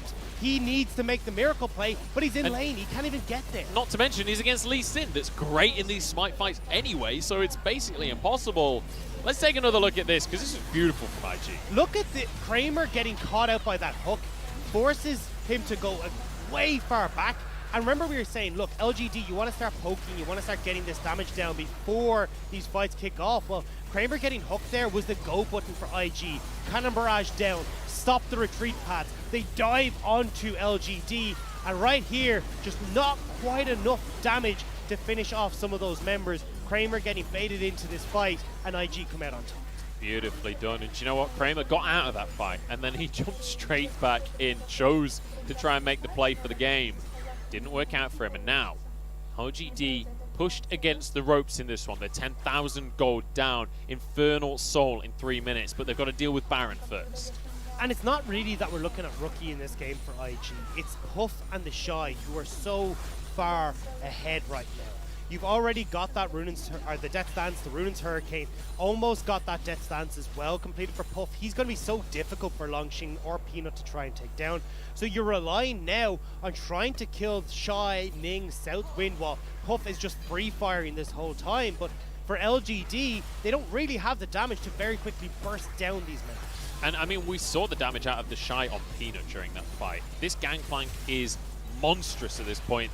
We're going to have an inhib tower falling already here for IG as they just muscle their way into the base. It feels like LGD don't have much to say about it. Flash from Southwind. Working though. Look at the poke from Kramer. They're trying to see if they can keep IG away from this. Peanut, get out of the fight. The Shy says no, kicks him out as they take the inhib, and now they get to go wherever they want on the map. IG playing this so calm and collected. Not, as you said, the style that we were expecting, but still this pick-orientated composition working for them in the early stages. Now that we've got to the point where Puff and the Shy are fully online, they are happy to team fight. Rookie, the engage tool alongside Southwind, and it is so difficult for LGD to fight back. And I love that we're seeing this adaptation out of IG, because clearly they've figured out how to make it work a little bit at least, because this game is looking good for them. Against a team that we know for, Kramer's been caught. Does manage to get himself out with the Arcane Shift here. Ning can't find a Sonic Wave in the meantime. Peanut has to sacrifice himself to save the AD carry. And how many times have we talked about Kramer getting caught out? Poor positioning, walking in the wrong place the wrong time. Once again, he ends up gifting a kill over. It's Peanut who ends up paying the price for him getting caught. And he's going to be in a little bit of trouble again there. Cleanse used. Mikhail's still available. So he is still Ezreal. He is still practically invincible. Longxing is not, though. Taken incredibly low and forced out of the fight. Redemption here to keep everyone from IG nice and healthy. And just this limitless pressure is unrelenting from IG. And it's not going to stop. You can go for this bottom inhibitor now as you force LGD back. You've got this dragon that's about to spawn in 40 seconds. So you've got options here as IG as to how you want to go. I don't think they need to try and force the issue right now. You just back up and go towards this dragon. I mean, you're even going to get the Shy clearing the top wave. And we could see IG try and threaten in this bottom side, threaten onto Nexus Towers to allow the Shy to get on towards. Oh, they don't need to. They're going on Longxing instead. He's already so low on the croc there, but he walks away with his life. In the meantime, the rest of IG gonna walk away. Final chapter's not really been hitting the mark here, pun intended. As Kramer has to back away from this one. Flash from Rookie to try and start the fight the way they need to. Kill onto Xie. Ning doing all the work on the back line as IG has set up for success here. Forced away, and they're on towards the Nexus Towers here. Peanut wants to make a miracle happen, but he's not got the HP to work with. And the Shy is large and in charge, walking this one home as IG take game number 2 of Fight Night against LGD. IG will push us to a game number 3 off of what was very coordinated early game play to set up these picks, find the plays on towards Longxing in the top lane, giving that gold to the Shy, giving the opportunity for them to scale, and then you get to the point where you've got a massive Aphelios, a huge Gangplank, and you are going straight for that Nexus. Yeah, and do you know what? We saw a good amount of fighting there from IG, but Dagda lost faith in Fight Night. Where's your tie, Dagda? I'm disappointed in you. I'm disappointed in you. But we did see IG coming back, and let's talk about this style difference from IG, because this is late game coordinated team fighting out of a team that we know for lane dominance. But this split, the lane dominance, has looked a little bit shaky. Clearly they've said, look, this is no longer the style we're going to play. And it is bringing about a very cool IG to watch. You're looking at the way Rookie's like, okay, even coming into this, we said Rookie was the guy to watch. 32% of the team's damage, massive carry in the mid lane. He's gone on to 2 utility-focused mid laners to set up for the rest of IG, saying, hey, look, you can't just ban me out, which is the plan for LGD in this game. And especially when we're looking at Shie, who has gone, I don't want to interact with Rookie in this game. Rookie's saying, fine, I'm just going to enable the rest of my team to beat you guys anyway. And the big question now is when we look at the draft, obviously LGD had to ban away the Varus this time, so they couldn't get 5 bans onto Rookie. It meant this Lissandra was available for Rookie. So now I'm expecting LGD to want to swap sides again. I'm expecting LGD on the blue side, which does bring up the question of, can Rookie get a mid laner? Does he just get 5 bans again, and is he just forced into this rough situation? And I haven't the biggest fan of this Karma being paired with the Ezreal. It feels nearly like it's a takeaway in certain situations. If you're going to go for this full poke style, I do like the Karma because she enables you to kite back. She enables a lot of what you want to do. But when you're going for this team fight and you're going for a very mid-orientated focus on your game plan, or sorry, mid-game focus orientation, you need something that's going to provide a little bit more damage. You need something that's going to be able to push you across the finish line, and Karma just hasn't been with us. And look at the Shy's damage right here, topping the table. And I mean, in those late game fights, it's not surprising, honestly. His cannon barrages were on point the entire game. But once we got later on, every single time Peanut or Langshing tried to step forward, it just crit him for a third of their health. It was absolutely disgusting. And that's why you see this full crit gangplank. You know, if you're going to go full late game, hey, might as well pick them all up and make sure that we're having a great time. And speaking of some of those item builds, again, I'm not the biggest fan of Shie's decision to go for the Magi Soul Stealer here. Already was on 0 stacks when he finished it, meant that it delayed his Ardent Sensor, meant that you couldn't have some of these more mid-game orientated team fights we wanted from them, and it felt like there was a lot of messing about kind of on LGD's side. LGD not able to make this composition work for themselves, and now we go back to the drawing board as we head towards game number 3. And it does feel like this series has been a decent amount about draft, but here in game number 2, we have to give huge credit to IG for consistently finding opportunities to expand their advantage, especially onto Langshing on the top lane. He was just getting bullied by the mid laner and top laner. Especially just as we praised him for how well he was doing. Getting the solo kill on the Shy, looking good. We're like, let's go. This is the Langshing we want. And then IG were like, no, we don't want that at all. They just shut it down instantly, setting the Shy up. And again, we're not seeing much action down towards this bottom lane. We did have Kramer getting that 1 kill onto Puff, but either way, it's still just this free farm in the bottom lane. So oftentimes with these very slow-paced games, it's the Aphelios, it's the Gangplanks, these late-game scalers that are coming out on top. Honestly, if the game goes beyond 35 minutes, you're building crit, you're in a great spot. That's pretty much the rule of League of Legends. But we're going to 3 games. Fight night continues. Don't go anywhere. We'll be back in just a few.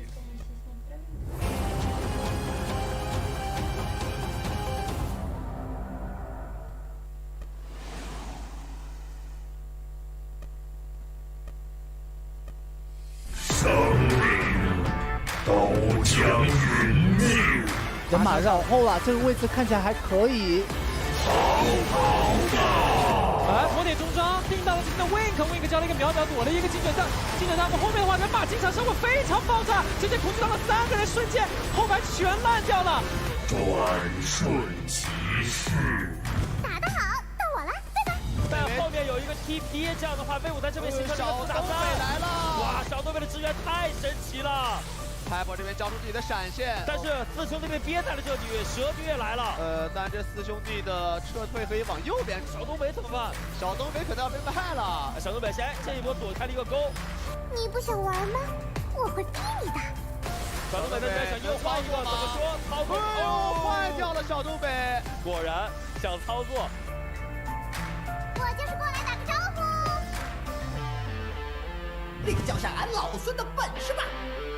东北闪到来了，大陆这波就是要杀死暴贼的，但是这个布楼顶了很多伤害。DQ 抢到了3个人，应该是。大招给急了，不过中路索叶来了，先拉一个飞金。俺一个人头3万10万8千里。他一次血没有死，不过鳄鱼及时赶到。这波猴子招打太好了吧！哇，但是鳄鱼这边有点难受，定住有没有后续的飞行？这波外面有点炸，有点炸了。这就是他们的本事。你胆子够大，刚好跟我打上一拳。啊，一个大招先冲进来保护一下队友，JDG选择先往后拉扯一下，做的非常推到2个人。马老师闪现进来藏到了2个人，不过后补没有人管，一直在跳。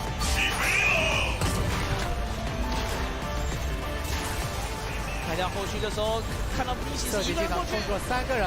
哇，但是救梦的一个输出好像没有人在理，触发自己的一个致命节奏。正面的团战在马老师以及逆行2个人双重进场，一个接力开团的一个控制给到以后，大 V 顺利的打赢了这波团战。每天时间休息一会儿，然后再回来打。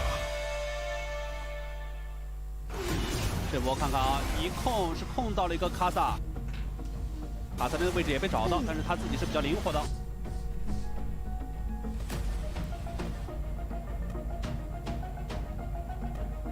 如你所愿。这个时候大兵已经兵临城下，临近了防御塔。这波对于 RW 来说，机会能不能抓住呢？肃静。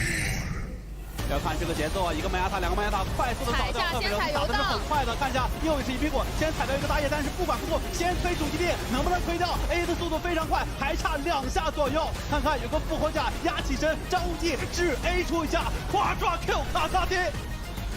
这个时候差一点点，有的时候差之毫厘，谬之千里。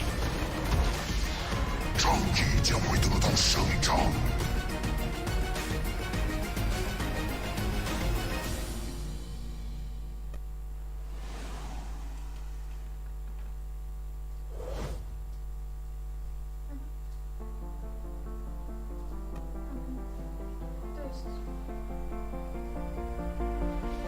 Got a feeling nothing is forever. Keep your voice low. The sun is high, but I wish I could bathe in the moonlight. Ooh, this is it now. Come out of the shadow. Make the walls fall. Memory is headed for disaster. Heart is beating slow. I hear the words, I see the ghost of laughter in the afterglow.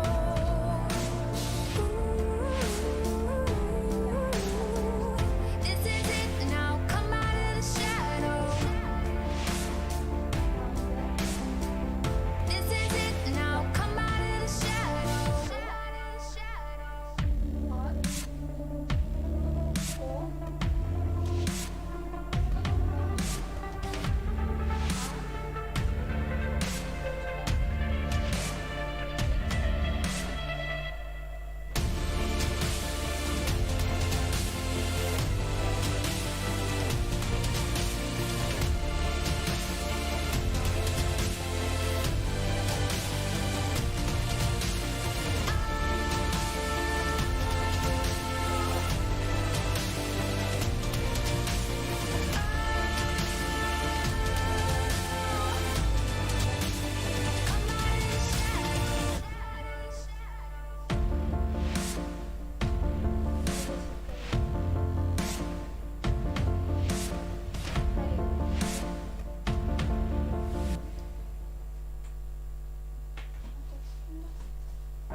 I'm hanging on your every word, the love inside.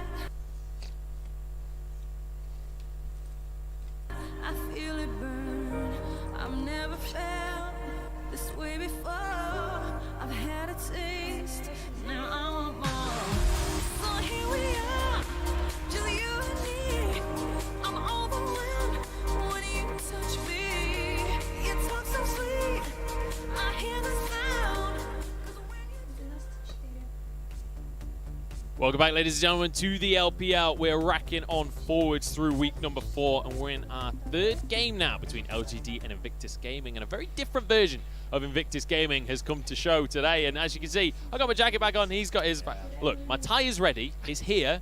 If Fight Night kicks off again, I'm ready to go. But so far, this hasn't been Fight Night. It hasn't kicked off at all. This has been the problem. This has been slow macro night. Yeah, and it just doesn't have the same ring. This isn't what I signed up for. We expected a lot of brawls. We expected some fighting, but both LGD and IG looking to play a more coordinated style, more macro heavy. I mean, look, it is good League of Legends. It's just not the League of Legends I expected. Ultimately, I'm okay with this. Yeah. Like, I was hoping that IG were just going to do IG things and pop off and brawl and etc. etc. And I was hoping they would drag LGD down to their level. But what's happened instead is LGD have elevated IG, and suddenly we're seeing these two teams playing this macro style, playing this late game team fighting style, and testing each other. And suddenly, sure, we have a bit of a slower early game, but later on into the game, we get to see these insane team fights. But it does give us a better idea of where these two teams sit against each other, right?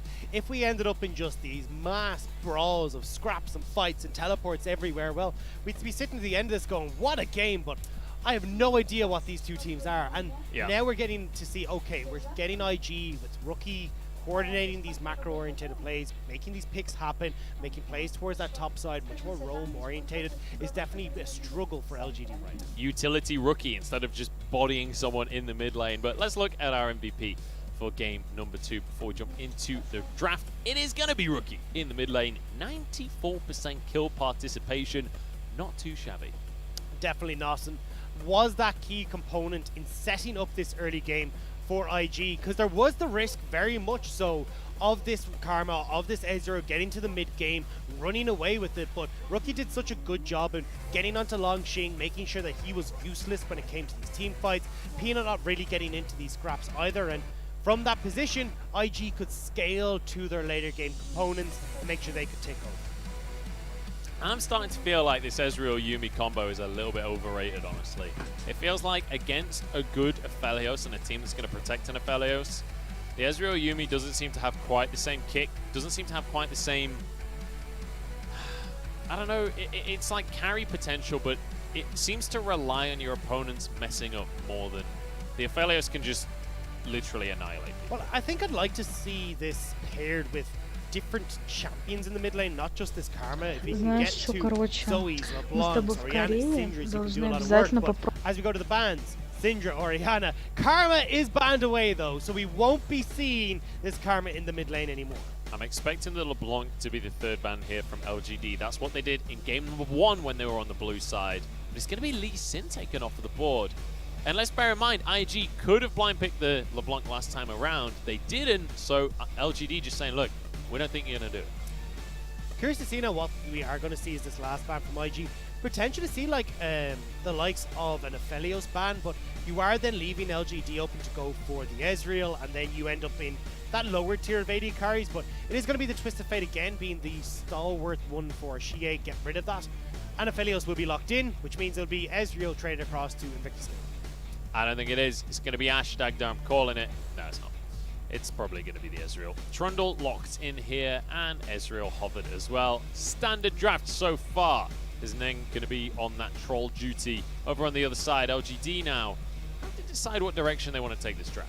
I think the Graves is their best option here. Can do very well against the Trundle, and this is not going to be the Zac, or at least it shouldn't be the Zac, because this is just when you jump in... This is a call to the past. There you go, yeah. When you jump in as the Zac, you end up stealing all your stats away with the Trundle, but we are going to get the Galio locked in for Xie. You still had the potential here to flex that for LGD if you wanted to, but they just lock in the Nautilus for Mark straight away and just say, no, we know what we want, this is what we're going for. This is just pure comfort on the side of LGD, honestly. As you rightly said, we've got the Galio for Xie, looked great on it. In fact, got MVP on it in game number 1. We've got the Nautilus for Mark, which they're kind of synonymous with one another. Now on the other side, IG lock in Zoe for Rookie. This is the perfect blind mid. And there's the champions that I wanted to see. This mid-game spike with both Zoe and Ezreal. A lot of poke that can come from these two, but they just work so well in these mid-game team fights that you can go for something like a Wukong here for the Shy, or any of the champions that can at least set up for these mid-game fights, and IG should be able to carry them relatively nicely. Now with the Graves ban in the jungle, the Shy's and Jace is going to be banned in the meantime, but the jungle pool is actually starting to shrink a little bit. We've got Lee Sin and Graves removed, now Kindred removed. Ning already has the Trundle, he's good. Which means you're kind of in this awkward situation now as Peanut, where you don't want to go for something tanky, but with the amount of jungle bans we're seeing and also having this Galio here, Peanut could just go for a Jarvan and you've got this big combo between those two champions. But we'll have to see what he wants to go for with the Graves. As I said, the Kindred gone, the more carry-orientated style is off the board. Well, Meowth was banned away there by LGD, so no Team Rocket, just going to be Jesse and James from IG. And it looks like they're moving towards their support pick here and making sure that the Shy gets his counter pick in that top. Bard could work super well here, as we said, for IG. Just, again, this flexibility to go double down on this full poke style comp if they want to go. Well, I was going to say for Jason, the top lane, it's actually banned away by LGD, so we more than likely will be seeing some sort of engage from the Shy here. Potential to go towards an Ornn, and you've got this full heavy engage tool that you can use between the Bard and that Ornn to try and win out in these mid-game team fights. Looks like we are going to get Peanut going towards that Nidalee though. So going to be trying to get very aggressive, similar style to what we saw from game number 1. Yeah, very much a composition that wants to be fighting, especially around that mid game. Oh, there we go. Shy instantly locks in the Quinn. So with IG here, you're now looking at obviously the Quinn being that big split pusher, trying to take over in this side lane. The issue that you have for IG, the rest of the 4 though, you don't really have a huge amount of getting away. You've got that Bard who can at least try and disengage that little bit, and you've got a little bit of maneuverability on the Ezreal. But when you've got the likes of this Nautilus who's going to be gunning for you, going to be having this Galio who's trying to flash in on top of the rest of the team, they need to make sure they're positioning well to avoid that heavy engage from LG. Well, we've got a Quinn in the top lane, Dagda up against Renekton. We've seen what the Shy can do on this pick. We know he is a lane-dominant player, and he's got a lane-dominant champion. Langxing's work is going to be cut out for him in this game, because we just saw his Renekton struggle in game number 2 of this series, and that led to an IG win. Now as we head into game number 3, it's going to be a lot of pressure on him once more, but he's got Peanut behind him. Peanut has been very much in charge of the early games so far in this series with the Nidalee. We'll see if he can keep up his first blood rate. So there is very much LGD again trying to run this. Okay, let's have our top laner be this engage tool for Xie and try and get in on top of IG, but it is going to be a little bit of a struggle. This Renekton is going to be very far behind from the laning phase unless he gets some help again from Peanut. And even then, the Shy can continuously just bully out this Renekton. So I'm not entirely convinced here that there isn't going to be just issues for LGD in that gaping hole that has been left in the top. We're heading on into the game, though. We're heading on to Summoner's Rift for game number 3 here between LGD and Invictus Gaming. And what a series it has been so far. A surprising series if you're just joining us. We've seen Invictus Gaming moving away from the lane dominant style into much more of a team fight, late game style composition. But then, as if just to subvert expectations, we get into game 3 and we get a Quinn in the top lane, we get a Zoe in the mid lane, and we get to see the Shy popping off. Honestly, I'm surprised to see Langxing going for this Renekton pick.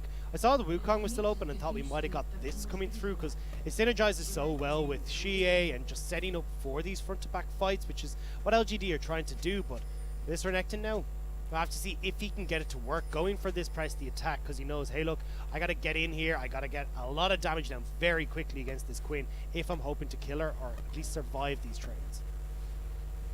No shenanigans at level 1 though.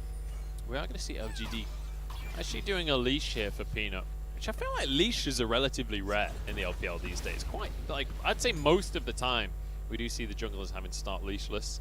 But LGD happy to give away the knowledge of where Peanut is going to be starting. It just wants to accelerate Peanut so then he's clearing as quickly as possible.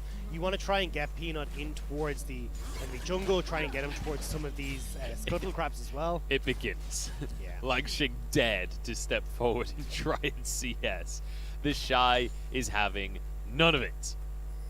This wave is going to be in a fairly poor position though for the Shy, where there is the opportunity here off of a Peanut to clear both the blue and go towards Grom, hit level 3 and try and gank top lane. So you can see the Shy being a little bit wary, trying to play towards river, see if he can spot out this Nidalee. We'll see if anything happens up towards the top side from Peanut. But the Shy has played this matchup many, many times, and I'm sure he's well aware of that lane positioning. So we'll see if he's going to get caught out. He does have a ward in the river, so I think he's going to be all right on that one. And you can see Peanut moves over towards his wolves instead of this top lane. So for Ning now, this gives you a pretty definitive part of the map that you're going to be in control. Rookie is going to shove in against Xie, the Shy is going to push against Langxing. So as long as Ning is playing towards this top quadrant of the map, he's going to be safe from Peanut trying to be obnoxious and invading in onto his camp. So I wouldn't be surprised to see Ning just play towards top half of the map. You've got Puff and Southwind who'll be relatively safe in the bottom half of the map because it's Ezreal and Bard, and they can just look to bypass Peanut having this strong early game and getting to a point where they can have these two item spikes with Rookie and Puff. Nicely done there from Xie to get that CS with the Justice Punch, but ultimately he's going to be under a lot of pressure from Rookie. And we've been talking all day about how Rookie is this lane-dominant mid laner that picks things that will win. He's been banned out, but now with the Zoe, we have to find the bottom lane though. So we've got, oh, the spear actually didn't quite land onto Puff, I don't think. It hit Southwind in the end. It means the Puff will walk away with his life. Both flashes burn though here for IG. And you have the teleport here for Puff to get back to lane, but Ning and Rookie now looking to answer for this pressure. Oh, the stun via the Scuttle Crab there onto Peanut. He does get away, but it cost him his flash. Smite comes on down. Rookie forced to flash as well. Everyone flashing from IG. Is Ning caught on in. He's the only one with a flash available, and that's gone down as well. Spear not quite going to land as Mark steps on in, gets a route onto Southwind. They can't quite finish any of these kills off. Spear goes wide, and LGD have to back away. Trouble Bubble will land just as an annoyance for Mark trying to get out there, but all said and done, it's LGD still coming out on top. You're pushing back IG. You burnt a bunch of flashes on that side. Ning did get double scuttle, which is fantastic for this Trundle, but we'll have to see if LGD can make use of all these flashes being burnt. It's like Dagda, I don't want to say too early. You're not allowed to get the tie yet. You're not allowed to get the tie. We could have a fight night on We could, but game I don't number want 3. Look, I set up the fans, I set up the viewers in game number 1 saying this is going to be scrappy, this is going to be a mix, and... Well, it is so far up in the top lane because Langxing is getting kicked out of the lane. Look at the CS numbers right now. Double as Xie flashes on in. Fight night is back on schedule, and Peanut keeps his first blood rate up. The Shy, in the meantime, gets a solo kill. Just managing to eke out enough damage to teeter off to the side and not die to the tower. Look at all that CS dying. I know. It is heartbreaking, but this is what you get when you blind pick Renekton against the Shy. He will happily lock this in every single time. Now you've got a kill for this Quinn. A 20 CS lead for the Quinn. A Cole still to get popped for the Quinn as well. IG are looking to control this top lane match. Let's take another look at the solo kill quickly. Blind in, nice flash from Langxing to try and turn it around, but with Triumph, Shy gets it. And do you know what you mentioned earlier, Dagda? On this LGD roster, it felt like maybe we had a bit more Xiao coming in. He had some resources, but this game, with the matchup, it feels like Peanut has said, look, mate, you're on your own. You're Langxing again. You're back on RNG. But it's not Peanut's fault. There's not a huge amount he could do here. Because Rookie and the Shy control this top side, it's close to suicide to go in on your own, but he has Xie this time, and now they're trying to make a play on this top side. They're going to try and go for a dive onto the Shy, who does still have his flash available. He's trying to clear the minion wave if it's all possible.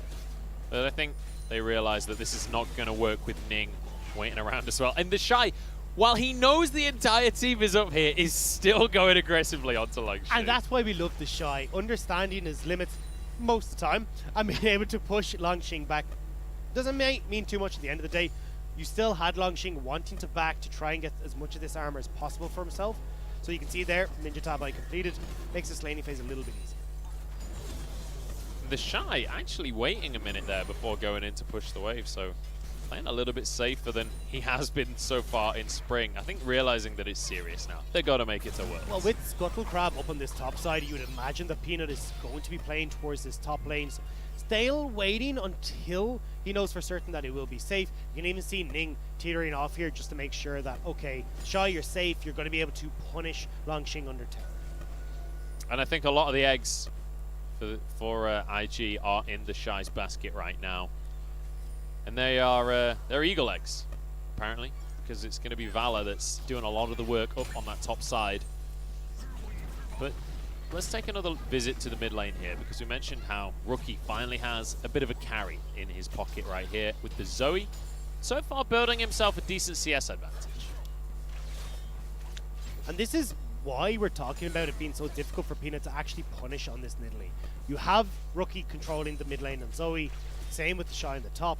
So Ning is having a super easy time comparatively to where this could be if you had a winning top and a winning mid. So this is kind of been where IG are most comfortable with these winning solo lanes, where they're able to bully, where they're being the ones that can command the map. And that's why LGD are struggling right now. As we say that though, the gold is even. Which, when you think about the CS lead that's in top and the CS lead that's in mid, you might, and boss, is pretty surprising. Yeah, but a lot of it will obviously come down to things like turret plates as well, but also it's 1 kill apiece, right, so far. Peanut actually got first blood, so that's an extra bonus 100 gold for him. So ultimately, the way that the game has gone so far, it is still going to be relatively even. It's just the advantages are starting to be built by these solo lanes. Still need to see what Shie can do now on this Galio. Has that level 6 available, looking to work in conjunction with Peanut, and especially see if they can... hang on. Like Shig has been kicked out of the top lane here. There's no way back in. He knows it. Slices and dices back over the wall to try and get back in, but ultimately, it doesn't get much better for Renekton in this matchup. It's not like he even scales into it. And that's the problem. That's why this pick is so strong and why the Shy is happy to take it. But now we get LGD starting to be a little bit more proactive again. Rookie gets a good amount of damage down onto Shie. Heal used, and it forces the flash out of Rookie as well. But this is the problem. LGD haven't been able to do anything in the early stages when those flashes were burnt initially. Now, though, they're trying to play towards this top side and see if they can get this Rift out. A lot of members from IG are here, but Longxing is pushing against Puff on the bot side, who still has teleport. This is a bit risky from LGD. LGD going to commit to this as Longxing is alone on the bottom side of the map. They're going to kill him. They're going to look straight for Longxing now. Look at all those IG members gunning for the Croc. Longxing. Tempered Fate keeps him still. That's going to be the bind as well from Southwind. Sleepy Trouble Bubble, and I don't think you get away from this one, my friend. Although, they can't really dive. Like, they're not tanky enough for that. We're quite able to get down fast enough. It does mean Puff can at least get one of these turret plates, but you've now got a Rift Herald, which is going towards that top lane, with all that gold being funneled into Kramer, and this Aphelios is the one that has the scaling advantage in this game. So if you can get Kramer to a nice point, he can take over this game. We do have to bear in mind as well that the Ezreal is still very strong in the later stages of the game, and we have been kind of poo-pooing Ezreal a little bit in this series, but ultimately it is still an incredibly strong carry in the right situation, and Puff certainly has the mechanics to pull it off. It's just relatively Aphelios, right? You don't see the Aphelios things from Ezreal players. This is why it's Aphelios sometimes you kind of do these days, fair, honestly. But it's not quite as potent, and they're still going to be looking for this. LGD looking to make moves on the map here, and they should be able to find themselves a tier 2 off the back of this play with the Rift Herald. Very nicely done here from LGD. And obviously no answer from Ning. He's still on his wolves on the bottom side of the map. So again, the Shy is the one that's accelerated here for IG, whereas LGD are trying to accelerate the rest of their map. And we've seen that sometimes this can go the way of IG, sometimes the Shy will not be able to carry as effectively as he wants to. So when we get to this mid-game point and when we get to the later stages, it will very much come down to, can LGD engage on the 4-man unit of Invictus Gaming, or will the Shy be too big and push too quickly? Look at the gold difference between the Shy and Longxing right now. He is over 1,000 gold up. It's about 1,600 gold in the Shy's favor. In the meantime, he's nearly getting a solo kill. There is absolutely nothing Longxing can do to influence this matchup at this point. The rest of his team moving in, but Mark can't find the anchor. Peanut is here, but ultimately, the Shy's going to be fine. I am having serious deja vu to watching the Shy play this pick in spring, because it was very much the similar situation where teams are trying to get on top of the Shy, but you just can't quite do it. The cleanse making it super easy for him to escape as well. And right now LGD trying to play keep away with Longxing and the Shy, get some gold, something back in favor of this Croc, but unfortunately with him moving around the map, yes, he can soak a bit of experience, but it's that gold he's severely lacking. Rookie's doing well in the mid lane as well. He's 30 CS up, so we've got 30 CS advantages in either solo lane. The cull was finished by the Shy, which means he gets his boots and Blade of the Rune King finished now. In the meantime, we are going to see Puff recalling, and I'm I'm expecting him to be able to I'm gonna say grab himself a sheet. I'm pretty happy we took the ties off, because this has not been the fight night that I expected. Do you know, I was getting excited when we saw the early action, but we do have something happening now, because Langxing, he's got flash and immediately drops that one, but Ning is here on the Trundle, and that means Langxing is done for. Another kill for the Shy on the Quinn. LGD are in a position to trade, though. You can see Peanut has moved down. Xie not going to be able to join, though. Try and trade, but the minions are dead, and that means that LGD have to back away from this one. And let's bear in mind, Nidalee, not the greatest at diving. It's pretty squishy. She has a lot of burst, though. She's got a lot of burst. If Mark can tank, they might be alright. Xie? Trying to set up for Peanut. Not quite able to do so, but we do have a dragon now coming up in 40 seconds, and LGD want to add that to their collection. This is the thing about IG solo lanes. We were saying it about the Shy earlier, like, he knows they're on Herald, he's still going aggressive. Rookie knows that Xie's trying to start a fight with him. He's got a ward in River. He knew the whole team was there. He still just jumps in and gets a little bit of extra damage. He's got the cleanse. He's got that unsealed spellbook. The flash would be available straight away after, so he's fine. He'd be all good and dandy. Still, though, Dragon, 15 seconds. LGD on this bottom side. It is giving a lot of time. Ooh, damage. But it's giving a lot of time for the Shy to get this top lane turret, and this is all IG are trying to do, is get this Shy rolling. Rookie's in trouble here. No flash available for him. Can cleanse the taunt, and he has a heal as well, so he gets away with his life here. In the meantime, the Shy gets the tower. That's all they need. Xie fairly low, though. Will have that teleport available just to get back towards this fight at Dragon, but it's already gone. IG aren't even in a position to try and scrap for this. No, and Rookie doesn't have any mana either, so they realize that this is not a fight that they can really take at this point in the game. So Rookie's going to finally get that recall off, finally be able to spend some of this gold. When we look at the turret plays, it's pretty even here. Puff's in trouble. I don't think there's much you can do about this one. Holds onto his flash, and understandably so, because that ain't saving you. It ain't, but in this top lane, I don't think Langxing is going to be saved either. He's going to be trying to push back against the Shy, but you can't even approach this wave anymore. It is so strong for this Quinn on this side lane push. I love how the Shy has even gone over hill, so we can get a couple of bonus hits on the turret and happily tank a shot there. Kramer is going to be sticking around, but moves away. Trouble Bubble not going to hit. And now we kind of have a bit of a reset here as we have some significant advantages across the board. Kramer way, way far ahead of Puff, but they're Shy even further ahead of Langxing. He's 3,000 gold up! Yeah, LGD are trying to pick the Shy right now because of how strong he is. And to be honest, with this back coming in, there is the opportunity for the Shy to join in for this Rift Herald fight. And you have got a very strong Invictus game. Watch this. As the Shy recalls, he has to have so much gold. He just straight up bought a Phantom Dancer outright. The Shy has just spiked so unbelievably hard. And that's why I think you will see them fight on Invictus Gaming side for this Rift Herald. Use the Shy's pressure. You've now got Zoe and as well Puff, who can do a lot of work with the items that they picked up. And the poke is really going to start to hit now. We're getting towards 2 items here. Rookie's got his Ludens. Already got the Mana Moon on Puff, and he's got himself a Sheen as well. I think he takes a good chunk, but that's Trouble Bubble onto Mark. Will walk away with his life. True Shot Mirage across the team. Used very early here by Puff. Now a little bit of damage onto the tower. Dragon not up for 3 minutes here, but as you rightly say, the Herald is here. These Trouble Bubbles are good for Rookie, but a little bit too far away to follow up. Again, though, it looks like Rift Herald may not be the play here. You can see that Ning has walked all the way down. He wants a piece of Ning, or of Langxing. Langxing is just... He just wants to play League of Legends, man. Xie's going to help him do exactly that. And they get onto Ning. Flashes away from the taunt. Peanut's here, though. And actually, the Shy can't get over to his jungler. Very nicely done here by LGD. Really well played by LGD, because they realize there's no way IG can turn on towards this Rift Herald, which is the big... Oh, the Shy jumps back into the Javelin. He's flying away, though. He's going to be fine on the back of Valor. But that was a little bit closer than he should have been. You got to be careful as Puff now, though, because you know LGD are going to collapse on this mid lane. They're either going to get the tower or turn towards this Rift Herald, so they're starting to back up. Ooh, that was close for Puff. Does dodge away from the Javelin here. Southwind going to be rooted by the Gravitum, though, and I don't think he can get out of this one. Flash to safety, though. And I think they actually might be able to protect this tower. There's only 2 minions remaining, which means Puff can more confidently step forward, but Mark's happy to tank. And the tower does go down. Slow and steady here on both sides, with Gold staying dead even And it is coming down to how LGD play this map state. This is the test for them, because this has been their issue throughout summer so far.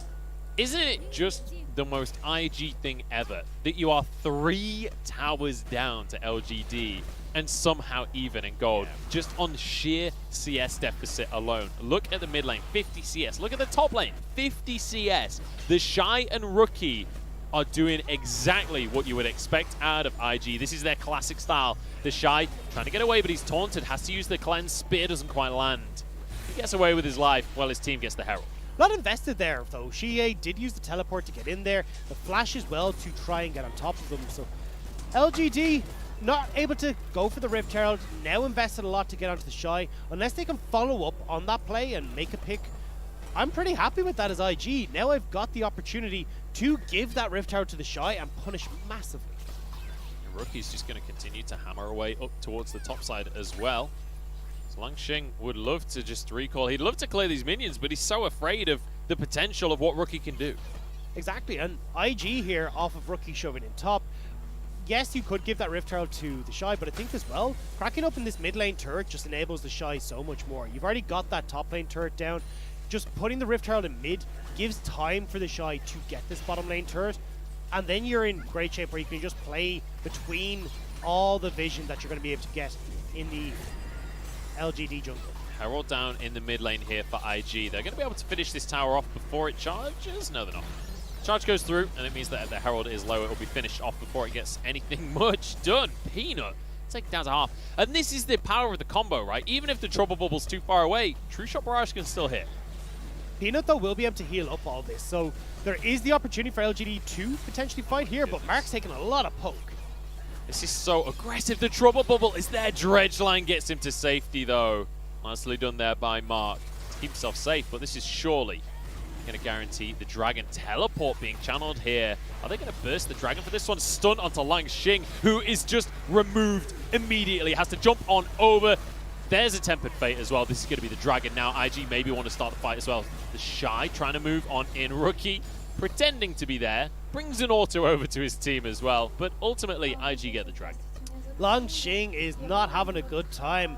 And I mean, we talked about seeing some of these top laners when they get so far behind, they do start to see the mental go a little bit, and felt like Langxing going in aggressively there, gonna cost him now. Goodness, now he's under turret, has to flash. And you know what? Of all of the advantages he can get, the Shy is going to be over the moon with a flash out of Langxing. It just increases his pressure in the side lane. He's going to just have to scoot away on the back of Allah to get elsewhere on the map now. And think about it now. You have the Shy who can play down towards this bottom side.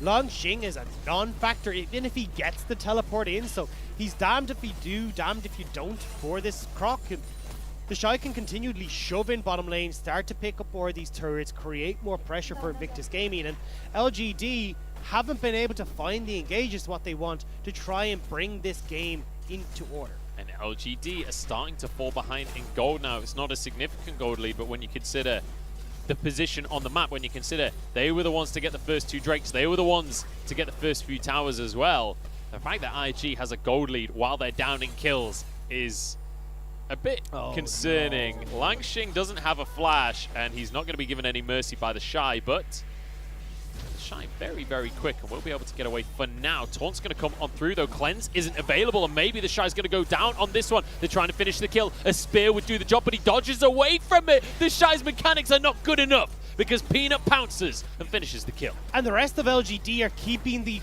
reinforcements away from this fight. Now LGD can turn towards this bottom tower. This is a fantastic play to punish the Shy's confidence. And now they're going to be able to get themselves a tier 2 in the bottom lane. IG are trying to answer in the mid lane in the meantime. As you can see, Pup already has that Iceborne Gauntlet. He's got his Muramana as well. That Trouble Bubble is going to remove any chance of clearing the wave. And this tower should go down. Great trade from IG. And they'll exit out up towards the top end here. Peanut, though, running straight into Ning. I don't think you want this fight, my friend. You're completely alone on this one. Subjugation, Peanut forced to flash. And you know what? Subjugation for a flash will take that trade. I don't think Peanut was expecting to run into Ning. In IG's books, you enter out towards that top side, exit out through Baron, because there's always a potential LGD are just running through the jungle directly in to try and catch you in mid lane. But Ning actually, That's as the a result, secret. IG are happy for that. I mean, yeah, apparently. So this is going to be the pick here. You can see as they're starting to move in here, as IG are trying to support the Shy.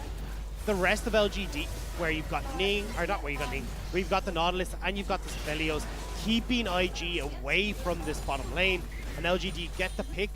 They managed to burn a flash though on Peanut, and at least they're punishing though for what IG are trying to do.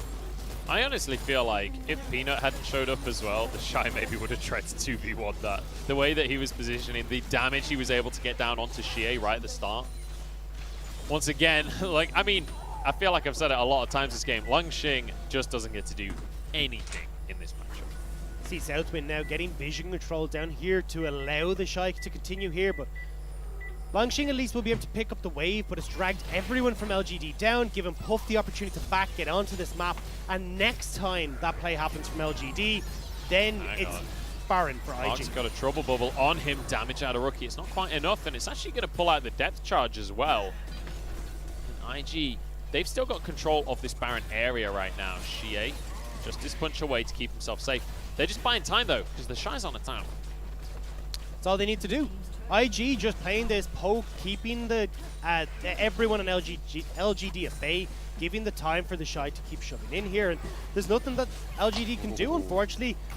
This is where you can just come back and look at the draft. This is why in a lot of regions we talk about the Renekton not being such a strong pick. There's a lot of counterplay to it, there's a lot of ways you can play it, and especially when IG have got this poke comp, when you're looking to, well, at least these poke aspects in their comp with the Zoe, with the Ezreal, where they're comfortable just play it back, try and poke out Kramer, Xie, Peanut, anyone else who's trying to make big plays. This is the way though, right? The Shy doesn't have TP, so try and make something happen elsewhere on the map. Langxing going to be forced to recall as we see Kramer wailing away on the turret. In comes Xie as well. Tempered Fate to buy time here from Southwind. The rest of IG are arriving as well, but Xie picks up the Baron at the end of the day, and they grab a kill onto Ning as a bonus on top of it. Peanut's low, but he walks away. The turret going to force people back as well. In the meantime, Langxing, oh god. He just can't do anything, can he? I don't know why he keeps stepping away from his turret, honestly. But at the end of the day, they get the Baron. That's what matters. We have to see what they can do with this Baron, though, because the Shy is still pushing. If there's no Langxing to give the Baron creeps or Baron buff to the creeps, well, then it doesn't matter. The Shy is still going to keep doing what the Shy does. Now he gets some bonus Krugs on top of everything else he could see in his inventory. He's had that crit cape and pickaxe for a little old while now. And he's going to turn that into an Infinity Edge when he recalls, I'm pretty sure. He's even going to move over and help his team get this Mountain Dragon as well. It's not looking pretty for LGD right now, even with this Baron. There's no... Oh, maybe it is, though. Puff's in trouble. Peanut can't quite get in range of the pounce. It means the Puff survives. He's got no mana, though. Ning cannot defend this on his own. So this is going to be at least a tier 2 taken by LGD. It's last the tier 2s as well, so... Maybe they're finding these moments with the Shy back in base that they can continue this push forward. Now, IG not really in a position to defend this, actually. TP from Langxing. He's finally useful as he keeps the minion alive, and it means that the tower goes down. Trouble bubble onto Peanut, but the minions are there to block any kind of follow-up. The Shy is coming in from the side. He's got a lot of damage. Oh my goodness, we're going to get the stun onto Xie. The trouble bubble's there as well. The inhib's still surviving as the Shy flashes away. They have found one kill onto Ning here, but it's traded for Xie, and the Shy is kiting everyone on the side of LGD. Now IG are going to start to try and collapse onto this squad. They're going straight onto Kramer. He can't do anything because he's blinded, but they finally finish the kill. It's answered by Rookie though, and IG are collapsing. They're bringing the jaws closer to LGD. The slow is there from the Iceborne Gauntlet, and Langxing falls again. There's not enough that LGD can do. IG chasing them down the lane, stopping the inhibitor going down. And now, with 20-second death timers, they can look to take an inhibitor of their own. How on earth has this happened? How on earth did they manage to pull this one out? The inhib survived in the mid lane, and now they answer at the opposite side of the map. And there's nothing you can do here as Peanut. You will have Xie being able to come up in a couple of minutes, or a couple of seconds, so LGD will force them back. But IG honestly, playing this so well. I didn't expect them to leave there. I feel like they could have stayed and just forced the inhib. See here though, with where the Shy is positioned, Ning does a really good job here as well of just forcing LGD back and buying space for the Shy, because If LGD had just turned onto the Shy, this becomes a very different story where they can force IG back, but with the Shy consistently pressuring the back line, LGD have to back away. They're not able to finish off that inhibitor, and even though the kill goes down, it's bought enough time for Puff and Rookie to catch up, to get the poke, to get the damage, and finish off some of those low health points. And the chase down available from IG is terrifying. You don't get to escape from this squad, especially when you've got Southwind there as well. You know, we usually talk about the Yuumi giving a lot of movement speed. The Southwind with magical journeys. Shirelia's as well. Hang on, Rookie's been found. That's a big error. Big oh, pick for LGD. Shie looking for a taunt, and he's found 2 of them. Puff with a quick QSS keeps himself safe, but not safe enough. He goes down to Peanut on the Nidalee. Now they're onto the Shy as well. Gets over the wall though. He's got a lot of lifesteal. 3 members strong for IG, but it's 4 for LGD. Can they just close out the game? They can end this. Of all of the players to get caught out, the man in the mid lane that we cheer for every game, Rookie caught, and LGD want to punish. They want to make this happen. The Shy pulled on in by Mark, and he can't survive the onslaught. Another kill going the way of LGD now is Ning. He's just playing distraction. 10 seconds on Rookie though. Ning is trying to keep the creeps away from the base. Ning's going to go down though. This is going to be another kill going the way of LGD. Langxing the one to grab that one for himself. Now the minions flood on in. Rookie has respawned. Can he clear the minions is the question. I don't think that he can. Mark is going to block the damage, and LGD have done it off the back of a huge pick onto Rookie. LGD take the series. I am gobsmacked of all the players, of all the times to make that mistake. Rookie gets caught out and gives the opportunity for LGD to close out that game in one fell swoop. Unbelievable. I cannot believe it ended like this. Oh, look at the hug. Peanut grabbing Langxing, saying, it's okay, buddy, you're out of that hell. I love watching Peanut. On camera, he is always so happy. He's always so bubbly. On the other side of the board, though, IG, sullen faces here, and understandably so. That is not a fun way to lose the game. LGD, though, they've done it. They've taken down a top team. LGD are climbing those standings again. And they looked... It was very difficult. We said it in game how it was really starting to become a struggle for LGD with how big the Shy was, with Langxing not being able to do anything in that lane, and IG just had to keep playing this style of going all over the map, making sure that there's no opportunities for LGD to fight. But LGD did a really good job of catching the Shy out, investing those TPs from Shie when he's got the speed up, the home guard to get on top of the Shy, getting a bot lane tower, clearing out all these tier 2 towers, and giving themselves the opportunity for, if that one mistake came through, if that one error happened, they were able to close out that game. Ultimately, they forced the Shy to group up. As Quinn, you don't want to group up. The Shy did not want to be in these fights. He wanted to be off on the side of the map just taking towers. But Rookie getting caught.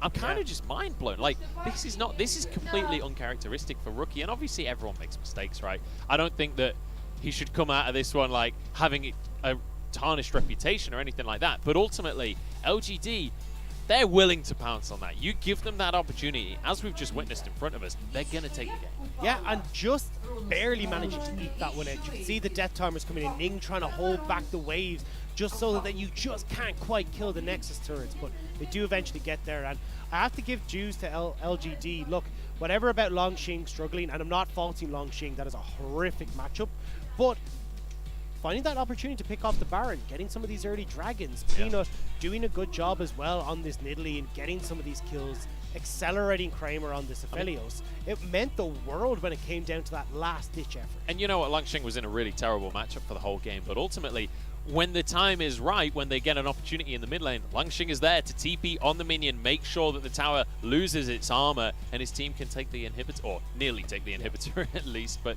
you know, he's still there, he's still a part of the team, he's still present in all of these situations, and you know, as you rightly say, rough matchup for him, but it's kind of understandable to fall behind in that scenario. Same in the mid lane as well. We saw Shie on this Galio against Zoe. The laning phase really sucks. Against Rookie's Zoe, it's even worse. but he's able to weather the storm. He was down a lot of CS, but he still had a huge impact. Look at that gold grab. That's how close this game was the entire time. And it really did feel very back and forth. And it's literally, as you saw, the trades for towers going back and forth, the goals shifting between both these teams. But the Shy's damage at the end of that is absolutely insane. Yeah, I mean, he gets to just free fire onto Liaoxing the entire game long. And then a bit of a heartbreaking loss here for IG, honestly. And it's a bit of a trend now, honestly, that we're seeing this style for IG not really paying off. This lane dominant style that we know them for doesn't seem to be the way to win anymore. Maybe need to actually start to look towards this macro style that we saw them win game 2 with. Yeah, I agree. I think that macro orientated play worked very well, and it was unfortunate for the Shy where going towards this Quinn, it didn't look bad. It's not that it was him that even got caught out in these situations, but it is these compositions where if you're not trading overly advantageously, but then you give the opportunity for one mistake to shift this entire power dynamic into the enemy team's side, and they're able to close out these games so quickly because you don't have a tank. You don't have the opportunity to find a quick team fight, find a quick pick in the same way as you would with a different style of composition. Hey, fantastic day here for LGD though. I don't know about you, Dagda. I'm starting to get excited for this team, and I've been told by many people, don't get excited about LGD. I have them as 4th. I've been excited about them since I saw this team on paper. It's coming together, man. Yeah. We've got Liaoxing stepping up in the top lane, having a rough series here, but IG were playing to give him a rough series, but Xie looking great. Peanut getting first blood every single game, and then in the bottom lane, Mark and Kramer looking great as a duo. Kramer getting caught out a couple of times each series, but yeah. if they can just tighten things up a little bit, they're seriously looking like a top 4 team. And we're starting to see a little bit more of the macro plays coming in. I'm not saying it's clean, it's fully there. I'm not saying it's fully clean, but definitely their decision making has started to clean up. Yeah. And we're starting to see at least some semblance of shot calling, rather than, as we talked about in their first series way back against them with the likes of Victory 5, where they were just going for everyone TP to this place, or even especially E-Stars actually was the big one.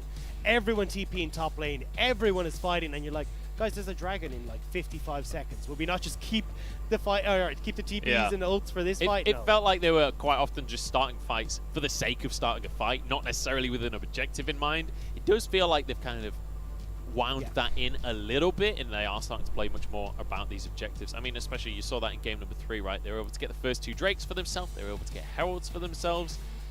And obviously, I mean, that game, most of it came down to a single pick, which is kind of I'm a little bit sad that this series has ended in that way, that we didn't get to see the giant 5v5 at the end of the series. But ultimately, LGD, you can't take anything away from them with a win like this, and I'm just excited for what's ahead for this roster now. It's crazy, though, the style of series we got. We did a whole thing on it, the fight night, getting these scraps going, getting everything, and we got a very different style of game. Now, I am a little bit sad that we didn't get these ultra high moments where we can play, like, have a highlight reel for a lot of these players, but still, this is styles that these teams have now shown that potentially they can both play to on either side, where we don't have Rookie going for these carries that he needs to go for. He can go utility style, he can bring the Karmas, the Lissandras, and on the opposite side as well, we're seeing LGD starting to make some smarter decisions in the late game. So I think it's been growth on both sides, which is what we inevitably want to see from the teams in the LPL. And you know what? Despite being banned out during this game, Peanut picked up the Nidalee,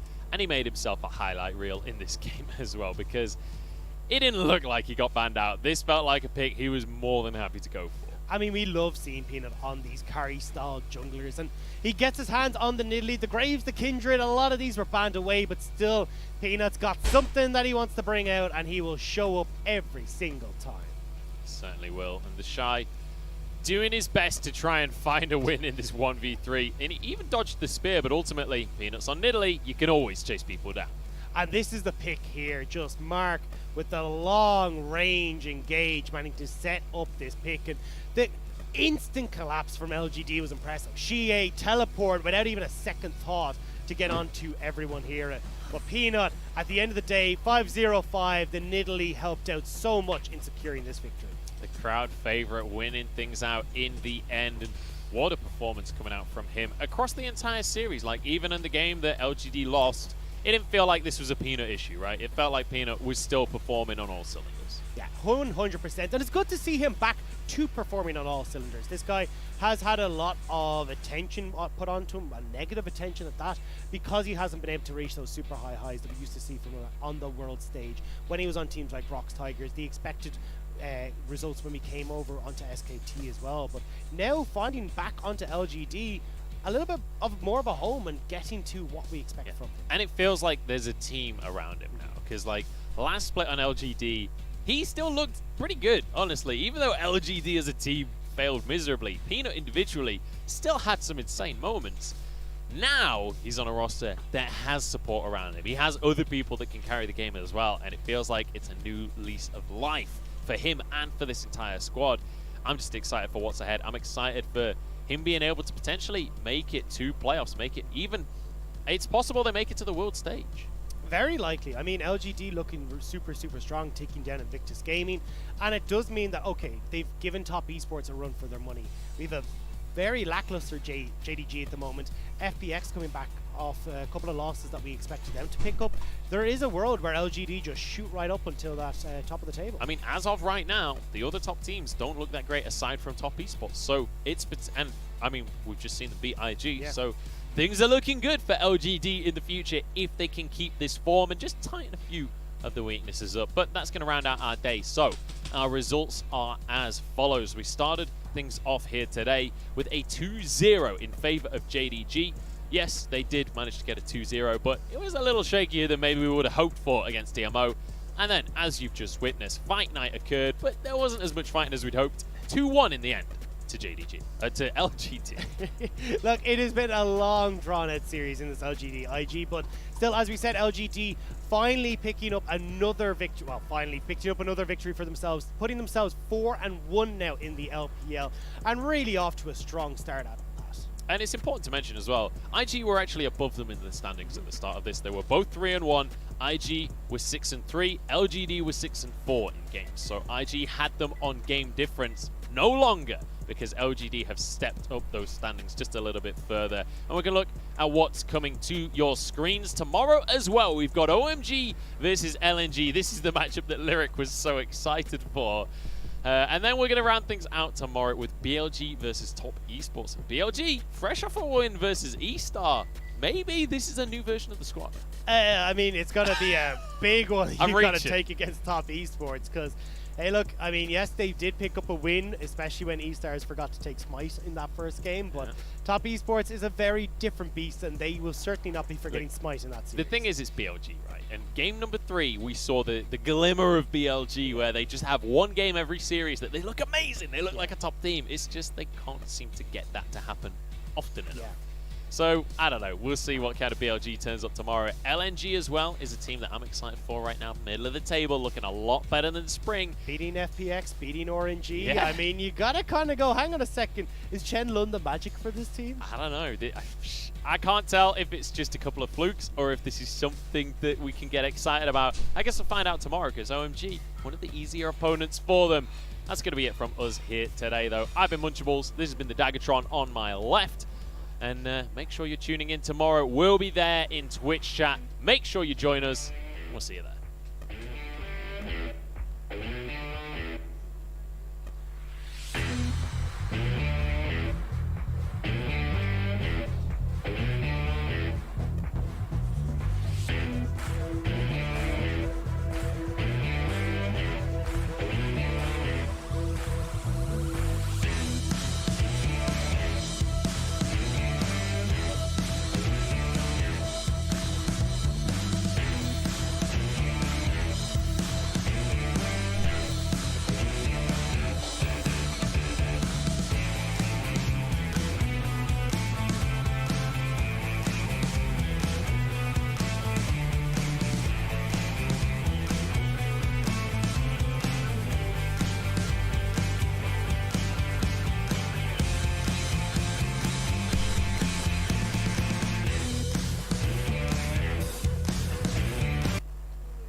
wish I could bathe in the moonlight. Ooh, this is it now. Come out of the shadow. Make the walls fall. Memory is headed for disaster. Heart is beating slow. I hear the words, I see the ghost of laughter in the afterglow.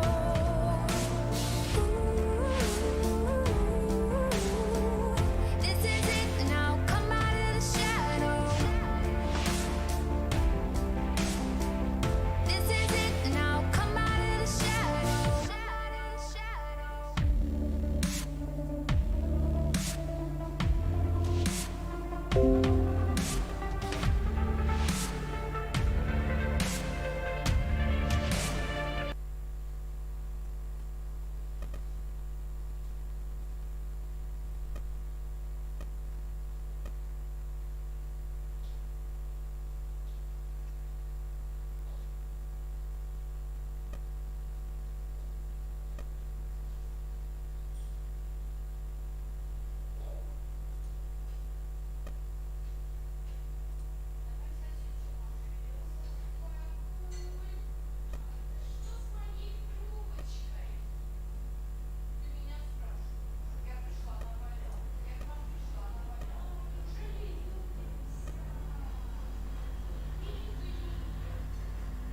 Это елки, он сгрыз ее.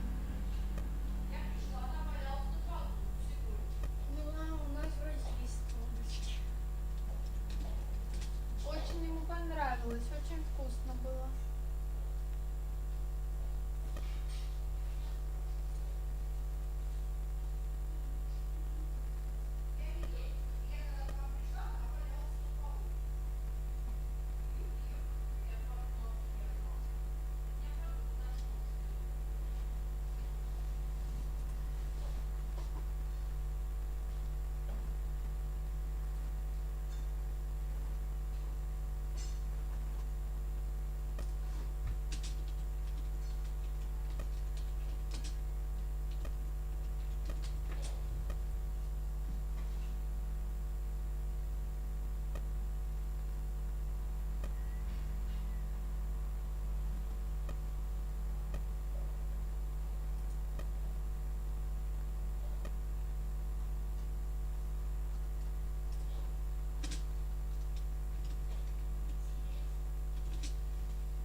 aşağısı.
this tower, at any point now, Zai can just TP top and stand there and be a wall, and they really struggle to kill him, even if they do succeed.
Что?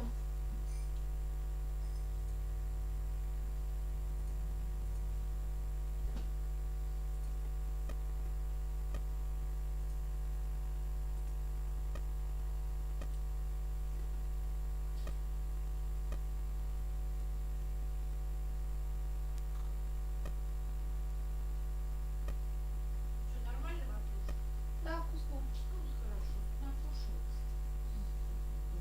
Ага. Куда ты пошла? Ну-ка, сиди тут. Сиди тут, разговаривай со мной. А ты что делаешь? А я могу говорить и делать. Ну иди сюда.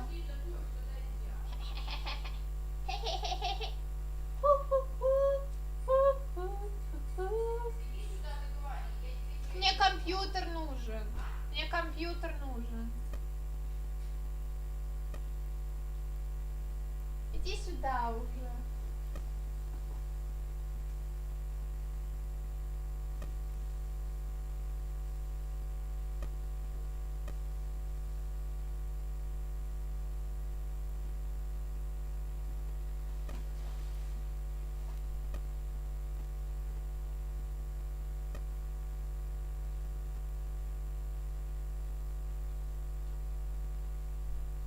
Не туда повернула.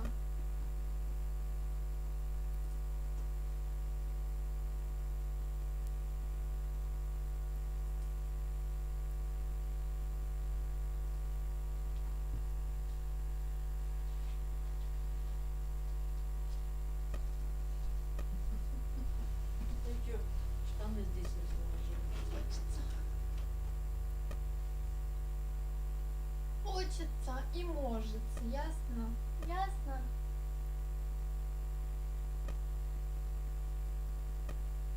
Ты Кихён какое-то задание давала, он его выполнил? 10 вечера. Кихён все задания выполняет, все, что ему дают. А тебе уже не нужно, ты же сама вручила заговор.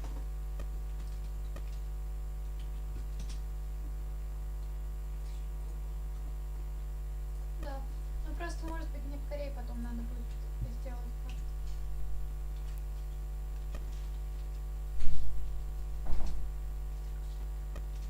Сонюшка, ты куда, малышка? Оле.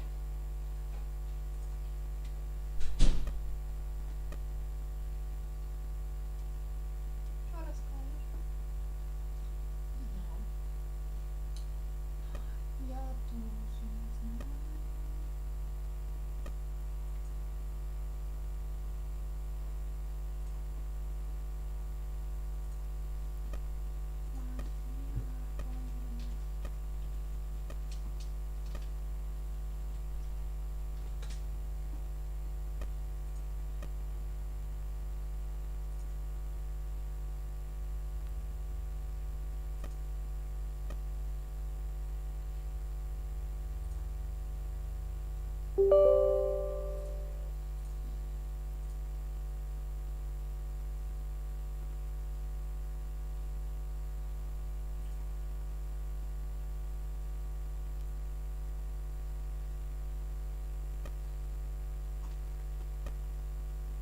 Что думаешь? Ничего не думала, с Машкой Я хакерские атаки на Америку. Все про меня в монастыре говорит. он безо всякого согласился твою работу дать, такую работу. Ну, я с менеджером поговорила, она уже говорила с этим, с боссом. А в Корее перспективы устраивает, что ты там будешь оттуда? Да, но пока неизвестно еще сейчас.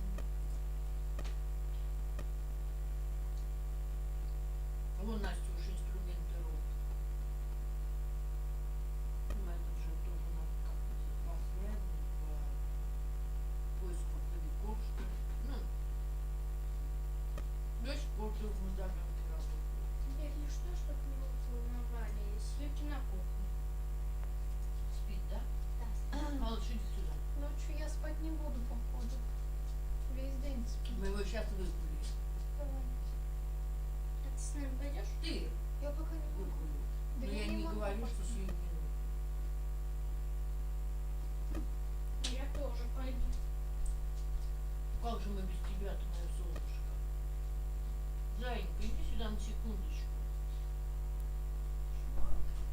Подожди.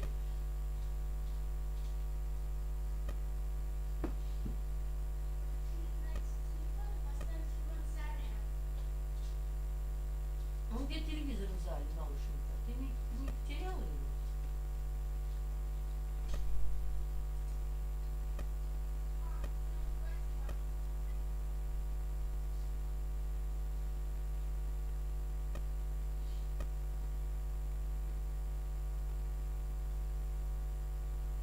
Чуть там чай ставит.